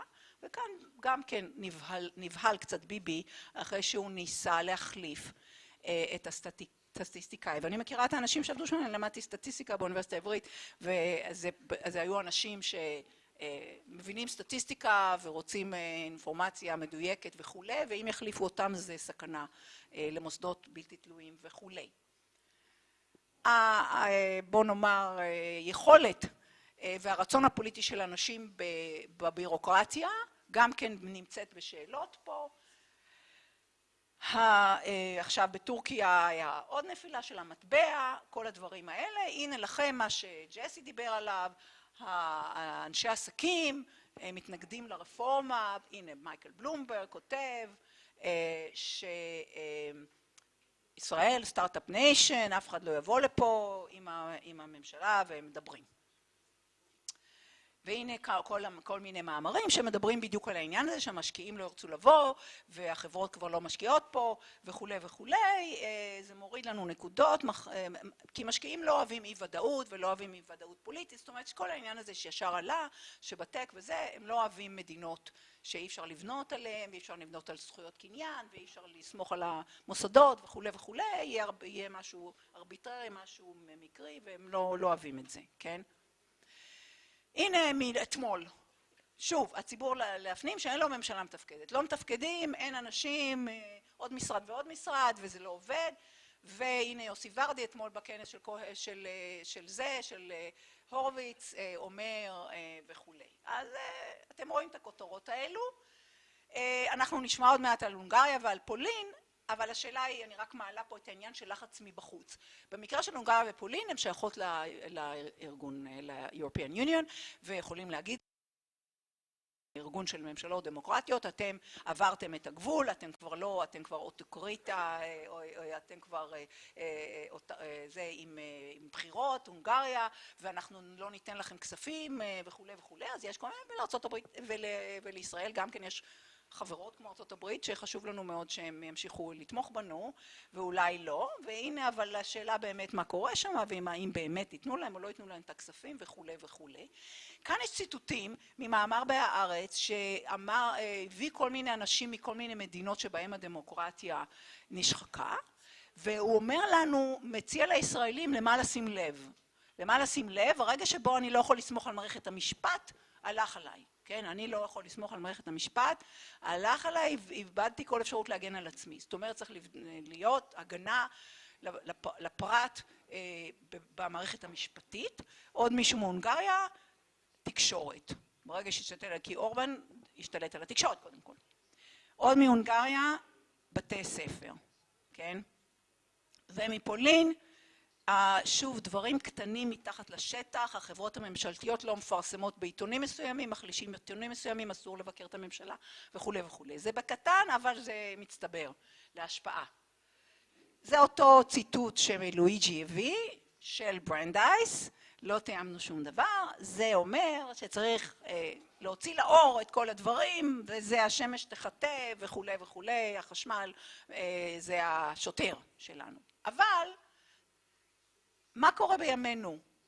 אנחנו יודעים מה העובדות, או הכל פייק ניוז, כן? איך יודעים מה נכון ומה לא נכון? הרי בסך הכל זה הספר שלי, זה היה על זה שאנשים מתבלבלים באיזה צד של המאזן אנחנו מדברים עליו או מה מדובר. כן, בקיצור היום יש לנו דיקטטורים שהם לא מבוססים כל כך על כוח, למרות שגם את זה הם השתמשו בו, אבל משתמשים מה שנקרא ספין דיקטטורס. דיקטטורים שהם מבלבלים את האנשים שלהם, או שולטים בתקשורת בשביל פרופגנדה, כן? אז יש פרופגנדה מהתאגידים, יש פרופגנדה מהשליטים, ואלו אומרים לאנשים שלהם שהם עשו. עכשיו אני רוצה לדבר על מה זה דמוקרטיה, אוקיי? הנה ציטוט, דמוקרטיה זה לא, אף אחד לא יכול להגיד לי מה זה. דמוקרטיה זה על לא שמחים. מי אמר את זה? שיש הרבה דרכים שיהיה דמוקרטיה. מי אמר את זה? זה אופ-אד שנכתב על ידי השגרירים הרוסים והסיני ביחד לארצות הברית. והם אומרים, אנחנו דמוקרטיה, צפון קוריאה קוראים לה דמוקרטיה, בשם שלה. כולם רוצים את המילה הזאת, כן? והם אומרים, מה, אתם יש לכם איזשהו פסגה על דמוקרטיה ואתם רק מתווכחים וכולי. גם אנחנו דמוקרטיות, הם אומרים. תראו את האזרחים שלנו מצביעים לממשלה שלנו ושמחים וכולי. למה אתם רוצים רק לקחת את המושג של דמוקרטיה מאיתנו? כן, הבלבול הזה רק אומר שהמילה דמוקרטיה היא מילה מאוד פופולרית וכל אחד רוצה להשתמש בה, וזה הוויכוח גם בארץ. ביבי ולוין וכל אלה אומרים, מה? זה לטובת הדמוקרטיה. אנחנו בוחרים שופטים כמו באמריקה וכו' וכו'. כן?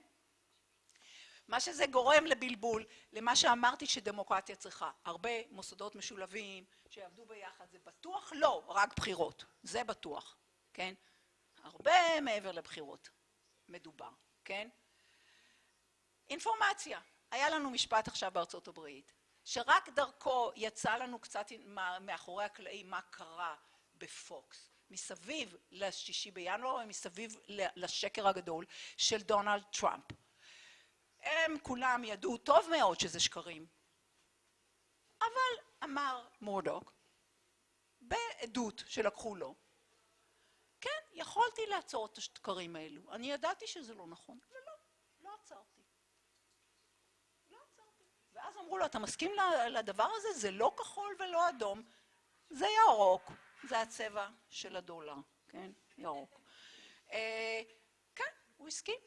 זה למה?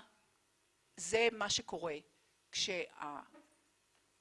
מה שלואיג'י דיבר עליו, כשמדיה, תקשורת למטרות רווח, באה מול האמת, שאולי מישהו מסוים לא רוצה את האמת, אולי הציבור לא רוצה את האמת, מישהו לא רוצה את האמת מהקהל שלהם, והם רוצים רווח, אז הם הולכים על מה שהקהל שלהם רוצה. במקרה של פוקס, הקהל שלהם היה הולך לנוז למישהו אחר שיגיד לו את השטויות שהוא רוצה לשמוע, אז שתלך האמת, לעזאזל, לא חשוב על האמת. זה חלק מהחלשת האמת. זאת אומרת, יחסית ללפני 10 שנים, המצב יותר גרוע, מבחינת מעמד האמת, או חוזק האמת, בחיים שלנו, כן? עכשיו, אני רוצה להגיד לכם רק, שהבעיות בדמוקרטיה ובזכויות יש בארצות הברית גם. וזה במקרה במערכת החינוך בפלורידה ובהרבה מקומות אחרים. מערכת החינוך בארצות הברית יש משהו כמובן בפדרלי, אבל רוב המערכת נשלטת ברמה המקומית וברמה של המדינות, אבל אפילו ברמה של אזורי בתי ספר. והם יכולים להחליט שספרים מסוימים לא צריך בספרייה, ושבמקרה של פלורידה הם החליטו שאסור לדבר על להט"בים בכלל בבתי ספר. יש לך מורה הוא לא יכול לדבר. בעונשים כבדים. Don't say gay.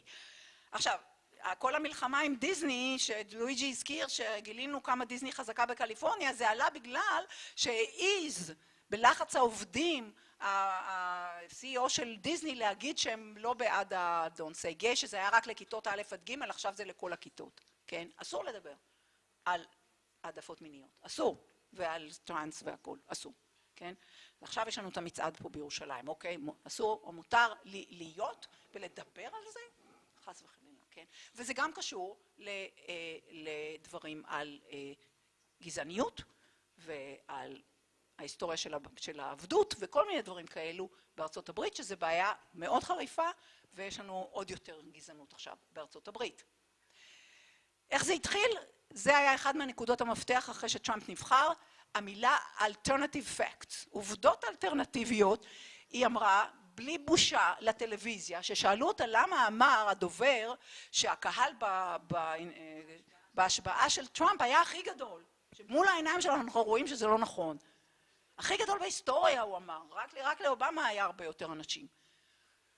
הוא אמר עובדות אלטרנטיביות, ככה היא קראה לזה. זאת אומרת, גמרנו, עברנו לעולם של פוסט פקט, כן? אין כבר עובדות. לא קיים עובדות. עכשיו, איך נעשה דמוקרטיה בלי הסכמה על עובדות? אני כבר לא מדברת על דברים מסובכים על בנקאות. עובדות. יש אמת או אין אמת? אי אפשר להתחיל בכלל עם דמוקרטיה, אבל אנחנו לא מסכימים על העובדות. עכשיו, אני עומדת לסיים, ואני רוצה להביא לכם פה דוגמה, באמת מהימים האחרונים. זאת משוררת צעירה, שנעמה בהשבעה של ביידן. אמנדה גורמן, קראה שם שיר מקסים, ואני מצטטת חלק ממנו פה, בשביל לגמור בנימה של תקווה, כן?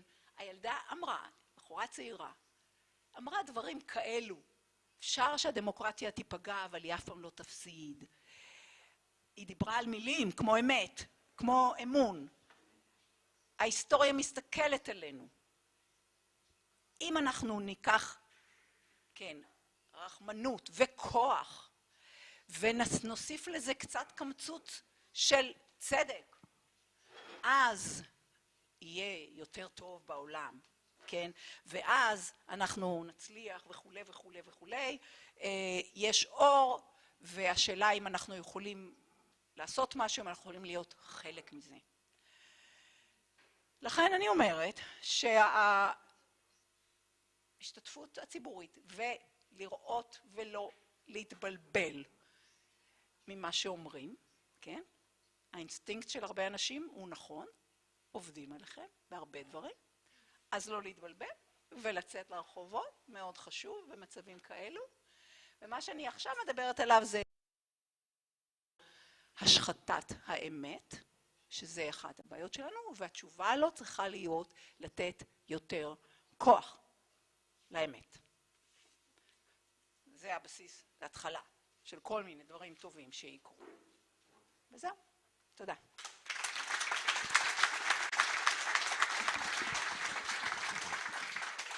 לא יודעת מה השעה, אם יש זמן לשאלות, אני פה. בהלם כולם.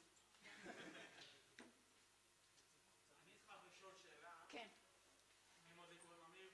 בנושא של השחתת האמת, אני הולך על זה מכיוון אחר.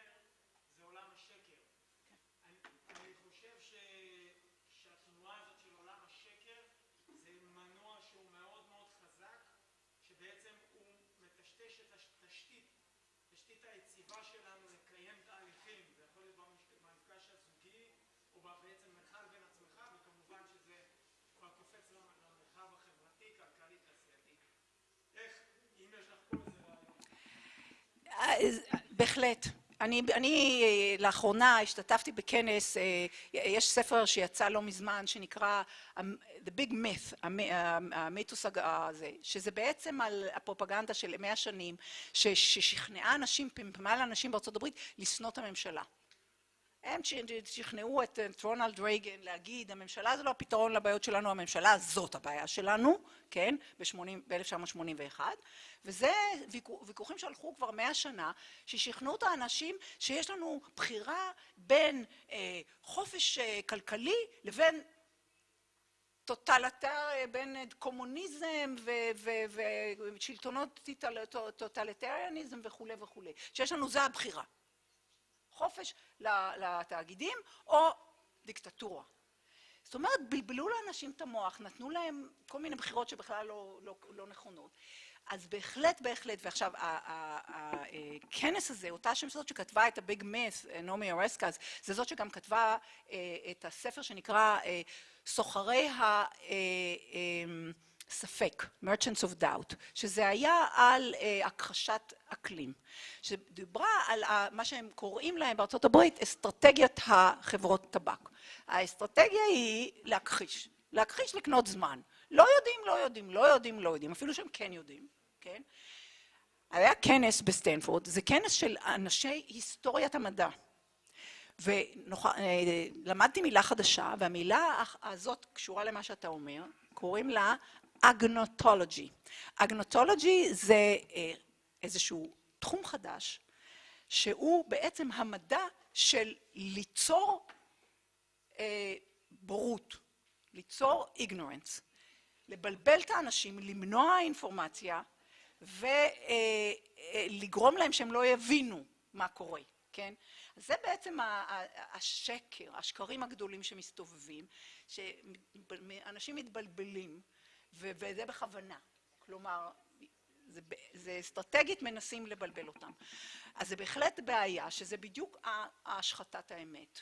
זה בא מזה ששקרים לאנשים, וקשה להם לראות, בגלל זה אמרתי, לראות את הספין, להבין מה שנקרא trust and verify אומרים, כן, don't trust, קודם verify, או לפחות תשאל שאלות. זאת אומרת, לא להאמין, חשדנים, חשדהו וכבדהו, מה שאומרים.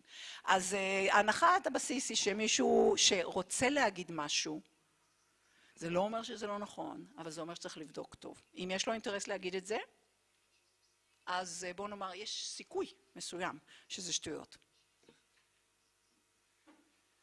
אתה רוצה לקרוא? אנחנו ננסה לקצר את הזמנים. 100%. כי התחלנו בפאנלים אחרים. תודה רבה. Okay. A lot of the things that we've heard in talk will come back to us in various ways in the following panel. So I'm inviting the panelists from Poland, from Hungary, and from Israel. Join me here. And thank you. Let me tell you a little bit about how this panel came to be. Yes. This is time to switch places if you want. Thank you. So we at the Brandeis Institute try to be the opposite from agnotology, right? The anti-agnotology, and let's get some knowledge about what's going on now in Israel. And the next two sessions, this one, and then we have a short coffee break, and the last one will be on whatever is happening now in Israel. Now, let me tell you that the panelists here were invited. They came when we saw that Israel is going through a judicial overhaul, and it was obvious that we are going through events that are similar to those that were going on in Hungary and Poland.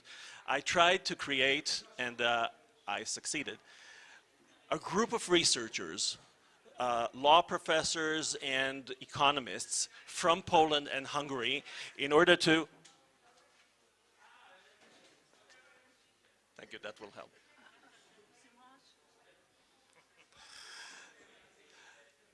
A group of researchers that will help us learn what's going on there, because obviously those who promote what we see now in Israel are learning from the processes in Hungary and Poland, and we should learn too. There's a lot of work being done in Israel by economists to learn what are the effects of the judicial overhaul that we're going through on the economy. Over the last few days there was information published by Itai Ater and a group of other economists. But I think what's unique in our group is that we're looking not just at the economic effects, we're looking at a broader scope, not just the numbers, but processes that we can see going on in Poland and Hungary, and we're trying to learn about the processes that are going to happen in Israel in the long term, or whether they will happen or not, or whether we are going to expect some processes that are going to be exacerbated compared to Poland and Hungary. And I have to say, I email my friends in Poland and Hungary every now and then, and I ask, you know, we've had this and that in Israel. We had some efforts to tax or to take power from the local authorities to the central, and whenever I say that, I get a response, we had that too, right? So there's something to be learned from looking at what's going on here. So we're going to look at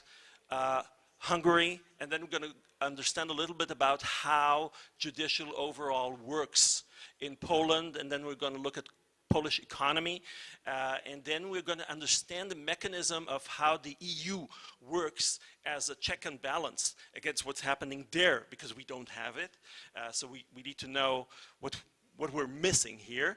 And finally, Professor Ishai Yaffe is going to wrap this all up for us. And then afterwards, we're going to hear about Israeli national security, and we're going to hear about research and innovation in Israel from and some more information, but speakers that have not spoken until now, and I think it will be very interesting to hear this. So let me start by asking Professor Zoltan Pogača from the University of Western Hungary. Some people asked me, and I'll ask you in the round of questions in the end, some people asked me, right, we need to change the slides. For that we need Lior. Okay, so I'll tell you in a minute. Some people ask me, how come scholars from Poland and Hungary feel free enough to come and criticize their own governments? I think it would be interesting to hear from you. But I can tell you that it wasn't simple. It took a lot of time to find those scholars from Poland and Hungary that were willing to talk about this freely, to look at data freely, and talk about their governments and criticize their governments. So this is actually an opportunity to say that. Yes. So are we on with Viktor Orban? Zoltan. Okay, thank you very much. The title is there an Orban economic model of economic miracle? But I'm going to say a lot of other stuff as well, but this is something that interests a lot of people. What happens if you go into this sort of autocratic mode? What happens to the economy? What's the connection between the economy and politics? So the thing about Hungary is that they often talk about Hungary as being a sort of model of economic miracle. I don't think there is such a thing. In general, Hungary is sort of lower middle compared to the EU average. So I'm pretty big and I'm covering half of the screen, but Hungary is actually here, so sort of in the lower half of the European Union. There's nothing exceptional, I would say, in terms of GDP per capita. The convergence of Hungary has been kind of mediocre. The red line here is Hungary. So since our entry into the European Union, we've basically come from about 65% to about 73% of EU average, which is, good performance, but nothing exceptional, I would say. But actually the labor productivity has been decreasing in Hungary in the last 10, 15 years. So in terms of getting ahead with productivity, we have not been so successful.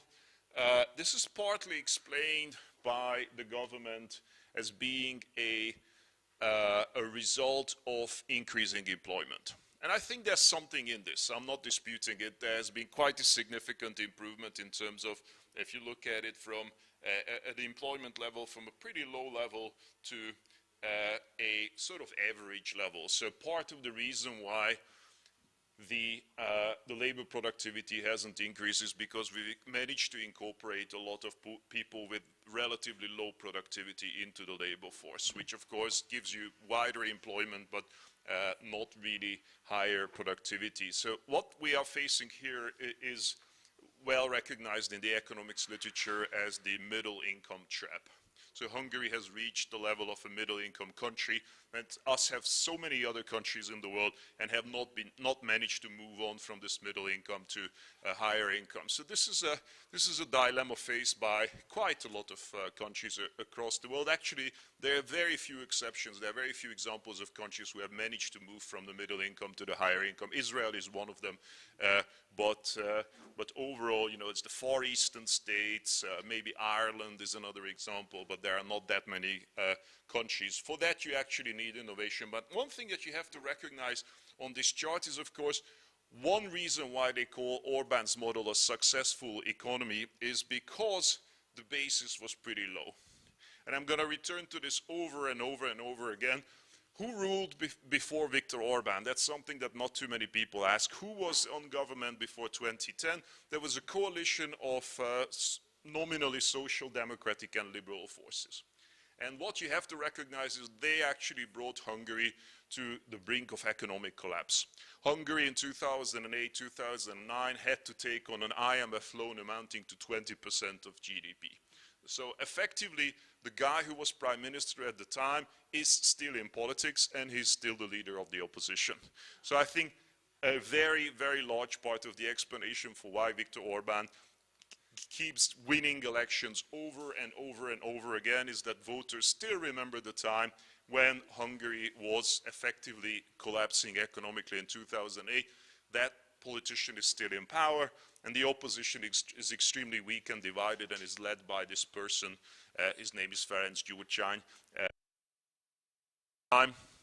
So I would say Hungary has had some success in the last 12 years. It's nothing outstanding, but compared to what was there previously, for the average voter, this is definitely an improvement in terms of the employment rate, but also in terms of wages. So this is when the socialists and the liberals are in power, and this is since Viktor Orban. So there was stagnation of wages, even a small decrease when the collapse happened, and since then there has been some improvement in wages. I mean, this looks pretty impressive if you look at it just like that, but you also have to realize that even with this increase, Hungary is still a low-wage country.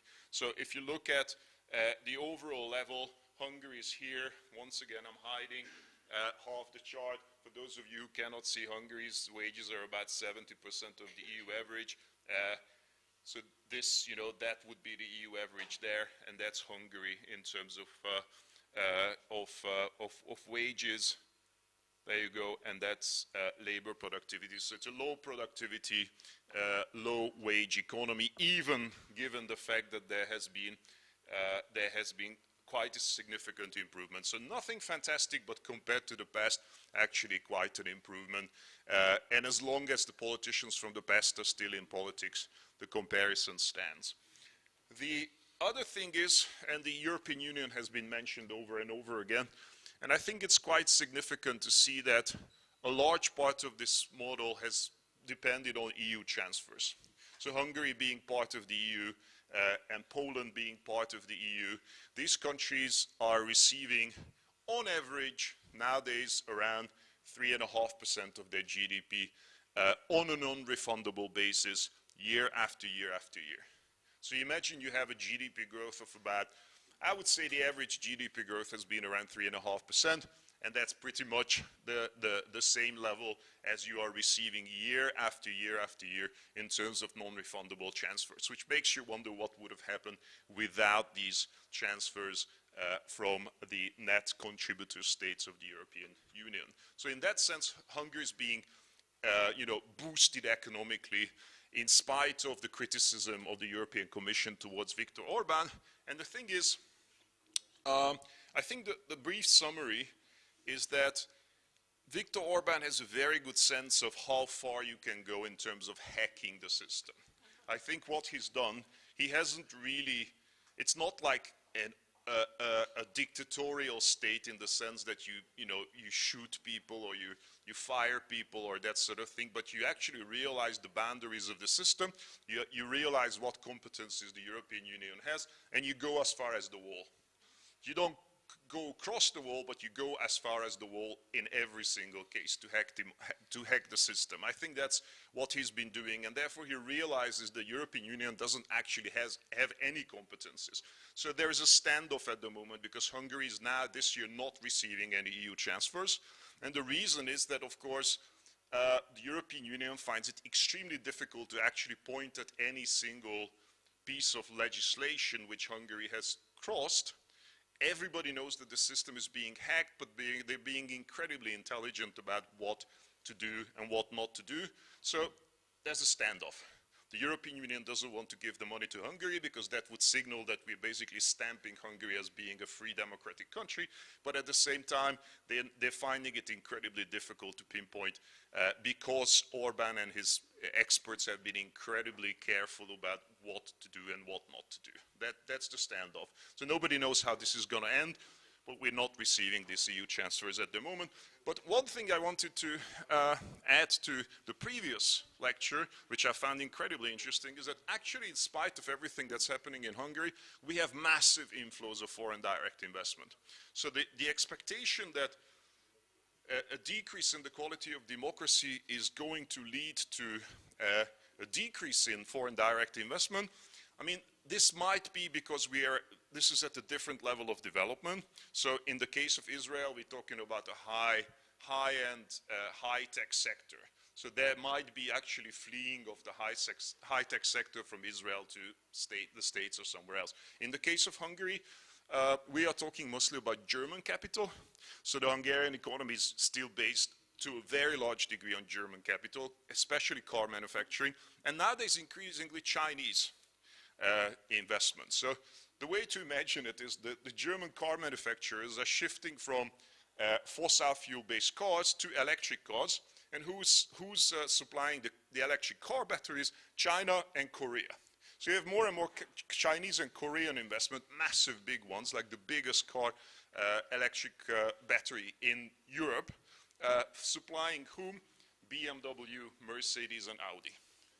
That's the equation for the Hungarian economy at the moment. So there's this expectation that a shift towards authoritarianism will decrease your FDI. Doesn't necessarily materialize in every single case. Now, I dropped this and it doesn't move anymore. What do I do? Thank you.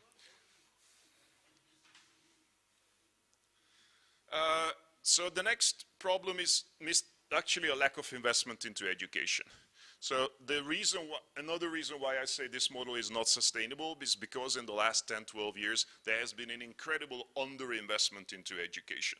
There were times when Hungary spent less than 4% of its GDP on education on a yearly basis. The European Union average would be about 5%, and places like Denmark would spend about 7-8%.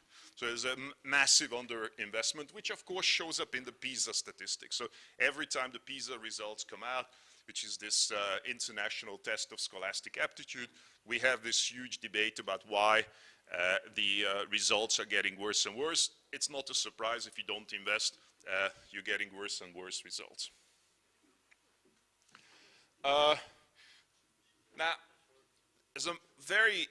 there's quite a difference, I think, between Orban and Poland in the sense that Orban, in terms of economic policy, is extremely neoliberal, meaning that he has decreased redistribution. He explicitly says that the welfare state is an outdated institution, and he believes in what he calls workfare.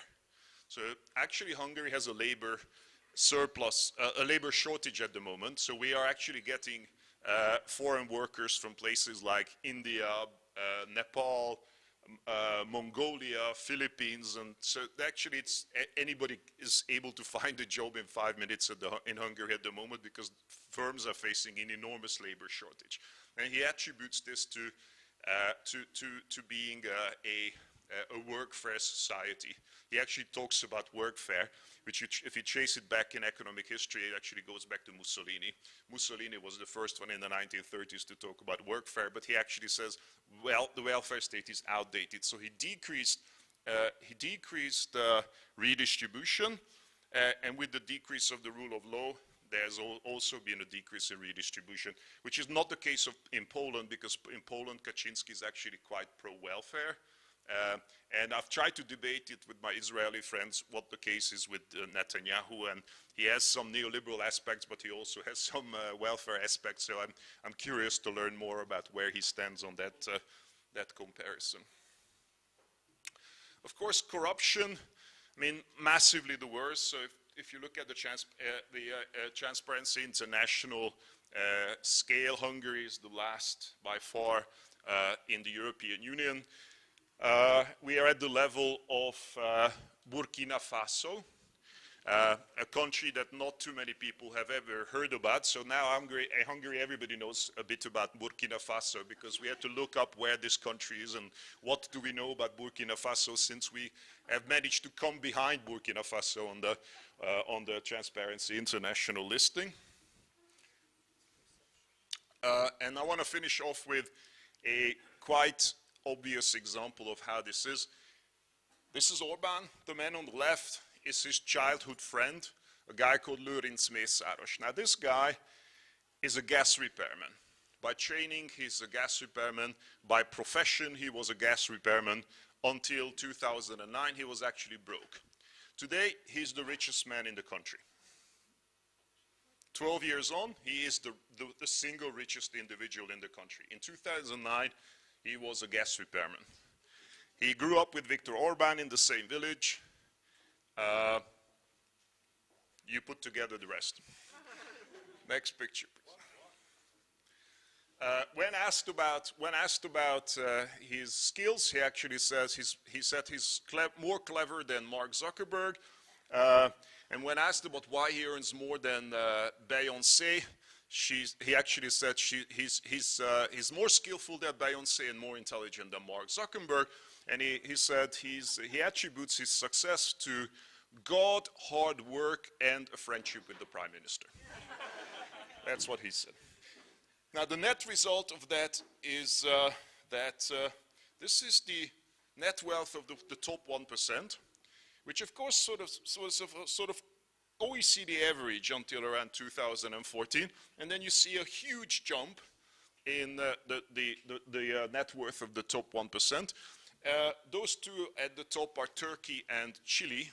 So apart from Turkey and Chile, Hungary is pretty much at the top in terms of the net wealth of the top 1%. If you look at the top 10%, the orange part is the part owned by the top 10%. So almost half of the country is owned by the top 10%. So there's an incredible concentration. Next, please. That's the top 100 business people. I almost said businessman because I think there's a single woman there. Apart from that, I would say something like 98 or 99 of those are, I think, men. It's one or two women on that list. Now, we once analyzed those top 100 people, and we found a few who had no political connections.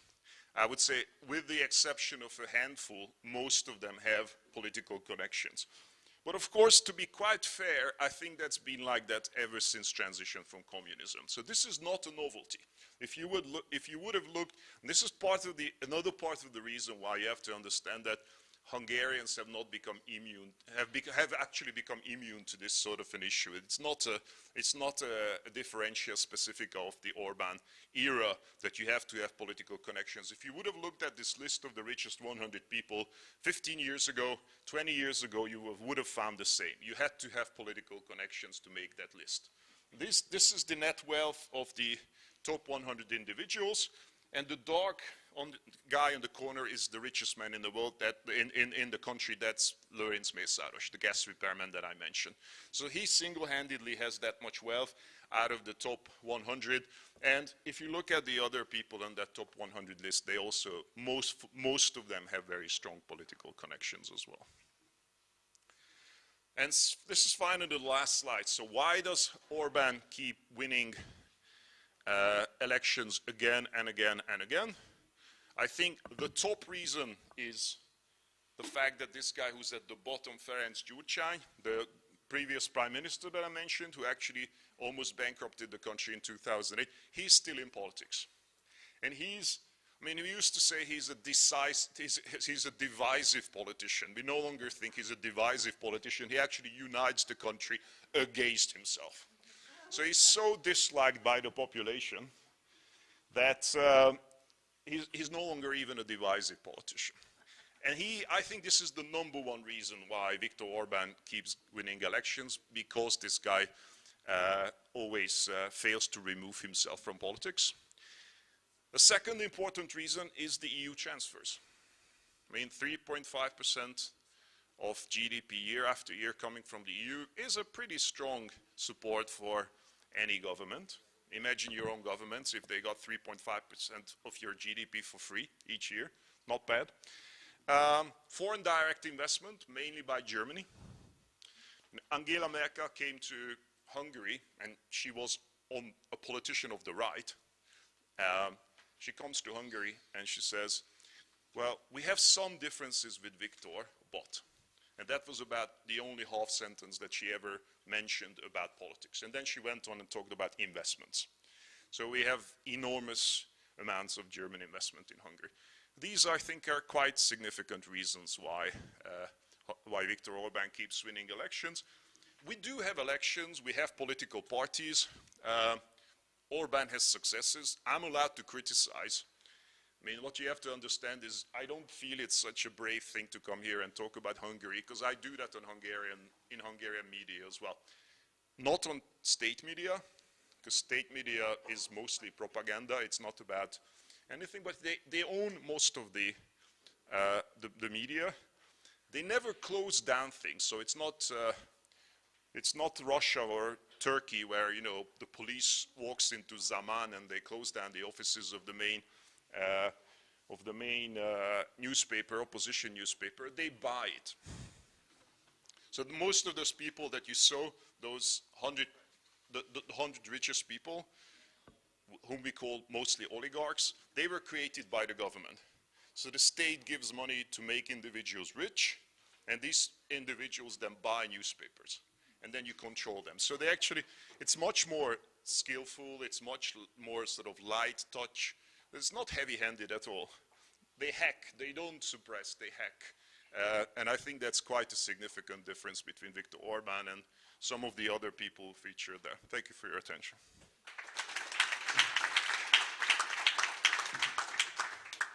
Thank you, Zoltan. You describe it with such humor.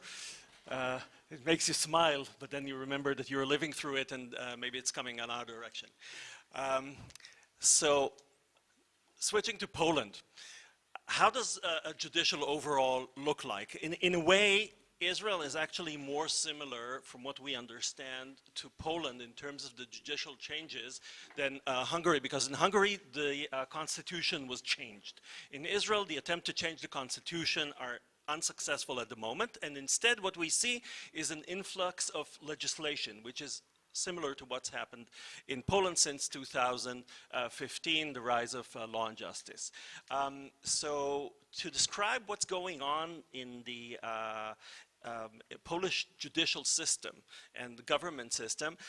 We have Dr. Jaroslav Beldowski, who is a lecturer for law and economics at the Warsaw School of Economics and also the president of the Polish Law and Economics Society. And he'll give us a description of what's going on in the judicial side in Poland.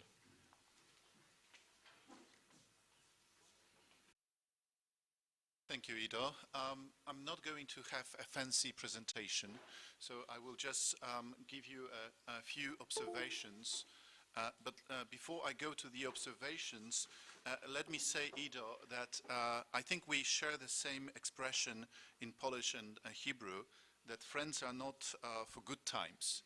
Friends are for bad times, you know. That's to remember. So we do not really feel very courageous to come here, but we are feeling that we have the obligation to tell you how the populists are dismantling the rule of law, and that's something that I would like to focus.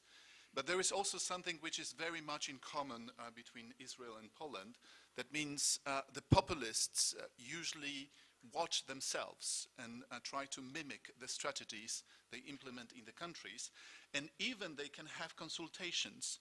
So let me quote our Polish Deputy Minister of Foreign Affairs, who in the radio interview said the following: "Of course, we talk to Israel and we share our experience in this area to some extent." So let me give you a few observations what our Deputy Minister of Foreign Affairs could share with stakeholders in Israel, how to change the rule of law in order to make it, they call it usually better justice. This is usually how they use this term. But one thing which I'm not going to tell is that I will not say anything about institutional differences between the countries. They exist.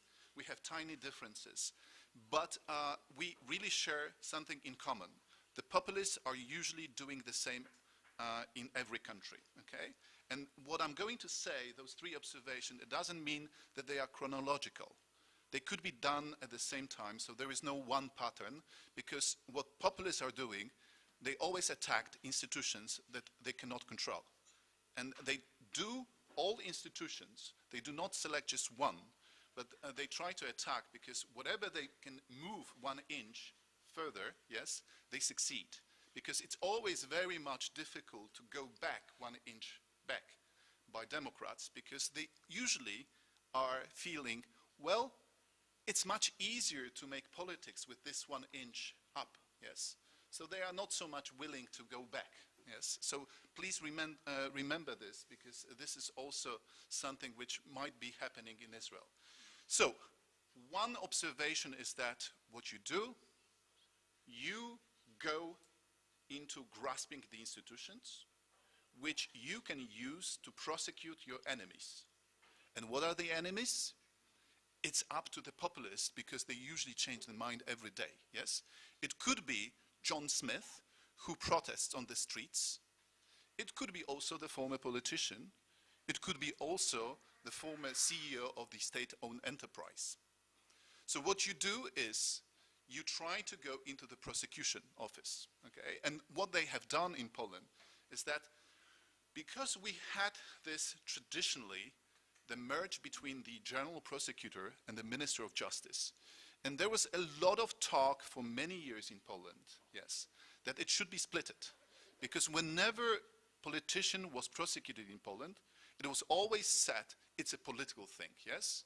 Because there is the Minister of Justice from another party, he is the general prosecutor, so he is prosecuting him because he is chasing the opposition, yes? So under the Tusk government, they took a strategic decision, we split.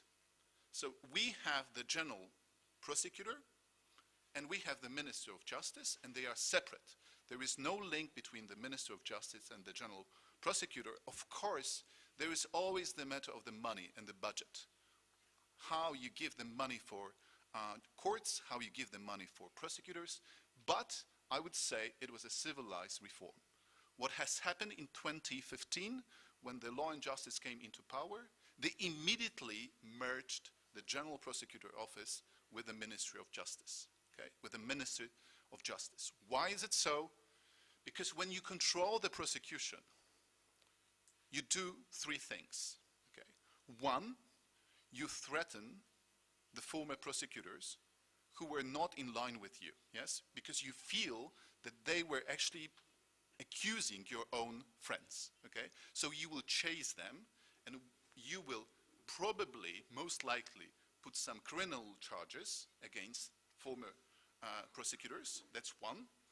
And the other thing is, you usually threaten them by moving them immediately from the office and sending them 300 or 400 kilometers away. So they have the center of life, let's say in Warsaw, and the general prosecutor says, no, tomorrow you move to Gdańsk, you know, to Danzig, yes? Why? Because I have the power to do so, yes? And then you send a clear signal to the system, yes? If you're not following my lines, yes, I have the power to make your life miserable, yes? Or you quit the prosecutor's office, okay? And this is something to remember, because you have to also remember that it's very, very difficult to capture the prosecutor with a liability. That means he can indict people, and he can say, because I did it, because that was the feeling of me that day, that I put charges against someone. Yeah? So what you do, if you control the prosecutor in office, you start to pack this office with your own people. Well, it doesn't mean that it must be someone from the village, yes? But it could be a young graduate from the law school who has no discipline implemented through the years of having experience in the prosecutor office. So you simply do have people who are not having any problems with putting trivial charges, okay? And that is something which I know that it is something which sounds very difficult and very insane in Israel, but this is something what the populists are doing, yes? Do not think that this is something exceptional for Poland. This is happening in other countries. Controlling prosecutor means that we will chase the enemies, and we do whatever we can in order to thrill, you know, people and cool people, because they will behave as we want, okay? So that's number one, the first observation. The second observation is, well, when you capture the prosecutor in office, you have to think about the judicial bodies. And what you do, you usually add people to those judicial bodies in order to have the majority there, yes? Okay, so this is the case of our Constitutional Court, which is elected by the parliament. That means the appointments come from MPs. But the problem is that there has been always the tradition, yes, that the opposition was given at least one seat in the Constitutional Court, no more. Because we will not allow people who do not share our views to be appointed by the parliament. We will not share any with the minority. We are the majority, so we will pack the people because they will bring better justice, okay? They will bring better justice. And how it could be used, it's very simple. I'm sure that there are people who are from the constitutional law, so they know that there is always the tension between the constitution and the foreign treaty, yes? There is an exceptional situation with the European Union, yes, when there is a dialogue between the constitution and the EU treaties. There is a dialogue. We know this because in the 70s there was a very long discussion.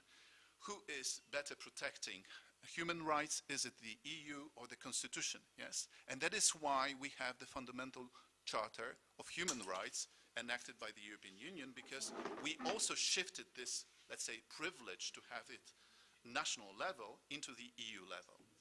So now the discussion within the European Union is about how we share competences, that we know that we have shared competences, and there are also very much domestic ones only, yes? So the way the populists are saying is that they're using the constitution and saying, no, you cannot impose some laws because they are not enacted in treaties. Yes? And let me give you an example.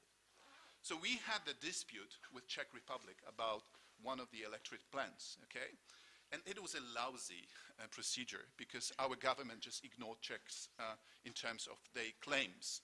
So the Czechs were so angry, so they took their claim into the EU court, and they succeeded. The judge decided to impose penalties because Poland was actually doing things which was proof that environmentally it was wrong, yes? So the judge imposed a penalty on Poland by saying, if you do not change the laws and the way you behave, you have to pay, let's say, 50,000 euros per day. So what the Constitutional Court has done? The Constitutional Court said, well, we cannot see the competence of imposing penalties by the EU court on Poland, so we claim this is unconstitutional. Poland do not have to do anything, do not have to pay anything, yes? So this is better justice, okay? This is better justice, how they understand better justice. The last but not least, this is about the topic which is very much important here in Israel. It's how you nominate the judges, okay? How you nominate the judges. And you cannot move an inch here. You cannot. Because they have done it in Poland. What they have done it, they thought, well, we will keep judges in this body. We will also have politicians. It's, you know, this is something which happens in America, that you have different ways of selecting judges. You can vote in public elections. You can do it through the, let's say, local senates or local parliaments. But in Poland, we have the judicial body, which is the group of wise people who are actually reviewing applications for the open competition for the post, and they select the best candidates. But the problem was that it used to be that judges who were elected to this body, they were impartial. They were not really friends of the Minister of Justice, okay? So they said, okay, we will have the body which is a combination of judges and politicians, but they forgot to say that those judges are actually the telephone judges, you know, the ones who pick up the phones, and this is something which shall never happen in every democratic country. If there is a judge who picks up the phone from the politician, he or she should be expelled immediately from the post, okay? Because this is not what we have agreed in the democracy, okay? So what has happened is that this body, because it has been also very much in the beginning attacked and captured by the majority, it has nominated 3,000 judges over 7 years. So we can imagine it's 1/3 of the total number of the judges in Poland. And now they say, this is a trap for you, yes? Because if you would like to reverse, what will you do with those 3,000 judges, yes? Will you look in every case they have adjudicated in 7 years? Will you do this? Are you aware that it's about something around 300 or 400,000 cases to be reviewed, okay? So this is how the populists are doing, okay? And let me finish this by saying you are actually in the limbo, in my opinion, because you are not the part of the European Union. So there is no external power here which may say something to Israelis that they are doing something wrong, yes. In Poland, we do have two bodies which can say so. One is the European Union, and the second is Strasbourg. Please remember that we belong to the Human Rights Convention, and Strasbourg, the Council of Europe, may also have a word on human rights, okay? In this country, this is not the case. Well, but you have something which is much better, okay? That means the society. We have also demonstrations, but they were not as massive as in Israel. But you have to remember one thing. The emotions evaporate quickly. And the populists are waiting for that, okay? Because once the society stops, they simply jump and deliver the agenda. Thank you very much.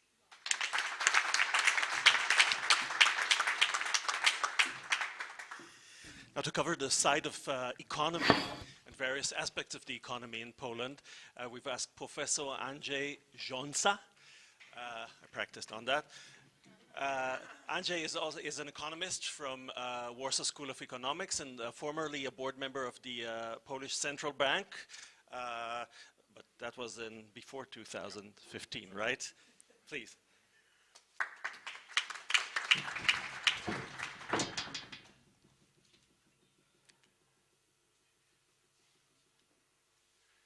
Thank you for the invitations. I'm really happy to be here. My presentation will consist of 3 parts. First, I will compare economic growth in Poland with forecast from 2016. Then I will discuss proximate causes of growth and policies introduced after 2015, when Law and Justice, a populist party, took power in Poland. And finally, I will discuss also some threats to macroeconomic stability in Poland. Let's start. So, policies introduced since 2016 have had no visible adverse effect on economic growth, in spite of COVID pandemics. GDP is even a bit higher than forecast in 2016. Obviously, economy was helped by benign economic conditions in external environment, but if one compares economic growth in Poland, or if one compares GDP per capita in Poland relative to the United States and Germany, then it turns out that, according to this metric, growth was also a bit higher than forecast in 2016. Surprising? Not really, if one knows that Poland was helped by a huge inflow of immigrants. A labor supply was increased by more than 5% by immigrants, those immigrants who were employed legally, but obviously there is also a bulk of immigrants in shadow economy. If one looks at investment rate, then there is a deep fall, a fall by 5% in investment rate, and this fall, sorry, here I have,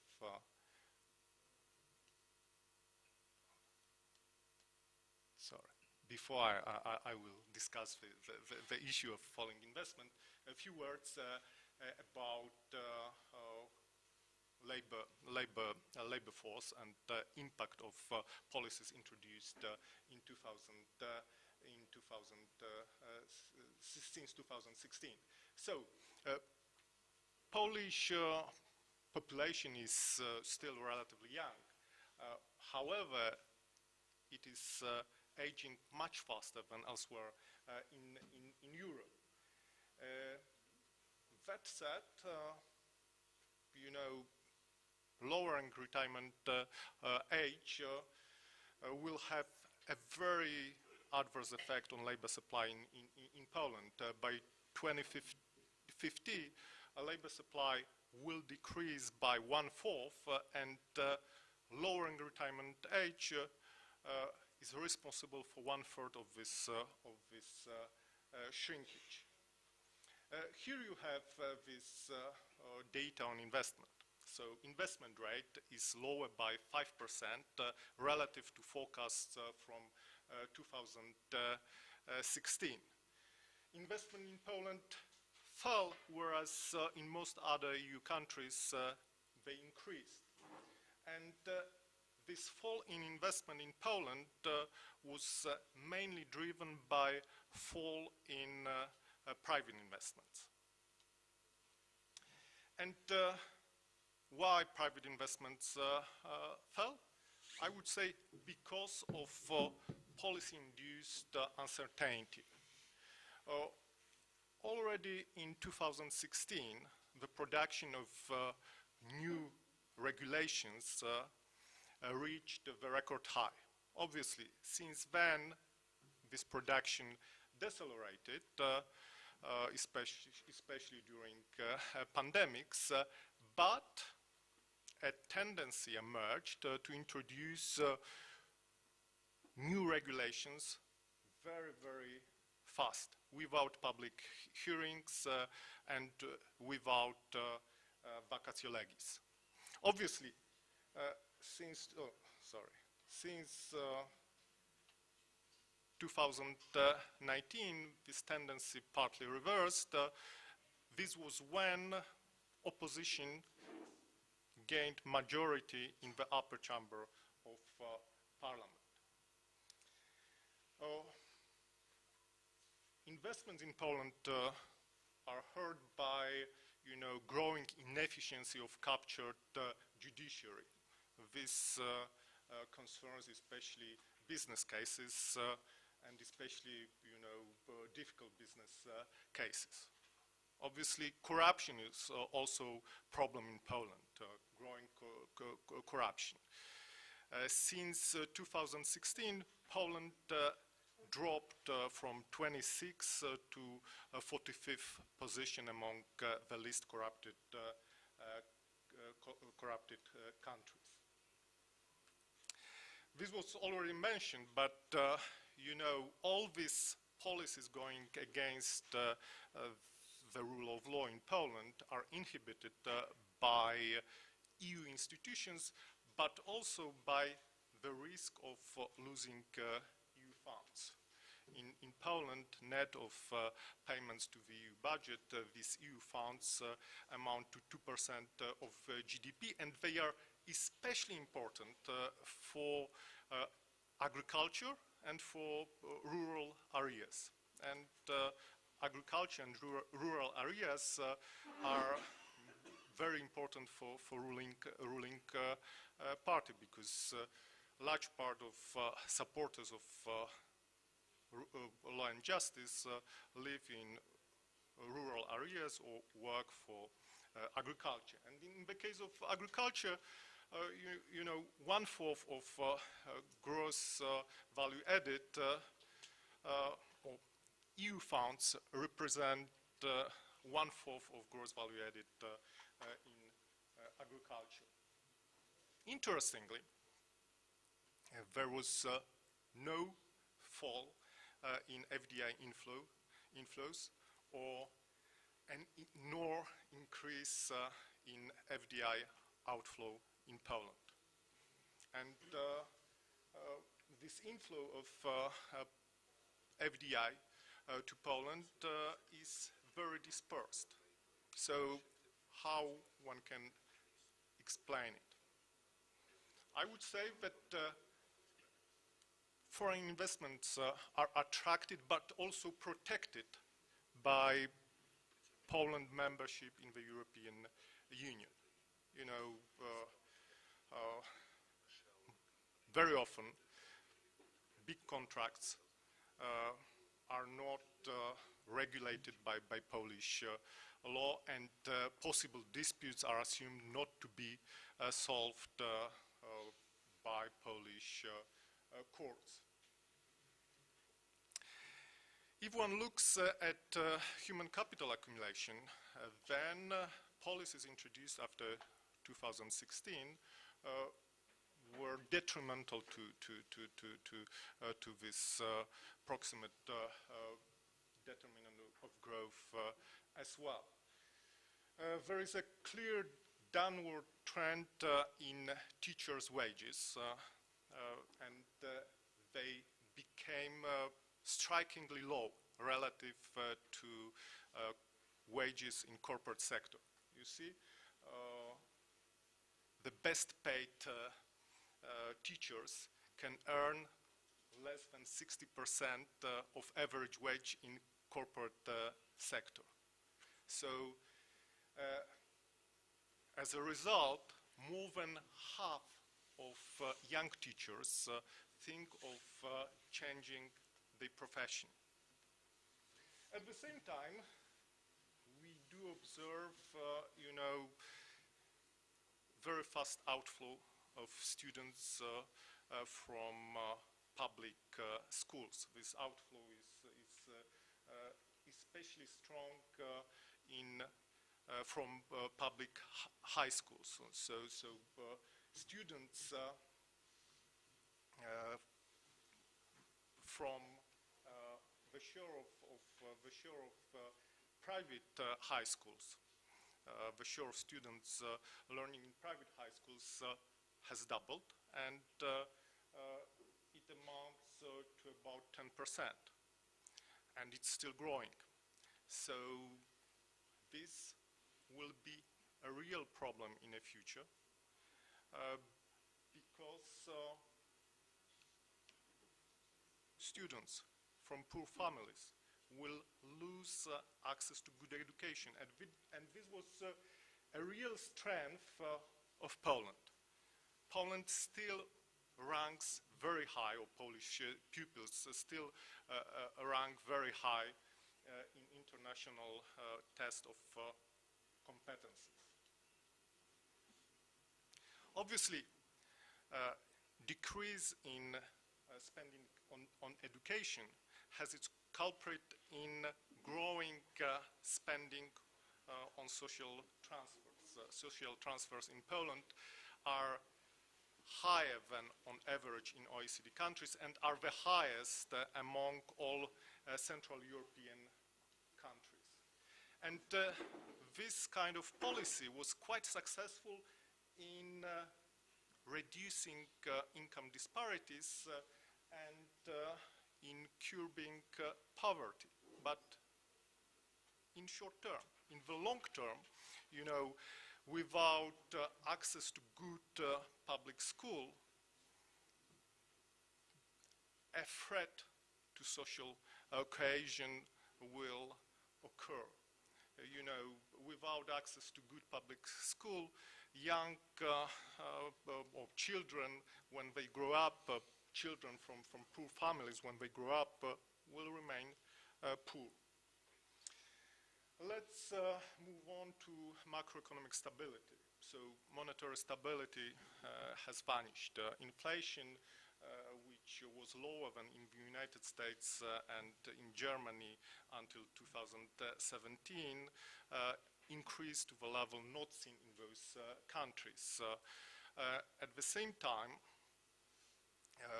when inflation become higher than abroad, Polish currency depreciated until very recently, and this fueled inflation further.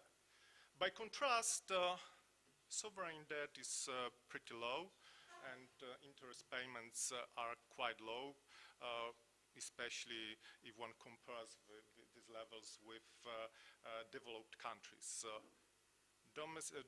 Sovereign debt and interest payments are clearly far from the levels where there would be a risk of default. Why is that? Because lack of fiscal discipline in Poland is quite new phenomenon.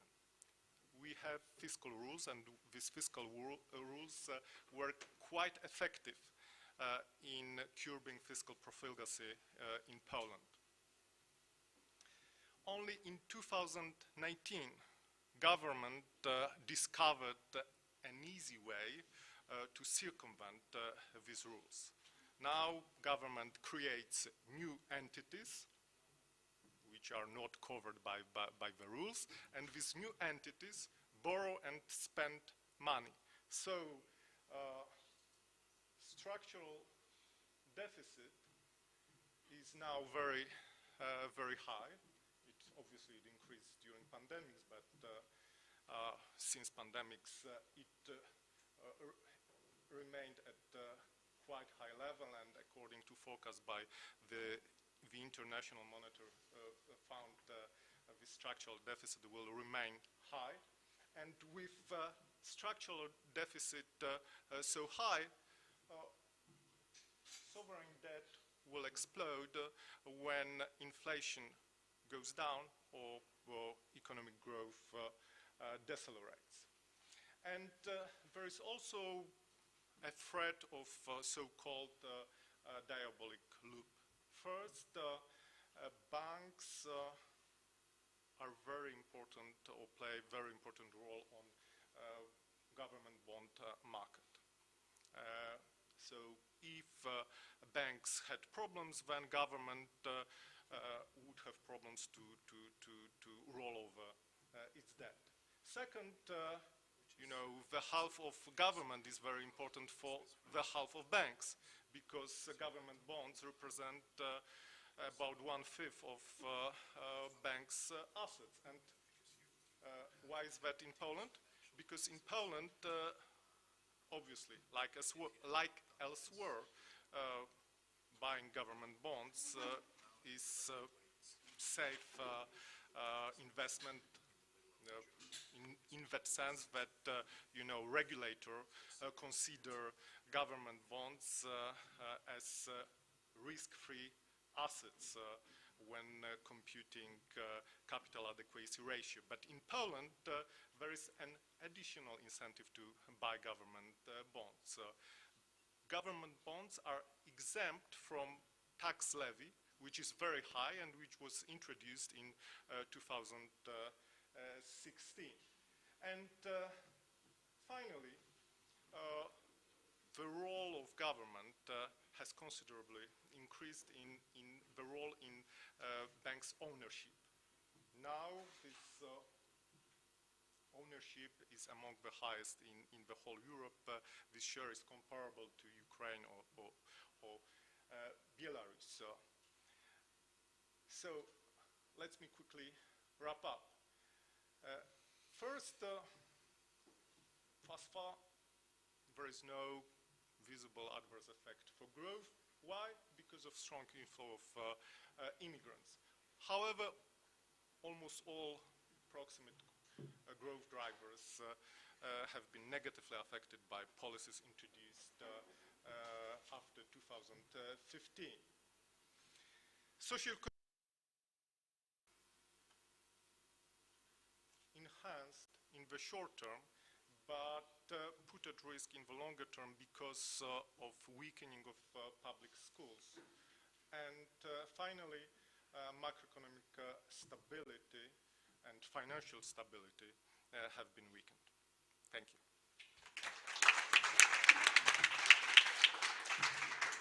Thank you, Andrzej. I'd like you to notice that both in Hungary and in Poland, what we found is the lack of investment in education, in salaries of school teachers. In fact, what I've learned from Zoltan is that actually Hungary doesn't have a Ministry of Education anymore, right?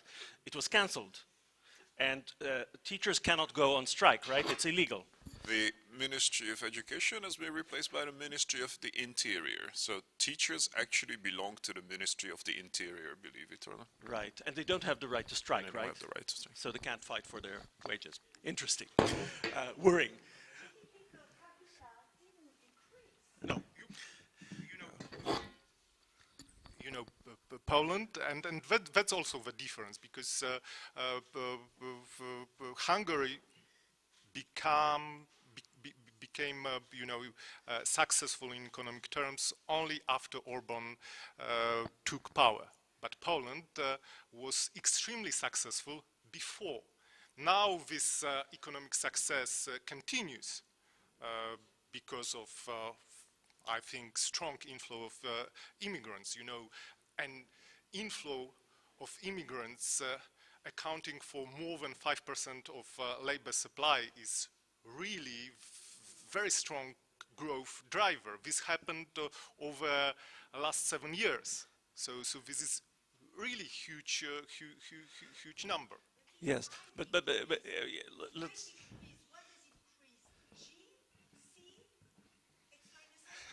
That's a great question, but let's keep it for the break because we need to keep time.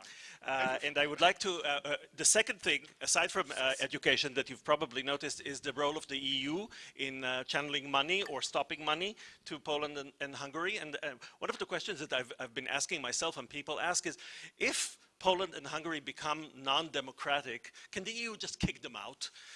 So Professor Iris Kanor from Tzfat College and our own is an expert on EU law, and she can tell us what the EU can or cannot do with Poland and Hungary.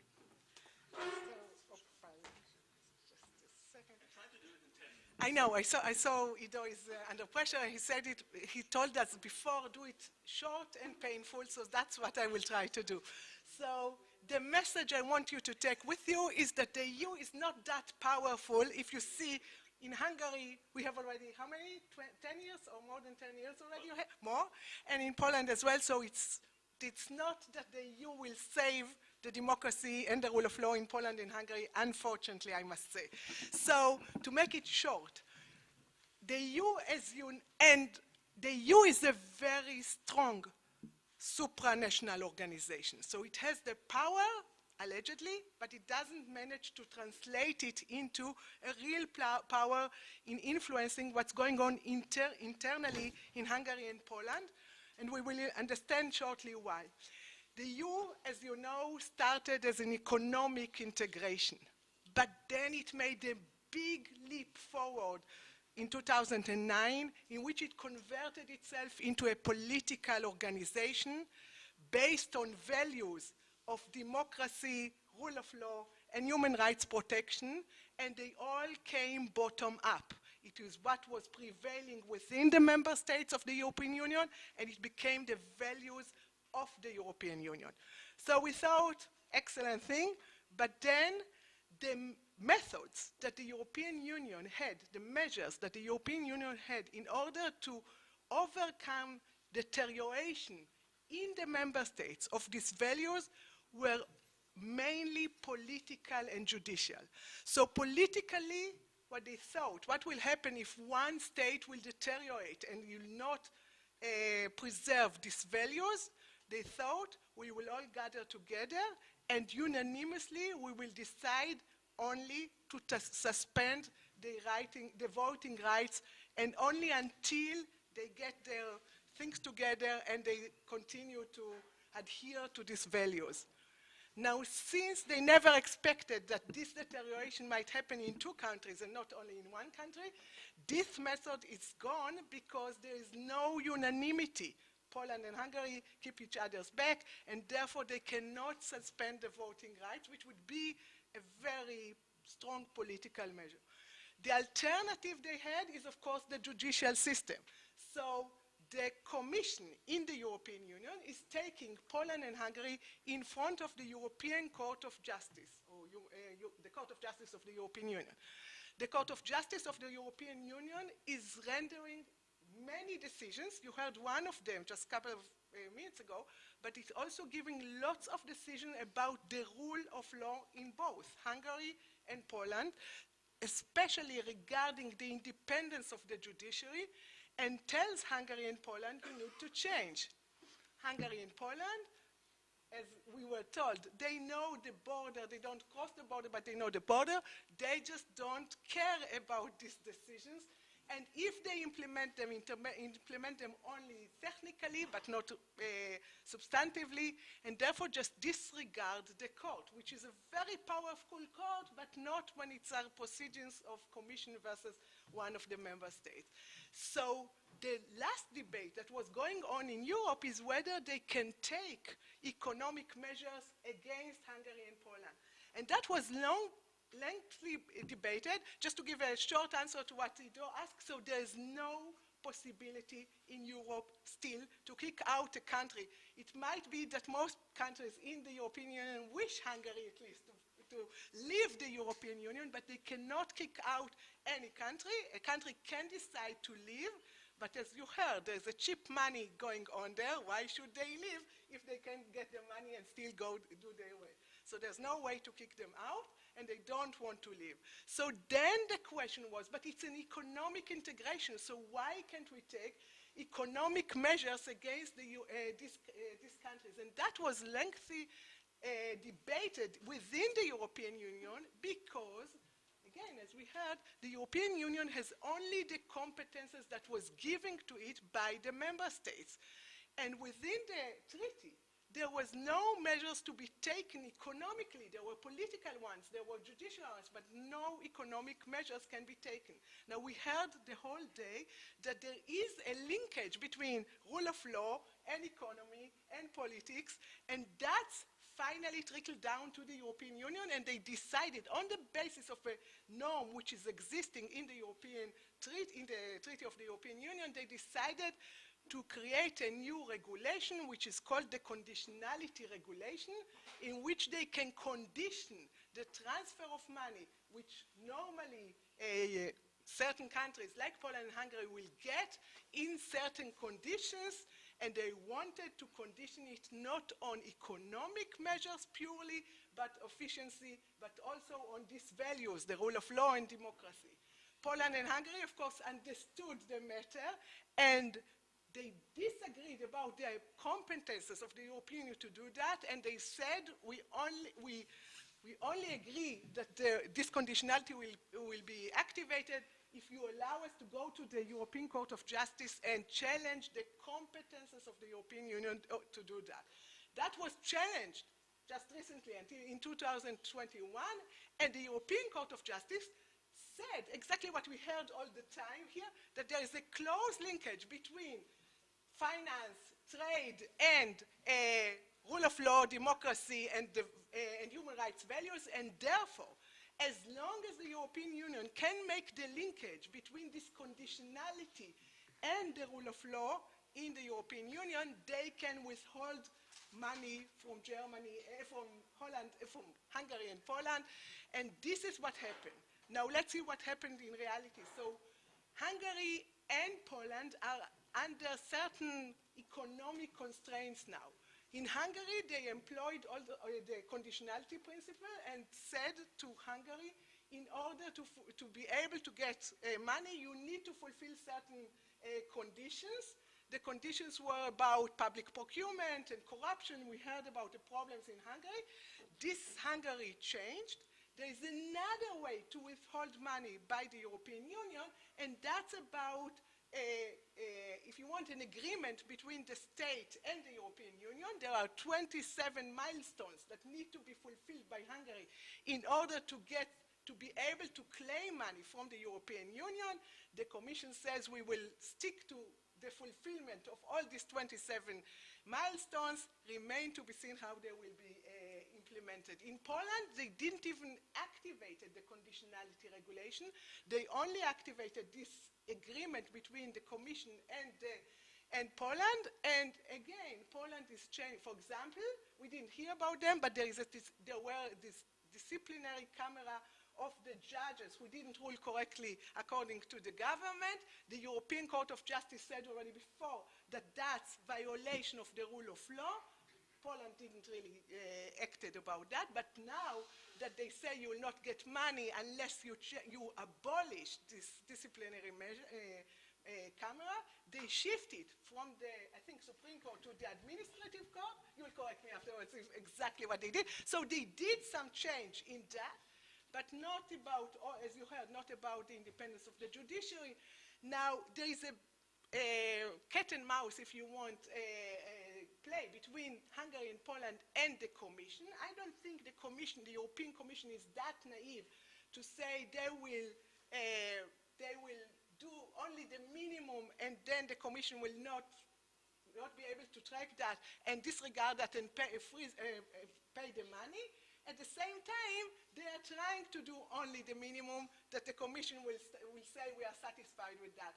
Now, you need to understand also that for a supranational organization like the European Union, it's a big issue to interfere in the democracy of Hungary and Poland. So it's a question also how much top-down you can interfere in the democratic process in Poland and Hungary. They all wait in Poland, for example, for the elections in October to see what will happen. Maybe they will not need, then there will be a transformation, and we will not need the economic sanctions. But as a matter of fact, it's also a huge question of, you heard, Hungary says you do not have the power and the competences to interfere in our internal affairs, so it's also a big question there. Then we need to join also to bring up, and I finish with that, the politics, so the high politics. Hungary is a lost case for the European Union in this respect, because Hungary, whenever it's not happy with the European Union, it turns towards Russia, China, and therefore threatens, if you want, the European Union, that they will go towards Russia and China. Poland is a much, and then the European Union is it's much easier for the European Union to put pressure on Hungary. Poland is, of course, in another situation. Poland is important for the NATO, important for Ukraine war now, important for getting up immigrants. So the European Union has other political issues to decide how we balance that as far as rule of law, democracy and human rights, and other high politics with Poland. So I think it's a real, if the takeaway will be, then I really think that Israel should be very disappointed and sad that we don't have this international and supranational pressure. At the same time, there's only as much as it goes with this international and supranational pressure, and the member states will need to do it from inside, and the outside pressure has its limits. Thank you very much. Thank you. I could go. Thank you. And I gave Professor Yishai Yaffe, who is a former dean of the business school at the Hebrew University and a very prolific writer on economics and on finance and on many other topics, including history of economics that's needed now. I gave him a very difficult task, and that's listening to everyone and then bringing this all together home to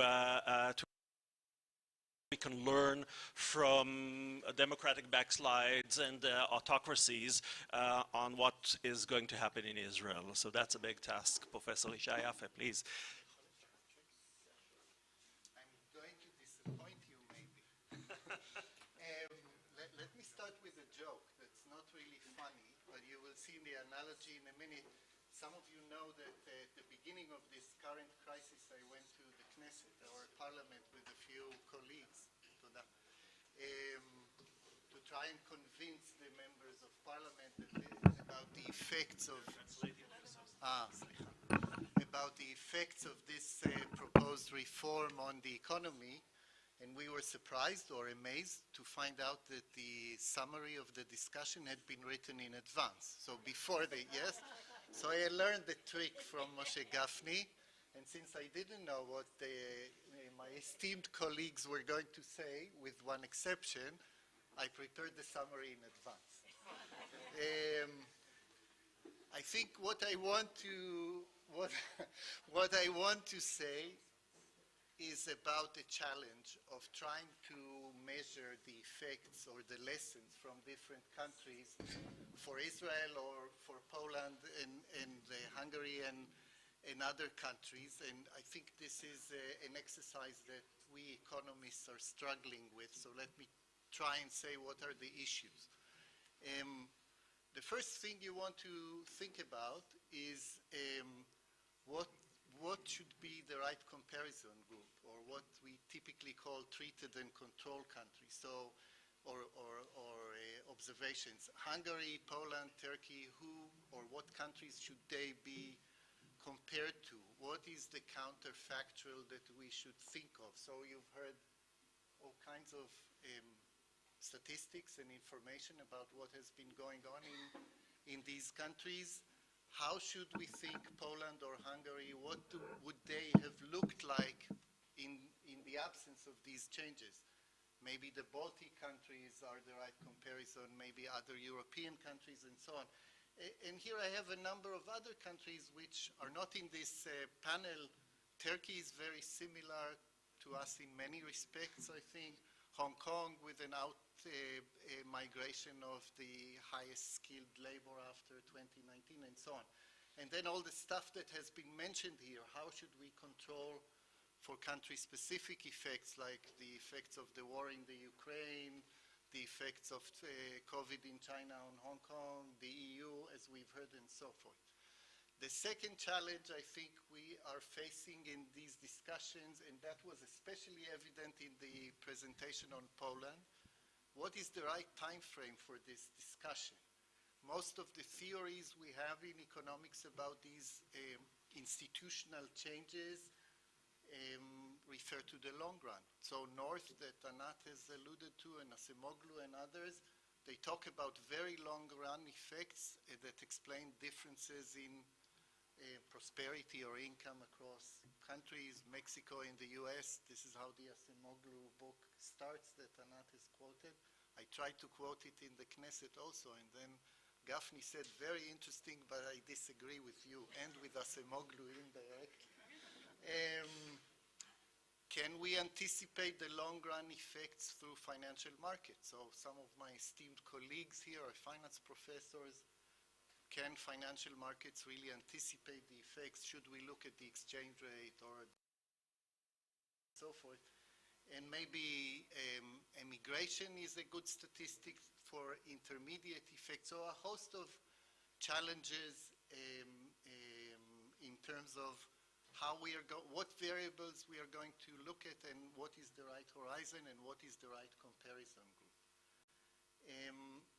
The second issue is what are the things we really want to measure. That is also related to stuff that came up in the presentation, so in that sense I had rational expectations.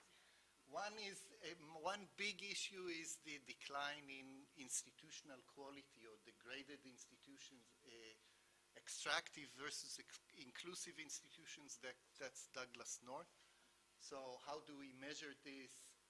One proxy is reduced judicial constraints on the executive. That means the government.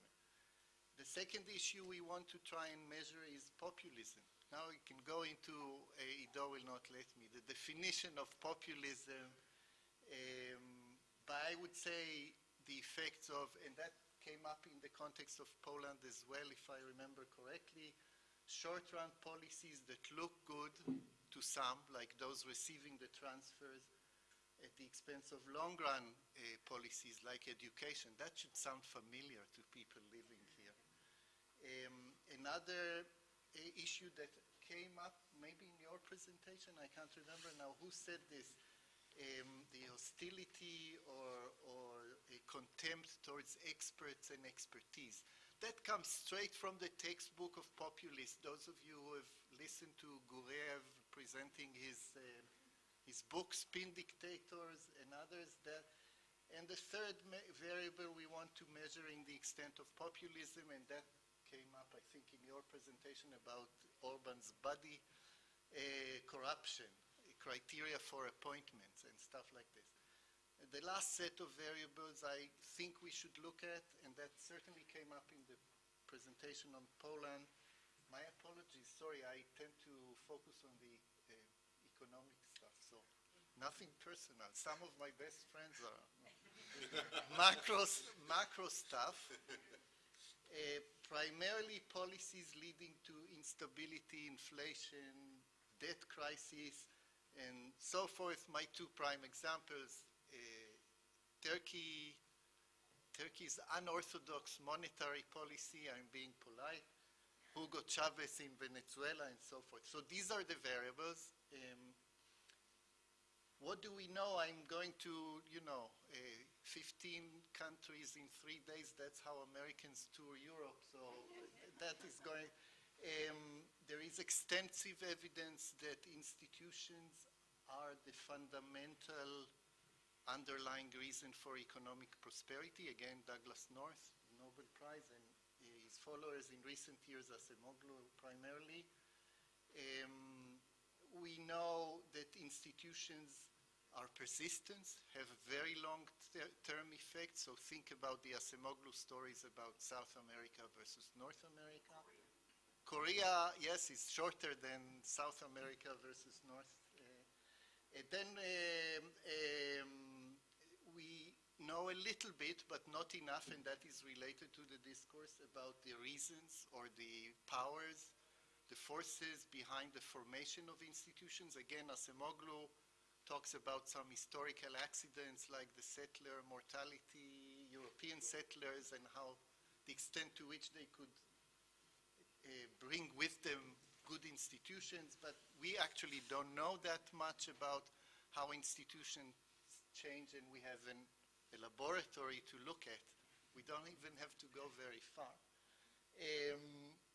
And then all of this literature, again, has evolved from panels of cross-countries, growth-like macro regressions into within-country changes that are more convincing in terms of causality that we are obsessed with, like maybe closer to your part of the world, this Becker study in the Economic Journal that looks at the historical border of the Austro-Hungarian Empire and how the differences persist on the two sides of the border 100 years after the institutions of the Austro-Hungarian Empire are gone. I should comment in a sentence. There is a growing literature specifically about the role of judicial independence and judicial criticisms, not just in terms of constraints on the executive, but also in terms of judicial quality, the contents of the court decisions and their impact on things like property rights that we care about. On populism, that's actually interesting. Again, Guriev, I think, is the Bible in his co-authors. Is certainly on the rise. Yes, we share that. Populist regimes, I think you refer this, there are no spin dictators. It's all about a very similar set of mechanisms which do not include gulags and executions and so. The control of the media, the bashing of the elites, total absence of ideology, elections which take place to some extent they are fair, maybe not perfectly, and so on. And we do know, but this literature is still much smaller than the literature on institutions, that populism is associated with bad economic outcomes. Here is an estimate from a recent CPR discussion paper, I think, primarily because institutions, or populists pursue all kinds of policies that tend to appear nice in the short run. Again, think about these transfers, and in the long run, they cause debt crisis and other crises. Think about Hugo Chavez again. Yes. There is this stuff. Extractive institutions and populism are associated with increased corruption. This is nearly by definition. The literature on corruption goes back at least to Paulo Mauro. He's my classmate and co-author.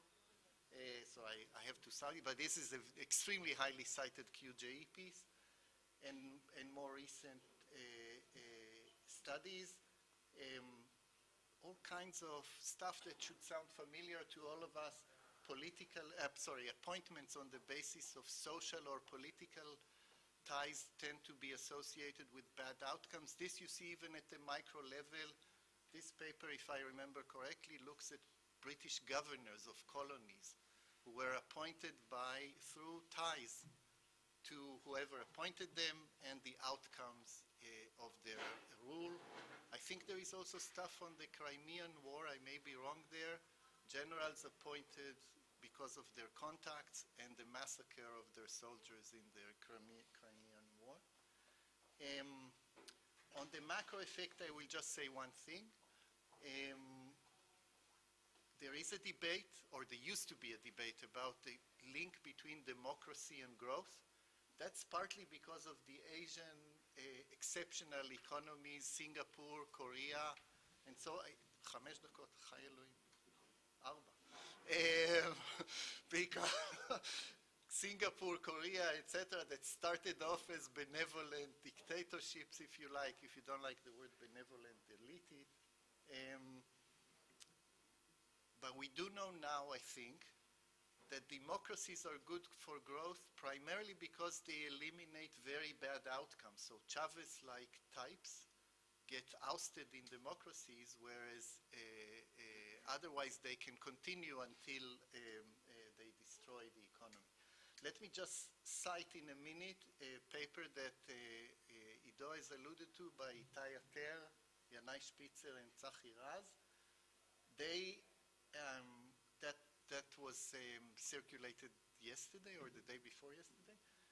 A very courageous attempt to measure the effects of institutional change or the expected effects on Israel, and what they basically do is they run Acemoglu-style cross-country panel regressions. They estimate the effects of institutions on growth. There are a whole list of caveats behind this. Then they look at Hungary and Poland's deterioration in these indices, and they multiply the estimated coefficient times the change in, this is the change in Hungary and Poland's rating, institutional rating, and they end up predicting a disaster to the Israeli economy in a generation. And that's my concluding slide. I think the a general summary to this panel is that our attempt to measure the economic effects of institutional changes and rising populism faces significant methodological challenges. It's usually important. I don't have to preach to the converted. We're just of the beginning, both of the processes we want to measure and the methods we are going to use, and the panel participants with all the stylized facts have made a contribution to addressing these issues. So thank you for coming. That's it. Thank you, ישי. אני רוצה לומר לכם שבפאנל הבא, עוד שניים מהדוברים הם אנשים שלא דיברו עד היום, למה שנקרא דמוקרטיק בקסלייד, ההפיכה המשטרית, וזה חברה המועצה שלנו, האלוף במילואים דני פרוני, שידבר קצת על ההיבטים של הביטחון לאומי, ופרופסור אבי צדוק, שהוא חבר במוסד שרוב האנשים לא שמעו עליו, אבל הוא קריטי לאקדמיה במדינת ישראל, שנקרא מולמופ, המועצה למחקר ולפיתוח, וזה הגוף שאחראי על זה שאנחנו נהיה מדינה יותר טובה בעתיד, ואני חושב שכדאי שנשמע את מה שיש לו לומר, אבל לפני זה, קפה, מאפה, אנרגיה, נעשה את זה 10 דקות כדי להתכנס במהירות ולהמשיך. תודה רבה. Thank you very much to all our speakers. Thank you.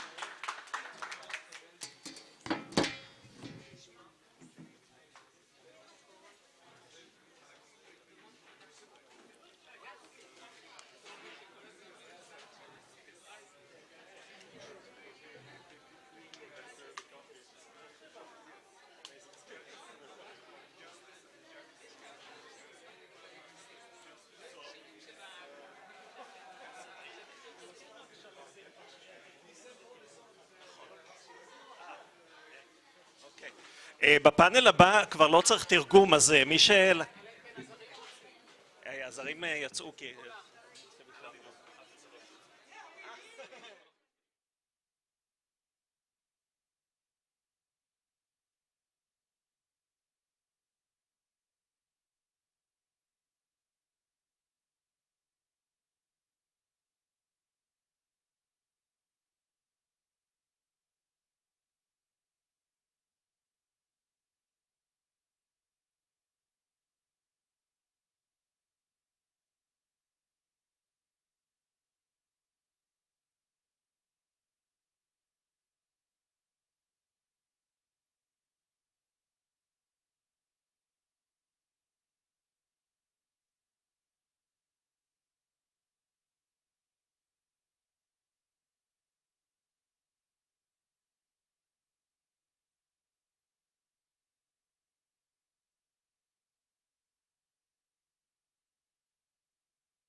אוקיי, איפה דוקטור נטלי דוידזון?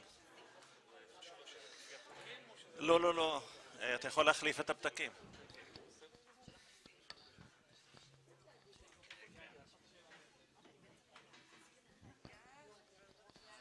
טוב, אם מישהו רואה את האייפד שלי, תספרו לי. מה? זה זה? הנה, נכון. אוקיי. כי פה כל השאלות. מסתדר בלי זה. זהו, שאנחנו מדברים על העתיד בפאדל הזה, ורצינו ללמוד קצת על כל מיני תחומים שפחות מדברים עליהם. חלק מדברים כבר, אבל מה מחכה לנו בשנת 2024 ואולי גם מעבר לזה, בכל מיני תחומים שהשינויים שמדברים עליהם עכשיו כבר קורים בהם, ואם הם לא, אז הם עלולים לקרות בזמן הקרוב. ויש לנו קבוצה מאוד רצינית ומנוסה בתחומים האלה, ואני רוצה להתחיל דווקא עם נטלי. דוקטור נטלי דוידזון מהפקולטה למשפטים באוניברסיטת תל אביב, שבין הנושאים שהיא חוקרת זה את ההתמודדות של את האופן שבו משטרים אוטוקרטיים משתמשים במוסדות דמוקרטיים. נכון? תיארתי את זה נכון? אוקיי. שזה מה שמחכה לנו, יכול להיות, או שאולי אנחנו חווים את זה עכשיו ואנחנו לא יודעים. אז ספרי לנו איך זה קורה. אוקיי. אז קודם כל אני רוצה להגיד, אמרת שאנחנו מאוד מנוסים, אני לא יודעת לגבי החברים האחרים פה בפאנל, אני משפטנית, ולכן אני ממש לא מנוסה לעשות ניבוי כזה של העתיד, להפך אני מסתכלת אחורה הרבה פעמים, אבל אני כן רוצה לחלוק את המחשבות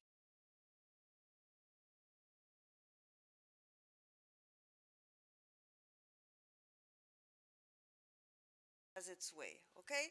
אז אני אתחיל בזה שאני ממש בקצרה, אני מסכימה עם הקונסנזוס הגובר בין מדעני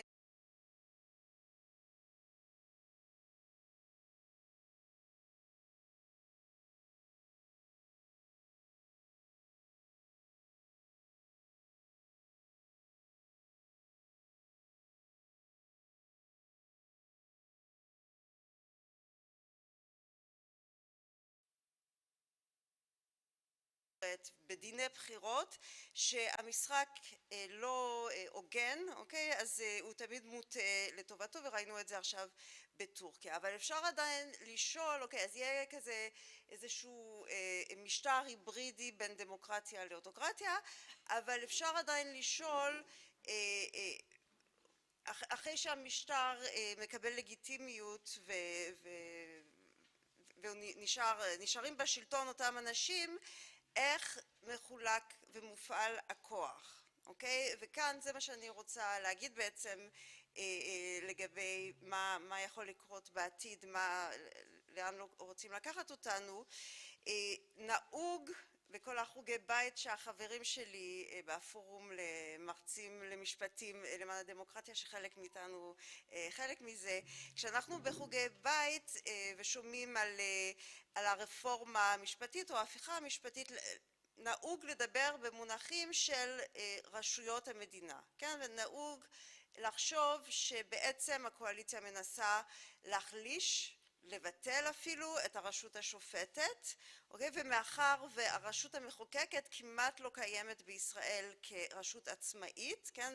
מה שישאר זה הרשות המבצעת, אוקיי? ואני מסכימה עם הניתוח הזה, אבל מה שאני רוצה לומר הוא שאני חושבת שזו טעות להסיק מזה שהקואליציה בעצם מחזקת את הרשות המבצעת ובונה רשות מבצעת חזקה. להפך, אני רוצה לטעון שמה שהקואליציה רוצה, וזה מתבטא בתוכניות שלה גם מעבר לרפורמה המשפטית, זה לפרק את הרשות המבצעת, כן? לפרק את מוסדות המדינה.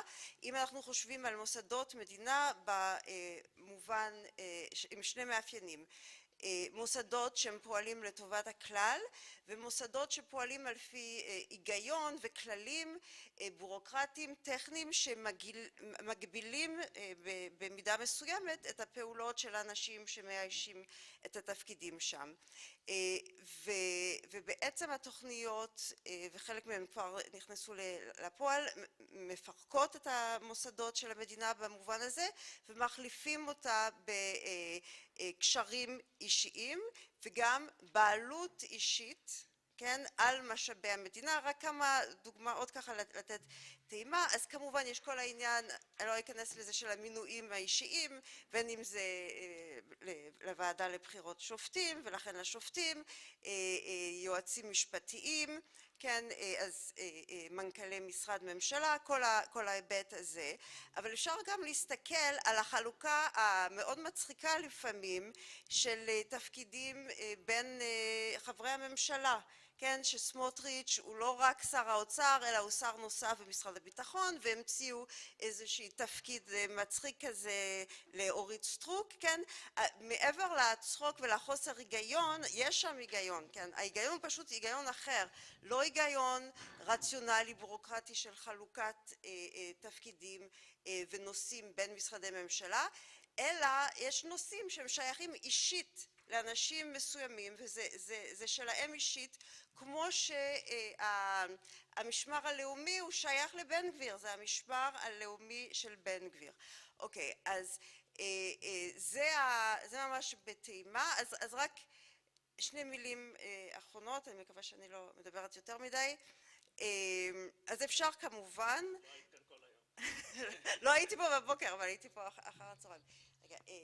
אפשר כמובן להגיד, אוקיי, זה פשוט שלטון פופוליסטי, זה מה שאת מתארת. הרי פופוליזם הוא אנטי מוסדי, אנטי טכנוקרטי, אנטי מומחים, והפופוליסטי הוא גם פרסונלי, אוקיי? ואני חושבת שחלק מהדברים שאני מתארת אפשר להסביר אותם באמצעות ההרצאה האחרונה שניתנה פה, אוקיי. ויש כמובן היבטים של פופוליזם, אני לא מכחישה את זה, אבל אני רוצה, וזה אולי הדבר היחיד השונה קצת שאני אומר שאני אוסיף בעצמי פה על הדיון, אני חושבת שבמקרה הישראלי יש שורשים אחרים לשינוי הזה, בעצם שזה לא שינוי, זו הקצנה, כן, מאוד משמעותית, אבל של דברים שקיימים. אני לא מדברת על הקליינטליזם, על הפופוליזם, על השחיתות שקיימת כמו בכל מקום, אני מדברת על ההגדרה של המדינה כמדינת היהודים. אוקיי, אז ידוע להרבה מאיתנו, אנחנו עוסקים בזה הרבה במשפט, שהיו המון ויכוחים במשפט, פוליטיקה, תיאוריה פוליטית, מה זה אומר בכלל מדינת היהודים. המונח הזה הוא קיבל משמעות, היחידות של המשמעות עם חוק הלאום. אני לא אכנס לכל הניסוחים של חוק הלאום, מה שמאוד ברור בסופו של דבר, למרות כל העמימות שלו, הוא שחוק הלאום אומר שהמדינה ורשויות המדינה לא פועלות לטובת הכלל, אלא פועלות עבור יהודים. אז יהיו ללא יהודים זכויות פרטיקולריות, אבל ייעוד המדינה היא טובת היהודים. וזה מה שערבים ישראלים מבינים טוב מאוד, וזו הסיבה שגם היום כשחוזרים ומדברים איתם, עם פעילים של עדאלה, של קבוצות אחרות, למרות שבית המשפט העליון לגמרי ביטל כל משמעות קונקרטית לחוק הלאום, החוק הזה עדיין פוגע הערבים ישראלים, לא רק, זה לא רק משהו סמלי או של כבוד או משהו כזה, כי הוא מסמן שהמדינה היא לא של כולם, והייעוד זה לא לשרת את כולם, אין טובת הכלל. וחוק הלאום, לפי גישות מסוימות, זה רק הקצנה של דברים שהיו הרבה קודם במשפט ובפוליטיקה הישראלית, במיוחד לפני שנות ה-90. ולכן העניין הזה שמוסדות המדינה הם כבר לא מוסדות לכולם, אלא נועדו לשרת עניינים פרטיקולריים, כן, בין אם זה קבוצות מסוימות, בין אם זה איש ספציפי מקושר, זה משהו שיש לו שורשים ארוכים, ולכן הערה אחרונה ממש, הערה מתודולוגית, מכל מה ששמעתי בשני הפאנלים האחרונים, היו הרבה השוואות בין פולין והונגריה מצד אחד לבין ישראל, וזה מצוין וזה מדהים שהבאתם אנשים ממזרח אירופה, אבל בפולין ובהונגריה אין 50 שנה של שליטה במיליוני אנשים בלי זכויות פוליטיות, ואין אזרחות מדורגת כמו שיש אצלנו, הם אזרחים ערבים שהם לא, עם כל הכבוד למה שמופיע בפסקי דין מסוימים על הזכות לשוויון, אין להם שוויון מלא, ולכן אי אפשר להבין, וזה חשוב מאוד, אי אפשר להבין לאן הקואליציה הזו לוקחת אותנו בלי להדגיש ולהיזכר שיש לה אידיאולוגיה, ואידיאולוגיה של עליונות יהודית, כן, עבור הרבה מאוד מהאנשים שם, בן גביר בין השאר, ושזה, אי אפשר לצפות למשהו שיהיה זהה לטורקיה, פולין, הונגריה, יהיה לנו את היצור שלנו, פופוליזם סטייל ישראל, שבונה על מסורות משפטיות ופוליטיות בעייתיות, ובנימה אופטימית זאת, תודה רבה, אבל אני אגב, אני מתחבר מאוד לזה שאני חושב שאנחנו רואים את הפרוטוקול, אנחנו כותבים את הפרוטוקול הישראלי, אחרי הפרוטוקול ההונגרי והפרוטוקול הפולני, אנחנו כותבים את הפרוטוקול שלנו, ויכול להיות שילמדו אותו אחרינו במקומות אחרים. יש לי רק שאלה אחת בהקשר הזה, אם מסתכלים למשל על טורקיה, אני שואל את עצמי, אז למה בכלל צריך את אם יש בחירות, אבל בסוף המנהיג, למה צריך את המוסדות הדמוקרטיים? ואולי לא צריך, אולי אנחנו עוד משחקים את המשחק הזה, אבל כמו שאומר יושב ראש קהלת משה קופל, הדמוגרפיה תעשה את שלה, וגם עם זה, גם מזה, הדמוגרפיה כן תעשה את שלה, אז יש איזו סיבה שיש לנו עוד כנסת וכאילו בית משפט ושומרי סף? אני אגיד יש לנו בעיה, לפני הבחירות האחרונות ומה שהיה בשנים האחרונות, היו בעיות קשות בדמוקרטיה הישראלית, ומה שצריך זה יותר דמוקרטיה. אז למה האוטוקרטים משאירים את המוסד הדמוקרטי? למה? כי זה מאוד פשוט, זה לגיטימציה. המשפט וההליך הדמוקרטי מספק לגיטימציה. אין היום אני חושבת שבשם הרשמי של סין אפילו, זה הרפובליקה הדמוקרטית של סין, זה לא נראה טוב היום לא להיות דמוקרטיה, משם הלגיטימית, וזה גם חלק מהפופוליזם, כן? כי זה הפנייה לעם, כן? תודה נטלי. אלוף במילואים דני אפרוני, פה הרשות המבצעת, אתה היית הכי מבצעת, צה"ל, הפצ"ר לשעבר, אתה לא מדבר הרבה על הנושאים האלה. אשאל אותך, בוא נשאל את כל השאלות ברצף. ביטחון לאומי, אתה רואה אותו מאוים כתוצאה מהתהליכים שאנחנו רואים עכשיו בחברה, אחד, ושתיים, שני נושאים שדיברה עליהם נטלי, משמר לאומי. צריך דבר כזה. ב-24 שעות האחרונות כתבה היועצת המשפטית לממשלה שמשמר לאומי זה בעיה, פוליטיזציה, אבל עובר, נראה. זה, והיה עוד נושא אחד שכחתי, אני אחזור אליו תכף. אני אזכיר, אני חושב שהיא התייחסה לנושא של השר הנוסף, סמוטריץ' באיו"ש, אבל אני, רק ברשותך, אני רוצה להתייחס לדברים של נטלי, כי למה הם צריכים את המוסדות האלה? כי מבחינתם הם לא משנים את המשטר. הם באותו משטר, הם פשוט עושים רפורמה. וככה הם מתעקשים לקרוא לה רפורמה משפטית, לא מהפכה משפטית. ואם נלך חזרה, ככה נזכר בנאום, בהופעה הדרמטית של יריב לוין, אז הוא בכלל קרא לה רפורמה של משילות. שיש לה שלבים, והשלב הראשון הוא נתן כמה פרמטרים שביניהם זה השתלטות על בג"ץ, המינויים, פסקת ההתגברות, ייעוץ משפטי, והדבר השלישי, ביטול של עילת הסבירות. אבל מבחינתו זאת לא מהפכה, ככה הוא רואה אותו, הוא אומר, אני 20 שנה חשבתי על זה, והנה אנחנו באים והגיע הזמן, ופה נכנסים הטיעונים הפופוליסטיים כבר אז, כשהוא אומר שאנחנו נהנים מאמון, אנחנו זה הרשות המחוקקת והרשות המבצעת, ופה אני יכול, אולי פשוט לא כנראה שהתכוונת בדיוק לזה, הם לא מפרקים את הרשות המבצעת, הם מחליפים את האנשים במוסדות ומתאימים אותם לאג'נדות שלהם, זה הכל. וגם סמוטריץ' נמצא במשרד הביטחון, הוא לא מפרק את משרד הביטחון, הוא רק לוקח איזה תחום שמאוד קרוב לליבו, ושם הוא רוצה סמכות ביצוע, לא רק זה. אז לכן, כשהוא מדבר שם על אמון של הרשות המחוקקת והרשות המבצעת, שהם נהנים מאמון הציבור, ולכאורה הרשות השופטת בכלל, מי זאת בכלל? היא לא נהנית מאמון הציבור, הם לא נבחרים.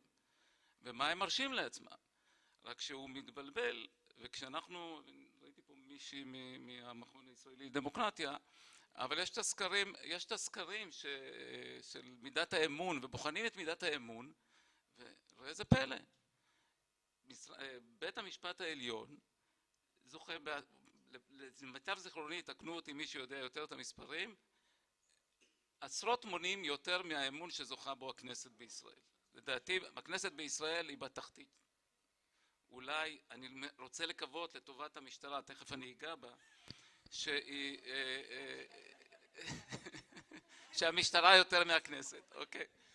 אבל, ועכשיו אני עכשיו רוצה לגעת בנושאים, כי זה באמת פופוליזם, זו מהפכה של המשטר, וזה גם התבטאו בעניין הזה גם אחרים, זו באמת הפרה של חוזה שקיים בין המדינה לבין כל אזרחיה, ובאזרחיה זה גם אנשי המילואים. מה לעשות? אנחנו צבא העם, ואנשי המילואים זה חלק מהעם הזה, ויש להם זכות.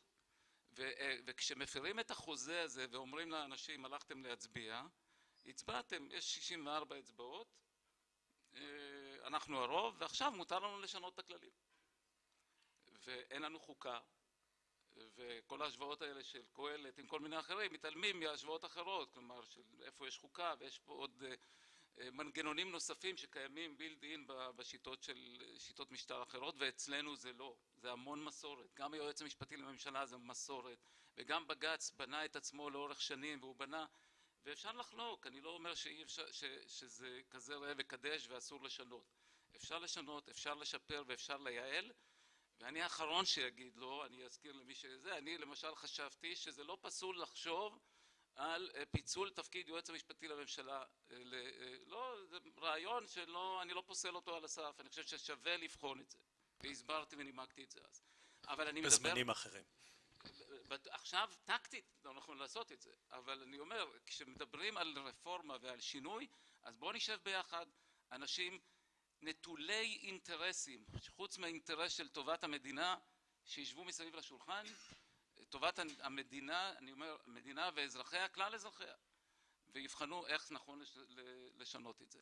עכשיו ביטחון לאומי זה מילה רחבה, פעם התייחסו לזה רק הביטחון הפיזי, עוצמת צה"ל, יש ציוד, זה כבר לא, זה מאמצע המאה הקודמת, זה הרבה יותר רחב, ולכן כל הדברים שדיברו עליהם הבוקר, כלכלה, זה חלק מהביטחון הלאומי, חינוך, הרי מי זה המשאב האנושי שמגיע לצה"ל?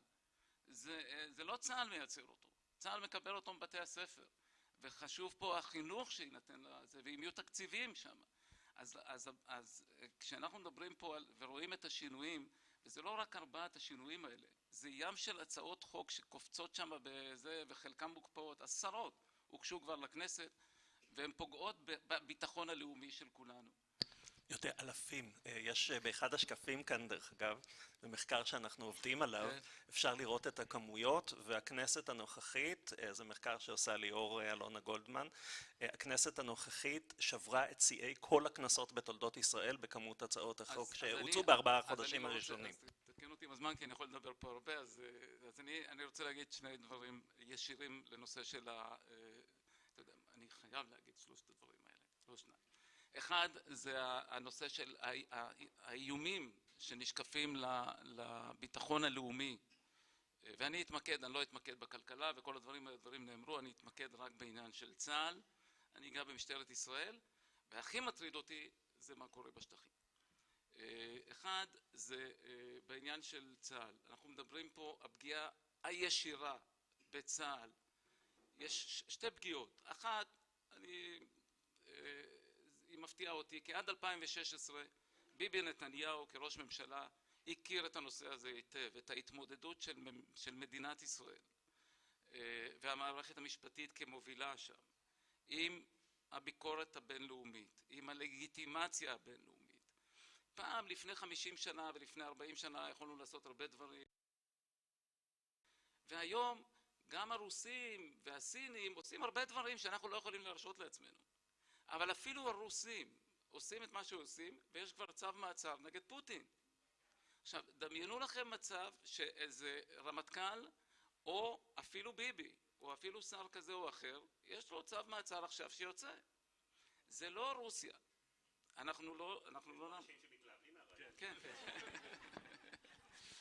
עכשיו, עד 2016, ביבי כראש ממשלה הכיר את זה היטב, הוא זה שמינה. כמה ועדות חקירה ביבי מינה? ועדות בדיקה אפילו ממשלתיות. מישהו יכול להגיד לי? יש אחת שאני מכיר, יכול להיות שאני טועה, אולי פספסתי, ועדת טירקל, זיכרונו לברכה, שקמה בגלל הרקע של ביקורת בינלאומי, הסכסוך המשט, אבל המנדט שלה הורחב כדי להעמיד, כדי שנתמודד עם השלכות עופרת יצוקה ודוח גולדסטון לכל מי ששכח. ועד 2016, אחרי טירקל פרסם ב-13, אחר כך היה ועדת צ'חנובר, שאמורה הייתה לבחון את ההמלצות, וב-2016 רק ממשלת ישראל בראשות ביבי אימצה את ההמלצות האלה. אם אימצת את ההמלצות האלה, מה קורה פתאום כמה שנים אחרי זה? אז קיבלת גם רוב של 64 מנדטים, ופתאום אתה פשוט יורה ברגל אחת החשובות ביותר שיש לנו בבניית הלגיטימציה שלנו, בהגנה, בבלימה של כל ניסיון של תובע בינלאומי פלילי, וגם תובעים של מדינות, להתערב ולהגיד לא, אתם לא עושים כי אתם לא רוצים להעמיד לדין. אנחנו מתגוננים בזה שבנינו מערך של ייעוץ משפטי, שמלווה 24/7 את הכוחות. בנינו מערך של אכיפה, אפרופו, הנה עוד הצעה שהגישו, הפופוליזם של חסינות, מתן חסינות לכל אנשי כוחות הביטחון, באשר הם על מחדלים ומעשים, לא משנה, שנעשו בהקשר מבצעי, זה פשוט שיגעון, סליחה על הביטוי, טמטום. אבל זה קיים, עדיין לא יתקבל, אבל מה שהם כן רוצים לעשות זה לפגוע בבג"ץ. ואם אתה פוגע בבג"ץ, כשאנחנו באים ואומרים, רגע, יש לנו את המערכת הזאת, ואנחנו בודקים את עצמנו, ואפשר לבקר כל החלטה של הפצ"ר. כל החלטה של הפצ"ר אפשר לבקר, אפשר להגיע עד בג"ץ, ובג"ץ, והיו דברים מעולם, בג"ץ יושב ודן בדברים האלה. ולבג"ץ יש אמון גבוה מאוד במערכת הבינלאומית, בציבוריות הבינלאומית, יש לו הוא כתב דברים, בג"ץ הסכום הפך להיות חומר, לא יודע, יש פה מישהו בתחום המשפט הבינלאומי, חומר שמצטטים ועוסקים בו בעולם כולו. עד בג"ץ הסכום, זאת הייתה שאלה בכלל, האם ניתן מבחינה חוקית, מבחינת המשפט הבינלאומי, להשתמש בכלים. אתם לא זוכרים, אבל אנחנו שנים לא אמרנו שאנחנו פוגעים מלמעלה, מכתב"מים. זה היה סודי, הצנזורה לא אישרה את זה. אבל הסיכולים הממוקדים למי שלא. הסיכולים הממוקדים. ועכשיו, אז עכשיו לבריטניה יש ולארצות הברית יש וכולם, זה לא, זה סוד גלוי וכולם עושים את זה, אבל מי שכתב זה אותו בג"ץ, ואני יכול להעריך פה הרבה, אם יהיה לנו זמן אז נתן דוגמאות נוספות כמה הוא חשוב. פספסתי רגע, עכשיו הנקודה האחרונה, כל מה שאמרתי לצה"ל נכון למשטרת ישראל, אני אגיד בקצרה כי אני לא רוצה, אני מרגיש לא נוח, אלא אם תגיד לי שיש עוד זמן. לא. אז משטרת ישראל עוברת, וזאת המשטרה שלנו. זה לא נכון להתייחס רק לצבא. משטרת ישראל זה חלק מהביטחון הלאומי שלנו. ומה שנעשה למשטרה בשנים האחרונות, זה לא רק עכשיו מבן גביר, גם לפני, אני מזכיר לכם, מ"מ למשטרת ישראל במשך שנתיים, זה לוקסוס שמדינה נורמלית לא יכולה לאפשר, וזה יתאפשר. אז יש פה מהלך מכוון כנראה, אני קשה לי להאמין שהדברים נעשים בתום לב, וגם הדבר הזה של הקמת משמר לאומי, זה אפרופו תחרותיות, מה אנחנו מייצרים פה? גוף שיתחרה במשטרה שזקוקה למשאבים, אין לה כוח אדם לגייס אפילו, היא לא מסוגלת, אז איפה תגייס עכשיו אנשים למשמר הלאומי? תגייס קודם למשטרה, תחזק. אפרופו רפורמות, תעשו רפורמות כדי לעשות את המשטרה הזאת חזקה.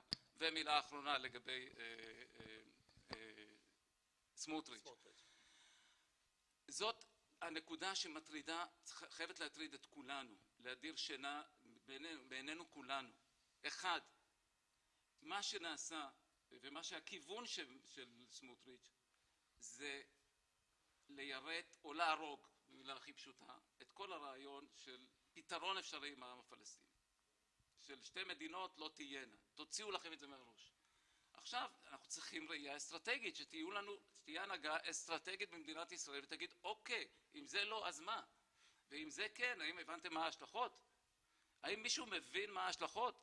וכשבן סמוטריץ' מדבר על רפורמת האזרחות השווה, ככה הוא קורא, אל תתבלבלו, הוא מדבר אזרחות של המתיישבים, קוראים להם, לא מתנחלים כבר, מתיישבים, ואזרחי ישראל. הוא לא מדבר על שוויון בין המתנחלים שם לפלסטינים שגרים בסמיכות להם. וזה מטריד, כי אנחנו מביאים את המדינה, אפרופו ביטחון לאומי, למצב של מבוי סתום. הפתרון הוא אין סוף מלחמות. תודה. תודה. נעבור לתחום אחר לגמרי, אבל מאוד קשור. האמת שהאנשים שיושבים כאן בחדר, הם יודעים את הקשר ההדוק, או חלק מהאנשים פה, בין המחקר והפיתוח במדינת ישראל, במיוחד בתחומים שאתה מתעסק בהם, פרופסור אבי צדוק, לבין ביטחון לאומי וביטחון המדינה. פרופסור אבי צדוק הוא פרופסור להנדסה באוניברסיטת בר אילן, מתעסק בלייזרים בדרך כלל, נכון? כן, בימים כתיקון. וגם חבר בגוף שנקרא המועצה הלאומית למחקר ולפיתוח, מולמופ, יש דבר כזה. כן, מסתבר. רוב האנשים לא מכירים את זה. האמת היא שאני למדתי על קיומו של הגוף הזה כשהובאה אליו ההצעה להעביר את מכון וולקני, המקום שבו ממציאים כל מיני אבטיחים בלי גרעינים, מבית דגן לצפון הארץ, והיה צריך לבחון את ההשלכות של להזיז מוסד כל כך חשוב מבחינה מחקרית, וכל החוקרים ממקום למקום. היה יוזמה של אורי אריאל, השר אורי אריאל, למיטב זיכרוני. ואז גיליתי שיש דבר כזה, שהוא אחד הגופים הקריטיים ביותר מבחינת המחקר האקדמי במדינת ישראל, בגלל שזה הזרוע שהמדינה בה מתכללת את המחקר הזה, וכמי שיושב בו, אתה מודאג. כן, אני מודאג. אז קודם כל... למה? קודם כל לפני מודאג, אז תודה על ההזדמנות להיות פה ותודה על היום הזה. אני באמת, אם לפני 4 חודשים מישהו היה אומר לי שאני אשב במכללה למינהל בראשון, שלא ידעתי איפה זה בכלל, אבל אני אדבר על דברים כאלה, ושאני אעמוד יותר מזה, שאני זו הייתה המטרה של כל הכנס. במוצאי שבת אני אעמוד בזה כיכר בעיר שלי וינאם נאומים, כאילו מה לי ולזה בכלל? אבל ימים מוזרים מובילים לדברים מוזרים. אז כן, אני מודאג. אני מודע כי שאלת אותי, או כיוונת את השיחה הזו לתחזית למחקר ולאקדמיה בשנת 2024, ומה שהכי מדאיג אותי זה שאין לי מושג. כי הדבר שהכי מלווה אותנו כרגע במערכות האלה, זה אי-ודאות. אי-ודאות עצומה לגבי מה הולך להיות, וזה עוד לפני שקרו בכך דברים רעים, הם התחילו לקרות, אבל גם עוד לפני שהם קורים, האי-ודאות הזו עצמה, היא בעיה מאוד מאוד גדולה עבורנו. שוב, אני מגיע מטכנולוגיה, אני לא משפטן ולא כלכלן, אבל אני מבין שאתם מגיעים מעולמות שמבוססים במידה רבה על ציפיות. אז גם הסביבה המחקרית והאקדמית נשענת על ציפיות, ונשענת על איזושהי המשכיות ועל איזושהי יציבות. החל מרמת החוקר הבודד שבוחר היכן הוא מקדם את הקריירה שלו והיכן הוא מבצע את המחקרים שלו, עד לגופים שמממנים מחקרים, שבוחרים היכן להשקיע את המשאבים שלהם ואת התוכניות שלהם. הכל מבוסס על ציפיות. עכשיו, ציפיות למה? אני יכול לסמן 2 היבטים עיקריים. ציפייה ראשונה זה חופש. חופש אקדמי וחופש ביטוי, כלומר חופש לחקור, לשאול, להטיל ספק, לבדוק, להשקיע את המשאבים שלך והזמן שלך במה שלא מקובל ולא פופולרי ונוגד את המוסכמות, ובלי זה אין מחקר. אז זה נדבך אחד של ודאות והמשכיות שמתחייב. הדבר השני הוא שהכללים שיש היום הם אותם כללים שיהיו מחר. ללא אמון בסיסי כזה, שהכללים הם יציבים, שחוקי המשחק הם יציבים, ושהחופש לחקור ולשאול כרצונך הוא מובטח, ללא הוודאות הזו אין מחקר אקדמי. לא ברמת היחיד ולא ברמת התקצוב והמימון והשותפות בתוכניות. הדברים האלה בפירוש מפחידים. הם עדיין מפחידים ברמה של מה עלול לקרות, זה מתחיל לקרות בטפטוף קטן, אבל הטפטוף הזה בהחלט עלול להיות שיטפון בהמשך. אני אתן פה כמה היבטים ברשותך ספציפית. דבר אחד זה מה שקוראים בריחת המוחות, או אי חזרתם של המוחות. אז אני אתן לכם דוגמה קטנה. לפני חודשיים האקדמיה הצעירה הישראלית, כשהייתי צעיר הייתי חבר בה, עכשיו אני כבר לא, אני פג תוקף, אז היא קיימה סקר בין חברי סגל באוניברסיטאות המחקר, השיבו לו 2,000 חברי סגל, שזה בערך שליש מכמות חברי הסגל שיש לנו באוניברסיטאות המחקר, והשאלה הייתה לגבי עמדות ביחס לעזיבה אפשרית של הארץ. 73% מהמשיבים ביטאו שהאפשרות הזו, הסיכוי הזה, עלה ביחס לפני מספר חודשים, לפני שהרפורמה, המהפכה המשפטית הזו החלה. עכשיו, שליש מהמשיבים דיווחו על צעדים קונקרטיים, כדוגמת פנייה לדרכון זר, כדוגמת פנייה למוסד במקום אחר, עוד שמתחילים לפרוד את הדברים האלה עם דיבורים למעשים. עכשיו, אני כבר מכיר מספר קטן של אנשים שעזבו או החליטו לעזוב, וכולנו מכירים אנשים כאלה, זה עדיין מספרים קטנים, אבל תופעות כדור שלג כרגע, כשהן תופסות תאוצה, מאוד מאוד מאוד קשה להגיד להם לעצור. היבט אחר הוא היבט של מימון ושותפות בתוכניות בינלאומיות. דובר כאן לא מעט היום על הונגריה, ואני לא יודע אם זה נאמר או לא, כי לצערי לא הייתי בכל היום, אבל אני יכול לומר את זה עכשיו, שהונגריה למשל סולקה מתוכניות המחקר של האיחוד האירופי. תוכנית הורייזון 2020, תוכנית European Research Council, האוניברסיטאות בהונגריה סולקו מהתוכניות האלה, וזאת מכיוון שממשלת אורבן מינתה להם הנהלות פוליטיות. עכשיו, לא רק שהן סולקו, גם כל מי שנהנה מתקציבים אירופיים במקום אחר, כמוני למשל, קיבל מכתבים שמזהירים אותנו שלא חלילה להוציא יורו אחד אירופי בהונגריה, גם לא בעקיפין. לא בהעסקת סטודנטים, לא בשירותים, לא בקבלנות, לא בסחירות, בכלום. זאת אומרת, לא רק שהם בחוץ, גם אף אחד לא יכול להשתמש בכסף אירופי אצלם. וזה מכיוון שהמוסדות ההונגריים נתפסים היום כפוליטיים, כמנוהלים פוליטיים. עכשיו, אם דבר כזה קורה לנו, זה game over. מאז שהתחילה התוכנית האירופאית ERC, ישראל היא הזוכה הכי גדולה בה ביחס לגודל האוכלוסייה, זה מ-2007, יש לנו מאוד זוכים, אלה התקציבים שהם לא רק הכי גדולים כמותית, אלא גם אלה ששמים אותך כחוקר על המפה ובונים לך את המעמד שלך. לי היה את המזל לקבל את זה פעמיים, אני יכול להגיד לכם שבלי זה הייתי שווה הרבה הרבה הרבה פחות בקהילה שלי, לא היה לי את המעמד שלי, לא היה את האמצעים שלי, ואם הדבר הזה נעלם, אנחנו חוזרים למקום הטבעי שלנו, שזה תסלחו לי פרובינציה בשולי המזרח התיכון, מבחינה אקדמית, עם כל הכבוד. וזה איום אמיתי, שקשה להקל בו ראש. זאת אומרת, זה בריחת מוחות אחד ותקציבים תוכניות מחקר שני. הנדבך השלישי שאני מדיר שינה מעיניי זה ההתנהלות היומיומית בקמפוס, מה שנקרא לו חופש ביטוי וחופש התארגנות. אני מניח שאתם מכירים הצעת חוק שעלתה מטעם הקואליציה רק לאחרונה, שעוסקת בהרחקה של סטודנטים שמביעים תמיכה במאבק מזוין במדינת ישראל, שהם תומכים בטרור, או שמניפים דגלים של מדינות אויב, כדוגמת דגל הרשות הפלסטינית, שעימה ישראל מקיימת קשרים רצופים של שיתוף פעולה ביטחוני, וראש ממשלתנו הצטלם ליד דגלה לא פעם ולא פעמיים.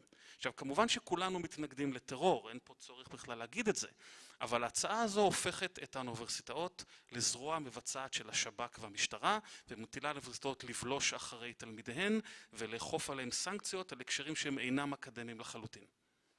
שזו, שוב, גם בתור מהנדס חשמל שלא מבין כלום במשפטים, אני מזהה שזה פגיעה בחופש ביטוי, פגיעה בחופש התארגנות, וכמובן מתנה יוצאת מגדר הכלל ל-BDS ולכל מיני דורשי רעתנו אחרים.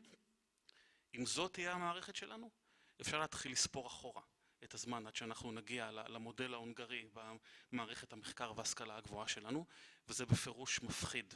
עכשיו, זה עדיין לא קרה, זה משהו שאולי עדיין ניתן לעצור אותו, זה תלוי בהרבה מאוד במה שממשלת ישראל תבחר לעשות בחודשים הקרובים, אבל פה אני באמת רוצה לסיים במה שהתחלתי בו. מילת המפתח היא אי ודאות, זה עלול להיות, או רע מאוד, זה עשוי להיות מתון, אבל כבר העובדה שאנחנו לא יודעים מתחילה להזיק לנו בפועל יום יום, ואלה זמנים לא נוחים ומדאיגים להיות במחקר האקדמי בישראל, בפירוש. תודה רבה. אני משער שתודה. אנחנו יושבים בפורום, אתה יודע, רק עכשיו אנחנו משיקים מכון מחקר, אז זה ככה... אולי התזמון שלכם לא הכי... כן, מדאיג. אבל זה אומר שיש לנו כברת דרך ומשאבים שאנחנו צריכים להשקיע.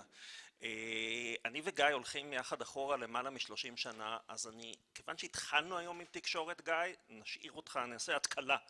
אני אשאיר אותך לסוף, נתחיל ונסיים בתקשורת. מה? אני אומר, זה חברים. כן, ככה זה, בתקשורת. אני גם מרגיש אשם, כי אני רוצה להגיד, בלמתי את לינור מלשאול שאלה, אבל האמת שאי אפשר לבלום את לינור, היא עוצרת רק אם היא מרגישה. זה כמו ההפיכה המשטרית, זה רק הוקפא. כן, אז עורכת הדין לינור דויט, שותפה מייסדת, מנכ"לית לובי 99, השאלה שאני רציתי לשאול אותך, ואני לא יודע אם את יכולה באמת לענות עליה בצורה, זה כי אנחנו מצולמים. תראי, אבל אם יש מישהי שמכירה את מסדרונות הכנסת מכל הכיוונים, ופועלת בשם האינטרס הציבורי, זה את. ואני תוהה אם יש תוחלת בכלל לפעילות שלך עכשיו, הרי הכנסת היא כבר לא גורם שפועל בשביל הטוב המכליל הציבורי, אלא כנראה שיש שם שליטה סקטוריאלית שמקדמת, מה יהיה איתנו? יש לי כל כך הרבה מה להגיד, אלוהים, רגע. שנייה, קודם כל... יש לנו עד 8 בערב. כן. אני עד תדאגי ב7 דקות, אני אכניס פה משהו לאנשים אחרים לא יורים ב70 ועם דיקציה מעולה. אוקיי, אז בוא נגיד ככה. קודם כל, לגבי השאלה שבלמת בגופך. אני רוצה להגיד שבכל כנס אחר, זה לא היה עוזר לך, כי הייתי פשוט שואלת. אבל בגלל שזה כנס אוהד, ואתם חברים, אז כיבדתי ולא שאלתי בכל זאת. אני כן אומר שזו סיטואציה מאוד מוזרה מבחינתי, לשבת בכנס שכולם חושבים כמוני. זה בחיים לא קרה לי. אני רגילה לבוא לכנס, לשבת בפאנל, להתעצבן נורא, ואז לריב עם כולם. אגב, לא כולם חשבו כמוך, רק שהם ישבו בקהל. הרוב חושבים, הרבה אנשים ישבו בקהל ולא הסכימו, אבל הם הלכו בשקט בלי לדבר. זה טוב. הם חשבו כנראה, לא נבוא לפה יותר. בכל מקרה, מה שאני רוצה לומר זה שכל הסיטואציה של הכנס הזה קצת באמת מוזרה לי, ואני חושבת שבהקשר הזה זה זמן טוב להגיד שוב תודה לברק גונן והראל פרימק. שמה שעשיתם פה זה מבחינתי לא פחות מנס גלוי, שהפכתם, לוקחים קבוצה והופכים אותה לעם בהקשר הזה, שמסייעים ולתת גם גב לעבודה שלנו בלובי, וגם באמת ליצור מצב שבו אתה מביא אנשים שמאמינים בדרך מסוימת, לקבץ אותם יחד ולהפוך אותם לכוח מוביל. וכשאני פגשתי את מאט סטולר ב-2016, אני חושבת שאם הייתי אומרת לו שב-2016, 2017, לא יודעת מתי זה היה, משהו מזמן, היינו אומרים לו 6 שנים קדימה, הוא יהיה איפה שהוא יהיה, אז אף אחד לא היה יכול לדמיין בכלל, והעובדה שמייצרים באמת, מאחדים יחד אנשים שחושבים לטובת הכלל, אני חושבת שזה קריטי, אז זה רק ככה בכוכבית. אני כן חייבת לומר מילה על מה שהיה פה בפאנל עם רשות התחרות, כי אתה לא נתת לי בלייב, וכשלא יגידו שאני מדברת מאחורי גבה של היועצת המשפטית, אנחנו נעלה את זה אחר כך לאונליין, בסדר? שלא יגידו שאני אומרת משהו לא בפניה. אז קודם כל, היה לי מאוד קשה לשמוע אותה בלי להגיב, ואני אסביר גם למה. לא יכול להיות בעיניי שיועצת משפטית של רשות התחרות, שהיא זרוע אכיפה של הממשלה, בכל קשור להגבלים, יש לה כוח ענק, מסבירה למה זה שהיא עושה אקסטרה בשקיפות, היא מוציאה את זה לתגובת הציבור, אנחנו צריכים להגיד לה תודה על זה שהיא מיוזמתה עושה את זה, בתור מי שעכשיו יושב, הצוות שלה יושב ומנסח את התגובה לשימוע הזה, עם כל הכבוד, אין שם שום פירוט של ההפרות, אז לקרוא לזה שימוע ושקוף, אנחנו עונים תיאורטית בלי שיש שום פירוט של ההפרות שהיו שם בפועל, כך שזה קצת שקיפות למראית עין, זה דבר ראשון. דבר שני, זה בעיניי בדיוק מזקק את הבעיה של הרשות, ובדיוק מזקק את הבעיה של המוסדות שהיו אמורים למנוע את המשבר יוקר המחיה החמור שאנחנו נמצאים בו היום, שזה ההסתכלות הטכנוקרטית דרך החור של הגרוש, כמו שאמרה פה בפאנל הראשון דוקטור קריסטינה כפרה, היא גם כפרה, אבל היא ממש כפרה, היא ממש חמודה, מה שאהבתי אותה, וכאילו כשהיא אמרה, כאילו, איך היא אמרה? אבל אז הם מתחילים, but what is the market share? מה הנתח עכשיו זה? מה הנתח שוק? מה הנתח שוק? כאילו, איך ישר מתחילים? לוקחים אותך לפרוצדורה. ומה שתחרות יושבת פה, כמו שזה, לוקחים אותך לפרוצדורה. ואין שום, אנחנו מרגישים את זה כל הזמן בעבודה מולם, אין הסתכלות על הכלל, אין מקום להגיד, אוקיי, בוא נגדיל ראש, בוא נסתכל על זה כגלומרט, בוא נסתכל על ריכוזיות, כל דבר מיזוג נבדל. הנה בפברואר האחרון אישרו מיזוג של דיפלומט קנתה את שום דורות, מונופול קונה מונופול. מה אתם מאשרים את זה? בלגן שלם, יוקר מחיה, מאשרים את המיזוג, כי ספציפית זה לא מגדיל את הנתח שוק. נו באמת, אפשר למרות, אז בהקשר הזה, שמבחינתי, או שהיא מסבירה לך תובנות ייצוגיות, מחכים לתובע הייצוגי שיבוא. תגידו, אתם אמיתית? אתם רשות התחרות, אתם מחכים שציבור יבוא ויעשה בשבילכם את העבודה? מה זה התפיסה הזאת? בגלל זה הגענו עד הלום, ובגלל זה אני מתחרפנת מהדברים האלה שהם, או בנק ישראל, יושב בפאנל לפני יומיים, אתם מדברים פה, ישבתי בפאנל לפני יומיים ביוקר המחייה של כנס ישראלי דמוקרטיה, לא מכם מצא לו לראות, עדנה הייתה שם, יושבת לידי, יושבים שם אנשים, יושב ראש התאחדות התעשיינים, יושב ראש התאחדות לשכות המסחר, מסבירים לך שאין ריכוזיות, אין דבר כזה, אין ריכוזיות בישראל, לא יקר פה בכלל. עכשיו אתה יושב שם, יושבת לידי קרנית פלוג, הנגידה לשעבר, שאגב רק לפני כמה חודשים התראיינה ואמרה לכלכליסט שאין יוקר מחיה בישראל. ויוג'ין, ואף אחד לא אומר כלום, ואתה יודע, אתה יכול לדפוק את הראש בקיר, אז אחר כך שאני מתווכחת עם אנשים, אומרים לי, למה את מפתחת תגרת רחוב? נו באמת, כאילו אבל אני רק רוצה לומר שבהקשר הזה, יש פה באמת חוסר הבנה בעיניי מהותי של תפקיד המוסדות של הממשלה, של המוסדות שאמורים לעזור לממשלה, שזה בין אם זה רשות תחרות, בין אם זה בנק ישראל, של איך אתה עושה את התפקיד שלך.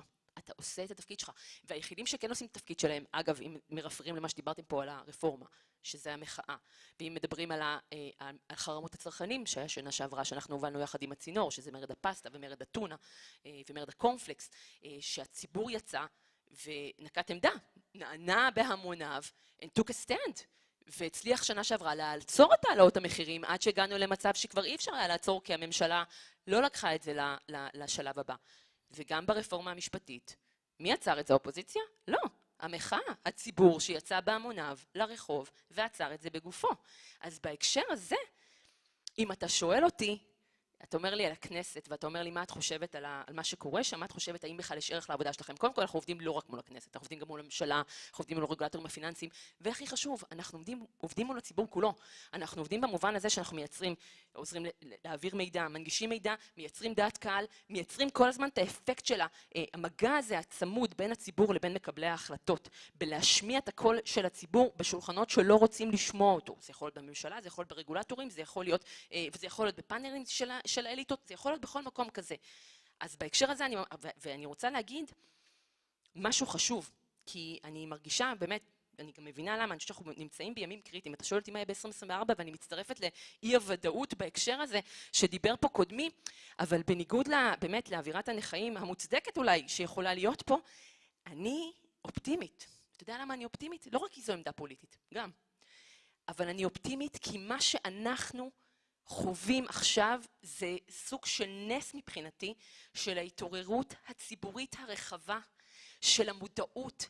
אני הקמתי ומנהלת ארגון של מימון המונים, ואני כבר 8 שנים מחטטת רגליי בחובי בית בכל החורים של מדינת ישראל, כדי שכל פעם נאסוף 20 איש, וכמה מהם יתרמו כסף כדי שאנחנו נהיה 100% מימון המונים ולא ניקח כסף מתורמים גדולים. ואני יש לי ילדה שלי בת 8.5, אני חושבת שחצי מהערבים בחיי אני לא הייתי בבית, כי אני הסתובבתי בכל מיני חורים בארץ. ולכן הפער, הקפיצה הציבורית שעברה בהבנה, בהתעניינות. אני פעם הייתי אומרת ועדה בכנסת, אנשים לא יודעים מה זה ועדה בכנסת, מבחינתם זה מליאה, לא מה ההבדל, הייתי צריכה להסביר מה ההבדל בין מליאה לבין ועדה. פתאום, כל אחד כבר בגלל שמחה רוטמן, צריך להגיד לו תודה, יש לך לשלוח לו פרחים, כולם יודעים מה זה ועדה. אני מראה להם את השקף, כולם מסבירים לי, כן, פה שמחה יושב, פה זה יושב, מעולה, מדהים, תקשיב, אני מבחינתי חוויתי קפיצת מדרגה מבחינת ההבנה הציבורית של זה. עזוב, התגובתיות, המקום, ההבנה, האכפתיות, העובדה שפתאום אנשים באמת מגלים עניין אמיתי ואזרחות אמיתית, הם מאירו פה ציבור שישן הרבה מאוד זמן. ובמובן הזה, אם אתה מסתכל עכשיו אתה מדבר שנייה על הזווית של הלובי בהקשר הזה, ואני אפרר גם למה שהיה בפאנל הראשון עם ג'סי, שקראו לו, הבחור שישב פה, ג'סי פריד, שדיבר על זה שבעצם העסקים זה, צריך להודות להם, בזכותם עצרו את המהפכה, כן? עכשיו יש לי הרבה מה להגיד על זה, ואנחנו נעשה על זה נאום נפרד. אני אגיד את זה במשפט קטן, שאני חושבת שאני יכולה להבין את הבלבול שלכאורה הלובי, אנחנו עובדים כלובי ציבורי, עובדים כל הזמן נגד בעלי כוח, נגד טייקונים, נגד ביג ביזנס, ביג קורפרייט, כאילו זה מה שאנחנו עושים. ופתאום עכשיו עם כל הסיטואציה הפוליטית הנוכחית זה נורא מבלבל, כי רגע, אבל הביג קורפרייט הם תומכים בדמוקרטיה, אז איך אנחנו עדיין עובדים מולם? זה מאוד מאוד מבלבל כל הסיטואציה הזאת. ופה אני אומרת, החיים המורכבים זה נכון, אבל בסופו של דבר אסור להתבלבל, כי מה קרה? נכון לעכשיו לפחות, המחאה עצרה את הרפורמה, אוקיי? המחאה כרגע, זה כרגע נעצר, ומה אנחנו רואים אם ניקח דוגמה של שוק המזון, שיש פה תוך שנייה ניצול ציני של הסיטואציה, להעלאת מחירים קיצונית של כל יצרניות המזון, שהם תוצר אגב של ריכוזיות שהיא לא מהיום והיא לא מהממשלה הזאת, וגם לא מהממשלה, זה תוצר מצטבר, אני מזכירה לכם, טרכטנברג 2011, אחר כך כן, ברפורמת קורנפלקס 2014, אנחנו בסרט הזה לא מהיום, אנחנו בסרט הזה כבר הרבה מאוד זמן. מיזוגים שאושרו כבר במשך 30 שנה, הביאו למצב שיש לך פה 4-5 מגה מונופולים, ועוד 2 מונופולים ביבוא שגוזרים עליך קופון, בלי סוף. עכשיו תראו מה קורה. הציבור עייף, בגלל שהוא היה בגלל הרפורמה, עייף מחרמות צרכנים. הממשלה איבדה את כוח ההרתעה הכלכלי שלה. ויש לך פה העלאות מחירים, הנה רק עכשיו, בזמן הייתי צריכה, לא יכולתי להיות בפאנל האחרון, כי הלכתי לצלם סינק על העלאת המחירים הנוספת שדיפלומט הודיע עליה. אחרי שהודיע על 25%, עוד 10%, עכשיו עוד העלאת מחיר, איזה כיף לכם, כי פשוט זול פה, כמו שאמרו, זול פה נורא. ולכן אני אומרת, בהקשר הזה, אז אתה כן רואה שבסופו של דבר הקרב הזה לא הולך לשום מקום.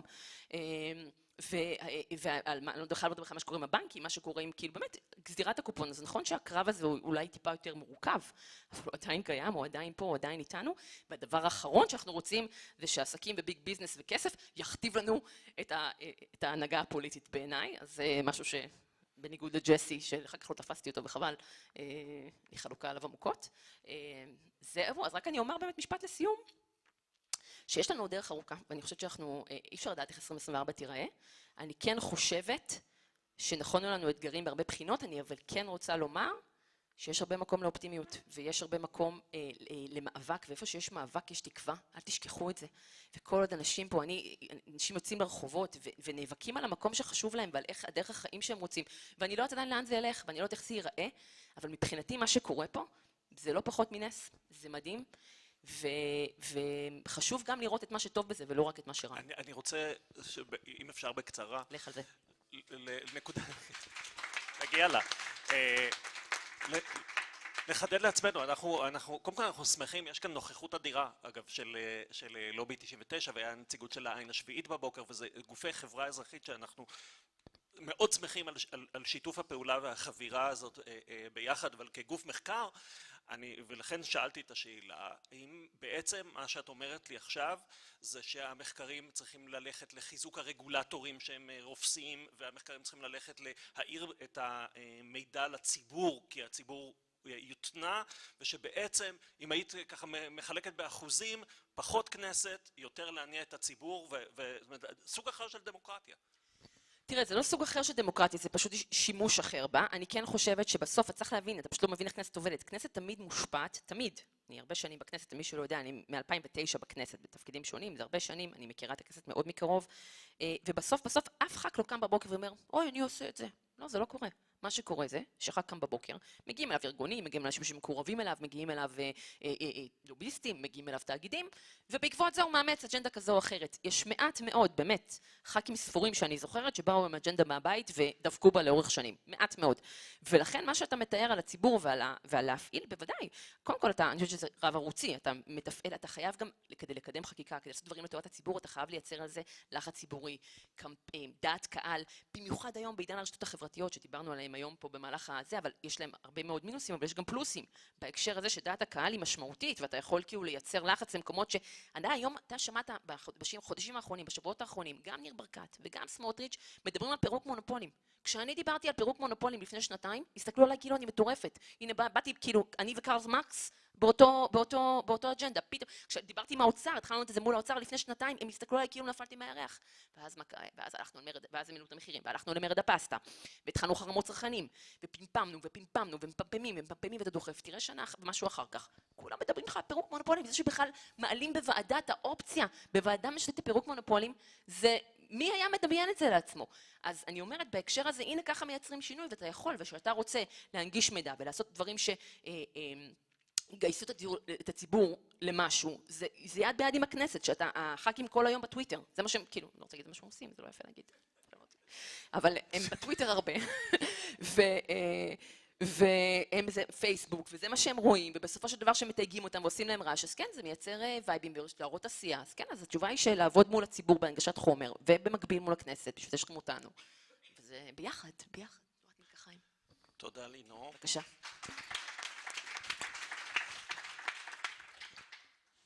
גיא רולניק, מייסד דה מרקר, שיקגו, יש לי הרגשה שאתה רוצה לדבר על מונופולים עכשיו, אולי גם על פורום קהלת הרגשתי שם בפנים, כל מיני דברים כאלה, אבל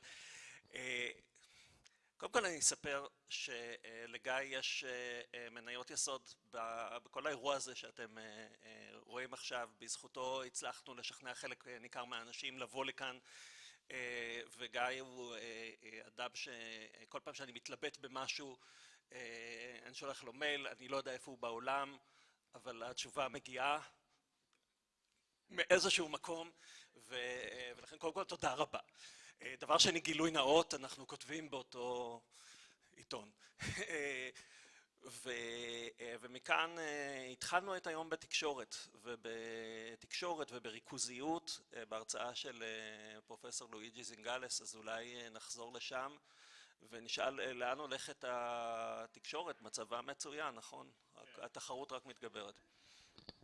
אז קודם כל יש פה בעיה עם הפאנל הזה, אני רגיל כבר 30 שנה להיות נביא יזם בכל פאנל, ועכשיו אחרי מה ששמענו פה לפחות משלושה מחברי הפאנל, אז אני לא יודע מה נשאר לי להגיד. כן, תוך כדי חלק מהדברים חשבתי פשוט לקום וללכת הביתה ולהתחיל לארוז.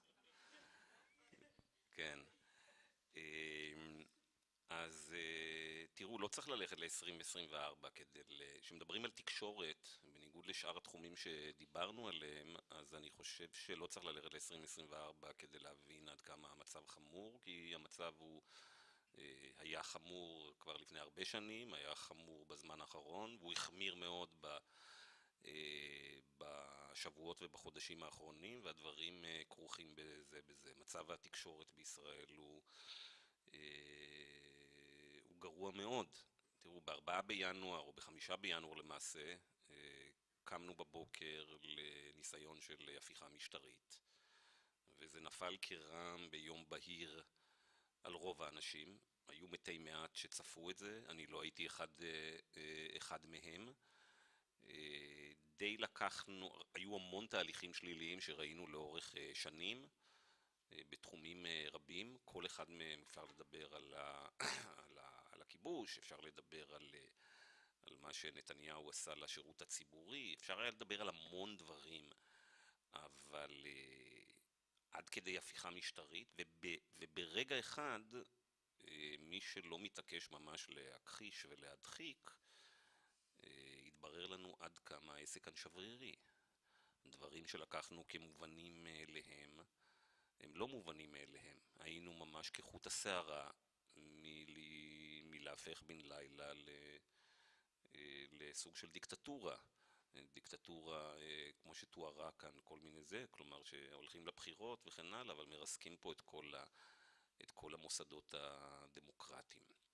ועכשיו, אז הצלחנו להימלט מזה בזכות מחאה, בזכות חברה אזרחית. לא ידוע אם דחינו את זה, או אם זה קיבלנו איזה ניו ליס על העניין הזה לעוד כמה חודשים או שנים, אבל עכשיו הזמן לחשבון נפש. חשבון הנפש צריך לשאול איך הגענו לנקודה הזאת, בגלל שבגדול כולנו טעינו בניווט, אוקיי? כל מי שעוסק בלקדם רעיונות ולקדם כלכלה צודקת, חברה צודקת, את כל הדברים האלה, טעינו בהבנת המפה. ואני לא רואה מספיק את החשבון נפש הזה. אז ראינו איך בעצם שרוב המוסדות הדמוקרטיים כשלו, גם המוסדות הפורמליים וגם, כמו שאומרים מדע המדינה, מוסדות לא פורמליים.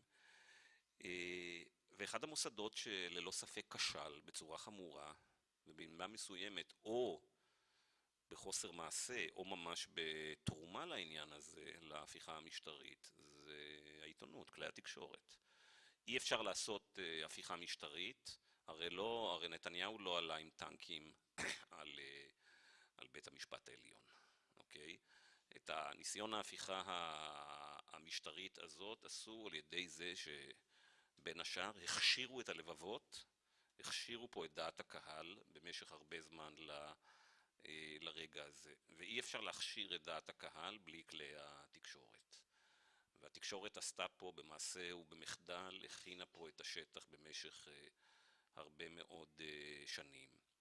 אז אתה עידו ואני ועוד קבוצה קטנה של אנשים מתריעים כבר הרבה שנים על מבנה שוק התקשורת הישראלי, על התמריצים שלו, על הנורמות שלו במה שקורה, אבל השיח הזה תמיד הוא בשוליים, וזה לא מקרה שהוא בשוליים, כי כדי ששיח יתפוס תשומת לב, אז התקשורת צריכה לטפל בו. אין שום דבר שיכול לקבל תשומת לב רצינית על ידי מקבלי ההחלטות אם הוא לא נמצא בתקשורת, ככה עובדות כל הדמוקרטיות. ולכלי התקשורת לא היה עניין לעסוק בדבר הזה, ולכן לא הצלחנו לפרוץ עם הדבר הזה כמעט אף פעם. היו מקרים בודדים שפתאום נניח במחאה החברתית או מקרים אחרים. המדהים הוא שהמשכנו, מקבלי ההחלטות, האליטות, האקדמיה, הכל, המשיכו להתעלם כשלים החמורים שיש לנו בתקשורת הישראלית. עכשיו תדמיינו רק שאני אומר כל פעם את המילה תקשורת ועיתונות, שזה זהה לדמוקרטיה. דמוקרטיה זה תקשורת ועיתונות זה אותה מילה בעצם, לא יכולה להתקיים.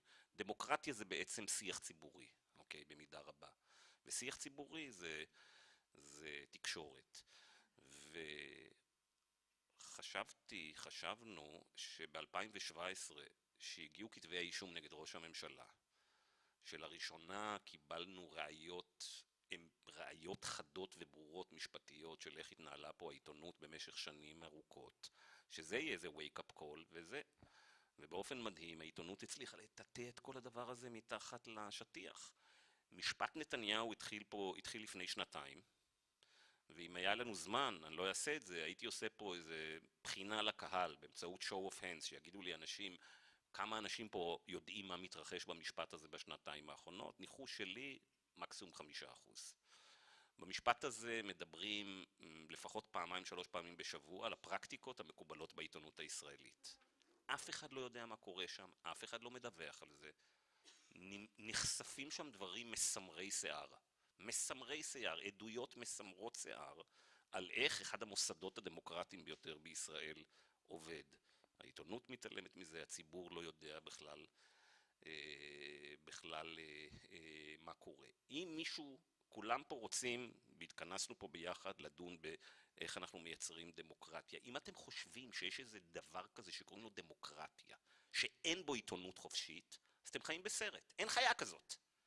אין, לא מכיר שום מודל דמוקרטי שהעיתונות היא מושחתת. כי דמוקרטיה, תקשורת, זה שווה לעיתונות. אז בואו נסתכל מה העיתונות שלנו, אוקיי? אני שואל אנשים, הם יודעים למי שייך את העיתונות, אף אחד לא יודע את זה, למרות שזה כל כך טריוויאלי כזה פשוט, כי זה שייך ל5 אנשים.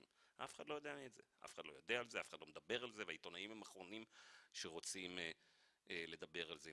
יש רק מדינה אחת בעולם, שהזכיין של קוקה קולה הוא הכלי המרכזי ביותר בשוק התקשורת. זה הזוי, אתה אומר את זה במדינה אחרת, חושבים שאתה מבולבל. אין חיה כזאת. הזכיין של קוקה קולה הוא כלי התקשורת המרכזי במדינה? איפה יש כזה דבר? אין דבר כזה, ואתם מצפים?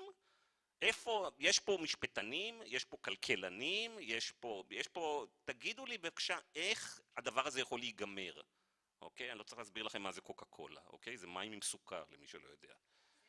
מים סוכר שנמכרים במחירים הכי גבוהים, בישראל זה גם עוד מונופול, זה שלא שמו על זה, זה שאין מיסי סוכר על זה, זה עסק שכולו הונאה, אוקיי? מה זה קוקה קולה? זה הכל עסק של התמכרות, שצריך לשים עליו, ושמו עליו ברוב המדינות בעולם, וזה הבעלים של חברת החדשות הגדולה בישראל, שמגיעה לפעמים לנתח שוק בפריים טיים של, אני לא יודע מה, 50, 60, 70%, זה אחד. כלי התקשורת השני שייך לאוליגרך רוסי, אוקראיני, אמריקאי, בריטי, אוקיי? אבל לא ישראלי, זה בטוח, כלומר, totally unaccountable למה שקורה בישראל. מי עוד יש לנו? והשלישי, זה מי שיש הקלטה, שבו הוא אומר לראש הממשלה, מציע לו שוחד. אם תמנע תחרות, אני אדאג שתהיה ראש ממשלה לעתיד. בגדול אלה שלושת כלי התקשורת שלנו. וכל מה שאתם חושבים שאתם יודעים, אוקיי? והחברים שלכם יודעים, והמורים של הילדים שלכם יודעים, זה בא מכלי התקשורת האלה, שלא תתבלבלו.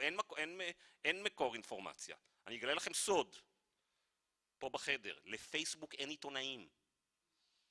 אוקיי? הם לא מייצרים חדשות, הם לא עושים תחקירים, אוקיי? פייסבוק לא אז עד היום, רוב העיתונות בישראל הייתה בעצם ארגונים, כמו שראינו בתיקי 2000 ו-4000, אם ראיתם, שהם כאילו עושים עיתונות, דואגים, כדי שתמשיכו, כדי לקבל לגיטימציה, מה שאל עידו, למה מחזיקים את המוסדות, שאלת עידו, למה מחזיקים את המוסדות הדמוקרטיים, למה האוטוקרטים לא פשוט הולכים וזה. אז העיתונות הייתה צריכה לקבל איזו לגיטימציה, אוקיי, מכל מיני סיבות, אבל לגיטימציה חלקית, אבל מאחורי הקלעים עשו את כל הדברים האלה שראינו בתיקי 2000 ו-4000, את כל עסקאות השוחד עם המפרסמים, עם הבנקאים, עם הפוליטיקאים, אוקיי, והכל כבר נמצא בתוך כתבי אישום של נגד נוני מוזס, שאול אלוביץ' ובנימין נתניהו, וכמובן מילצ'ן וכל הדברים האלה. אז זה במשך שנים. החזיקו פסון, כל הזמן שמרו על פסון, אבל מאחורי הקלעים היה את כל הדברים הלא נעימים האלה. עכשיו אנחנו נכנסנו לעידן אחר לחלוטין. עכשיו נכנסנו לעידן ערוץ 14. זה התחיל עם הרשתות החברתיות, שיצרו את זה, והכינו את השטח לדבר הזה, כמו שאמרה ענת אדמתי פה, שלאט לאט מטשטש בכלל מה זה שקר ואמת, אין כבר. זה הכל היה הרשתות חברתיות. הרשתות החברתיות החדירו את הרעל הזה לתוך חדרי החדשות של כל כלי התקשורת, שהכל נהפך לקרקס של ג'אנק וזבל ופייק וכיתוב וכל הדברים האלה, שהתחילו להיכנס לכל כלי התקשורת, בגלל שהיו צריכים להתחרות עם הרשתות החברתיות, והרשתות החברתיות הם הדיסטריביושן של הכלי התקשורת האלה. הגענו בינואר השנה, וזה השלב של ערוץ 14, שכבר עכשיו עיתונות מסוג חדש, אין לנו בכלל צורך להיראות כמו עיתונות, אין לנו שום צורך לשחק אותה שיש איזה נורמות אתיות או אתיקה עיתונאית, אנחנו ערוצי תעמולה, אנחנו ערוצי פייק, אנחנו פשוט, אני לא יודע אם אתם רואים, אני מציע ממליץ, יש גם המלצה מאוד אופרטיבית לכולכם פה, אם אתם לא רואים את הסדרה יורשים ב-HBO או ב-Yes, אני לא יודע איפה זה, אז תלכו לראות את זה, אוקיי? כי היורשים, אני אגלה לכם סוד, אתם חושבים שזה על אמריקה? לא, זה על ישראל. אוקיי, אני מכיר את העיתונות בישראל ואת המרדוקים הישראלים, לא נעים להגיד 30 שנה, אין שם פרק שאני לא רואה בדיוק את מה שקורה בארץ. נכון שהיחטות שם הרבה יותר גדולות, והמטוסים הפרטיים עם עץ יותר מדופן, אבל בגדול זה אותו סיפור, אוקיי? ובפרק האחרון, לא יהיה פה ספוילר, תהיו רגיע, אומרים, מה אנחנו עושים פה? מה הוא מסביר שם מנכ"ל של ערוץ 14 האמריקאי? הוא רוצה להתמנות לתפקיד, אז הוא אומר, מה אני עושה? הציבור רוצה בשר אדום, אני נותן בשר אדום. הציבור רוצה רעל, מבעבע, אוקיי, בוילינג טאר, אני נותן לו את זה, וזה מה שעושה ערוץ 14, אוקיי?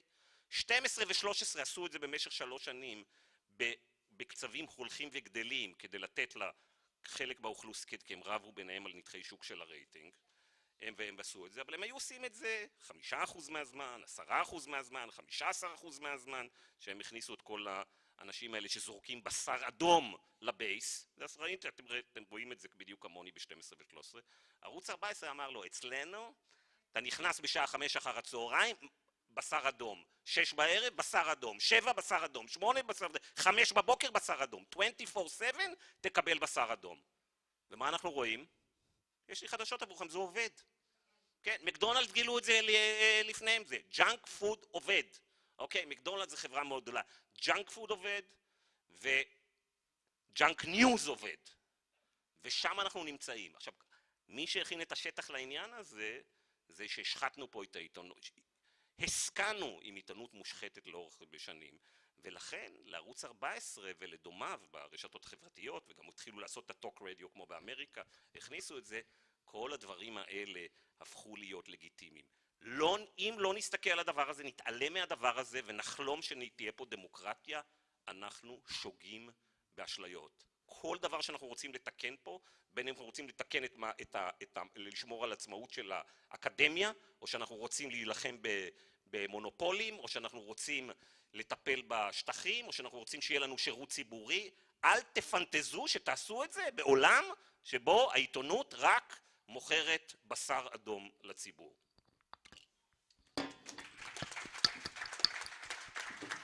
היה עדיף שאני הייתי האחרונה, רק אומרת שאנשים לא יחתכו ורידים. רק אמרתי. נכון.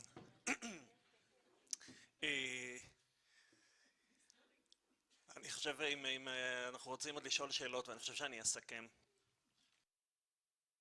כי כבר שאלה קטנה אחת, את רוצה? אז אני דווקא אסכם במילה אופטימית.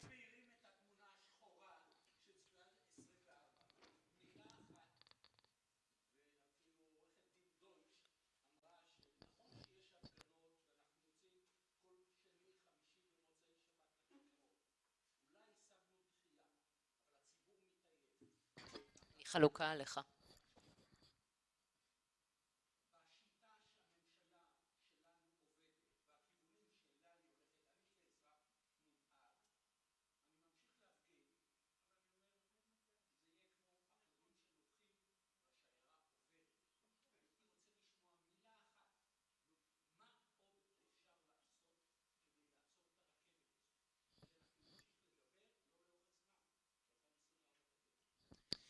מישהו רוצה לענות? אני רוצה להגיב, אני חייבת. אין דבר יותר משמעותי, זה מצחיק, כי עכשיו זה באמת קורה, אני אומרת את זה כבר שנים. כי תמיד זה היה בהקשר של מחאה של 2011, כי תמיד במחאה של 2011, במשך שנים היו אמרו לי, אבל זה נכשל, זה נכשל, זה נכשל, ואני כל הזמן אומרת, אתם לא מבינים שהמחאה של 2011, כל הדברים הפיננסיים והכלכליים הטובים שקרו בעשור האחרון, היו בזכות המחאה, בזכות זה שאנשים יצאו לרחוב. פמפמו לכם בכל במה, ויש אנשים שהרוויחו מזה כסף, שפמפמו לכם שהמחאה נכשלה. זה נכון שהיא לא הורידה את מחירי הדיור, אבל בכל פן אחר, הרפורמה, חוק הריכוזיות, הפירוק הפירמידות, הרפורמה בבנקים, העבודה שהמחירים לא עלו במשך תקופה מאוד ארוכה, כל הדברים האלה קרו בגלל שאנשים יצאו לרחוב. אין שום דבר יותר משמעותי מאנשים ברחוב, ואני מבינה שזה מעייף לצאת כל שבוע, אבל תדע לך שהדבר היחיד שעובד ושעבד ושהציל את המדינה הזאת מהבחינה הזאת, ואני צר לי שאני מצולמת, אבל זה כאילו זו האמת, זה העובדה שאנשים יוצאים לרחוב, והכי חשוב זה, גם אם עכשיו אתה מתאהב זמנית, אני מקווה שיחזור לך הכוח אם יקרה משהו. נכון לעכשיו, המחאה עבדה, בסדר? המחאה עצרה את הרפורמה כרגע, ואני אומרת לך, אני בכנסת כל יום, הם התחילו, הצד השני התחיל בשקרון כוח מטורף, בהיבריס מטורף, והיום זה כבר לא המצב, אוקיי? היום אני חושבת שיש הבנה יותר עמוקה של הסיטואציה, המחאה מפחידה, אני יכולה לומר לך שמישהו בכיר, לא משנה, לא נקרא שמות, שאני יכולה לומר לך שממש שרים בוחנים להיפגש בבתים או לא ללכת לבתי קפה, כי הם יודעים שהתקיפו אותם שם. במובן הזה משקללים את הדברים האלה, מפחדים ללכת למקומות. זה שינה מאוד את הטון, וממקום שבו הם יכולים, שהצד של הקואליציה יכול לעשות הכל, זה כבר לא ההרגשה וזה לא התחושה. ובמובן הזה הדבר הכי חשוב שאני יכולה להגיד לך זה שאסור להתעייף, גם אם אתם מתעייפים קצת, צריך לדעת שזה כמו שיש מפלגה שאומרת, עם הנצח לא מפחד מדרך ארוכה, הם צריכים לדעת שהמחנה הדמוקרטי לא מפחד מדרך ארוכה, לא עמוקה, אבל גם ארוכה. צריך לדעת שלא הולכים לשום מקום, והעובדה שכאילו ישר מדברים על דרכונים זרים, וישר מדברים על האלטרנטיבה, זה מחליש את הקרב, זה מחליש את ה... מה, אני שומעת, מה?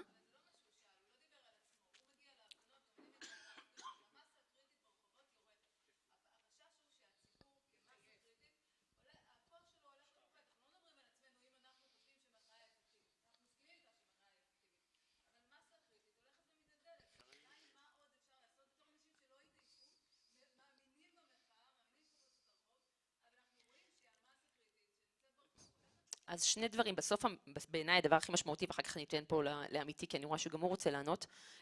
אני חושבת שבסוף המבחן תהיה בהתארגמות לכוח פוליטי, אוקיי? המבחן הראשון הולך להיות בבחירות למוניציפלי, ושאנשים באמת יצאו להצביע ברחובות בהמוניהם.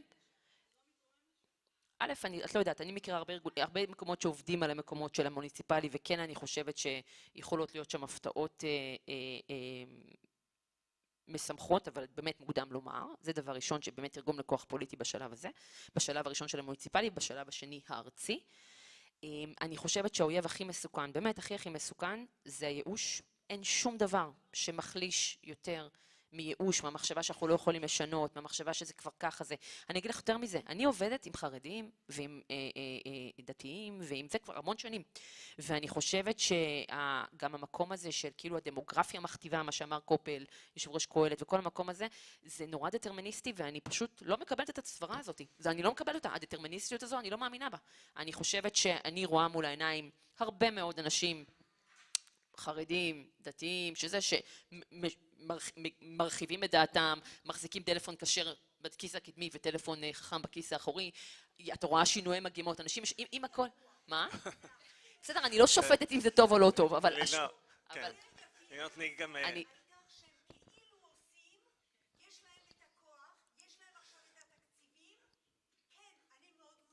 בטח שאני לא אמרתי להיות מודאגת, רק אמרתי לא להתייאש, זה מה שאמרתי. אבי צדוק, מילה אחרונה. מילה קצרה, אני חושב, אני רוצה לקחת את הסוף של הדברים שלך. אני חושב שמה שחייבים לעשות זה דווקא להגיע למי שלא חושב כמונו. אנחנו פה קצת באקו צ'יימבר. הזכרתם את זה כמשהו שככה נעים בגב, לשבת פה בפאנל שכולם מסכימים אחד עם השני, למרות שזה נורא נוח ומרענן, זה גם מאוד לא פרודוקטיבי. אני 2 ערבים השבוע ישבתי בקניון גבעת שמואל בכוונה, כמעט עם פתק על המצח, בואו תרביצו לי, כדי לעודד לאנשים שחושבים אחרת ממני, כל מיני טקטיקות חב"ד כאלה עם קפה ועוגיות, בואו תדברו איתי. אני חושב שזה מה שאנחנו חייבים לעשות, להגיע למי שלא חושב כמונו, ללכת לאותם שכונות, לאותם ערים, לאותם מקומות בילוי, לאותם מקומות עסקים, שבו 90% מהאנשים תומכים ברפורמה הזו, להתיישב שם ולא לזוז ולדבר ולהקשיב ולהשמיע וליצור איזשהו קשר, כי אנחנו נשאר בלהחמיא לעצמנו בתוך פורומים נפלאים כמו זה, אז אני מאוד שותף לחששות פה, שאנחנו בסופו של דבר האנרגיות האלה יסתיימו. אנחנו חייבים לרתום לצד הזה את מי שהרבה פחות נעים לדבר איתו, והרבה פחות נעים לשמוע אותו, והרבה פחות כיף לשמוע אותו, וצריך להיות נוכחים היכן שהם נמצאים, ובכל דרך למשוך אותם. זהו, אני חושב שזה מה שלדעתי אפשר וחובה לעשות. תודה. אני רוצה לומר, להתחבר גם לשאלה פה, כי זה מה צריך לעשות כדי שהמחאה תשכנע. אבל יש גם את העייפות המצטברת. כל אחד, לדעתי, מוצא את הכוחות שלו ואת מה שמניע אותו במחאה. חלק מהדברים ששמענו היום אמורים לספק גם את הדלק הזה לכל אחד. מי שהעתיד של הילדים שלו בחינוך מטריד אותו, אז ראינו את הגרפים מפולין ומהונגריה של שכר המורים שמתרסק מתחת. אני יכול להגיד לך, השכר של מורה מתחיל בהונגריה יותר נמוך מהשכר של קופאית או קופאי במדינה, ואותו דבר בפולין, לכן הם הולכים להיות קופאים. אז כל אחד ימצא את מה שמטריד אותו ואת החיבור שלו, ואז הוא יעשה, וזה מסכם אולי את כל... לואיס ברנדייס, בוא ניפרד באיזו אמירה, כל אחד הביא פה ציטוט שלו, יש לו ציטוט אחד שאומר, התפקיד החשוב ביותר זה להיות אזרח. ונדמה לי שעם המשפט הזה אנחנו יכולים ללכת. תודה רבה לכולכם. תודה.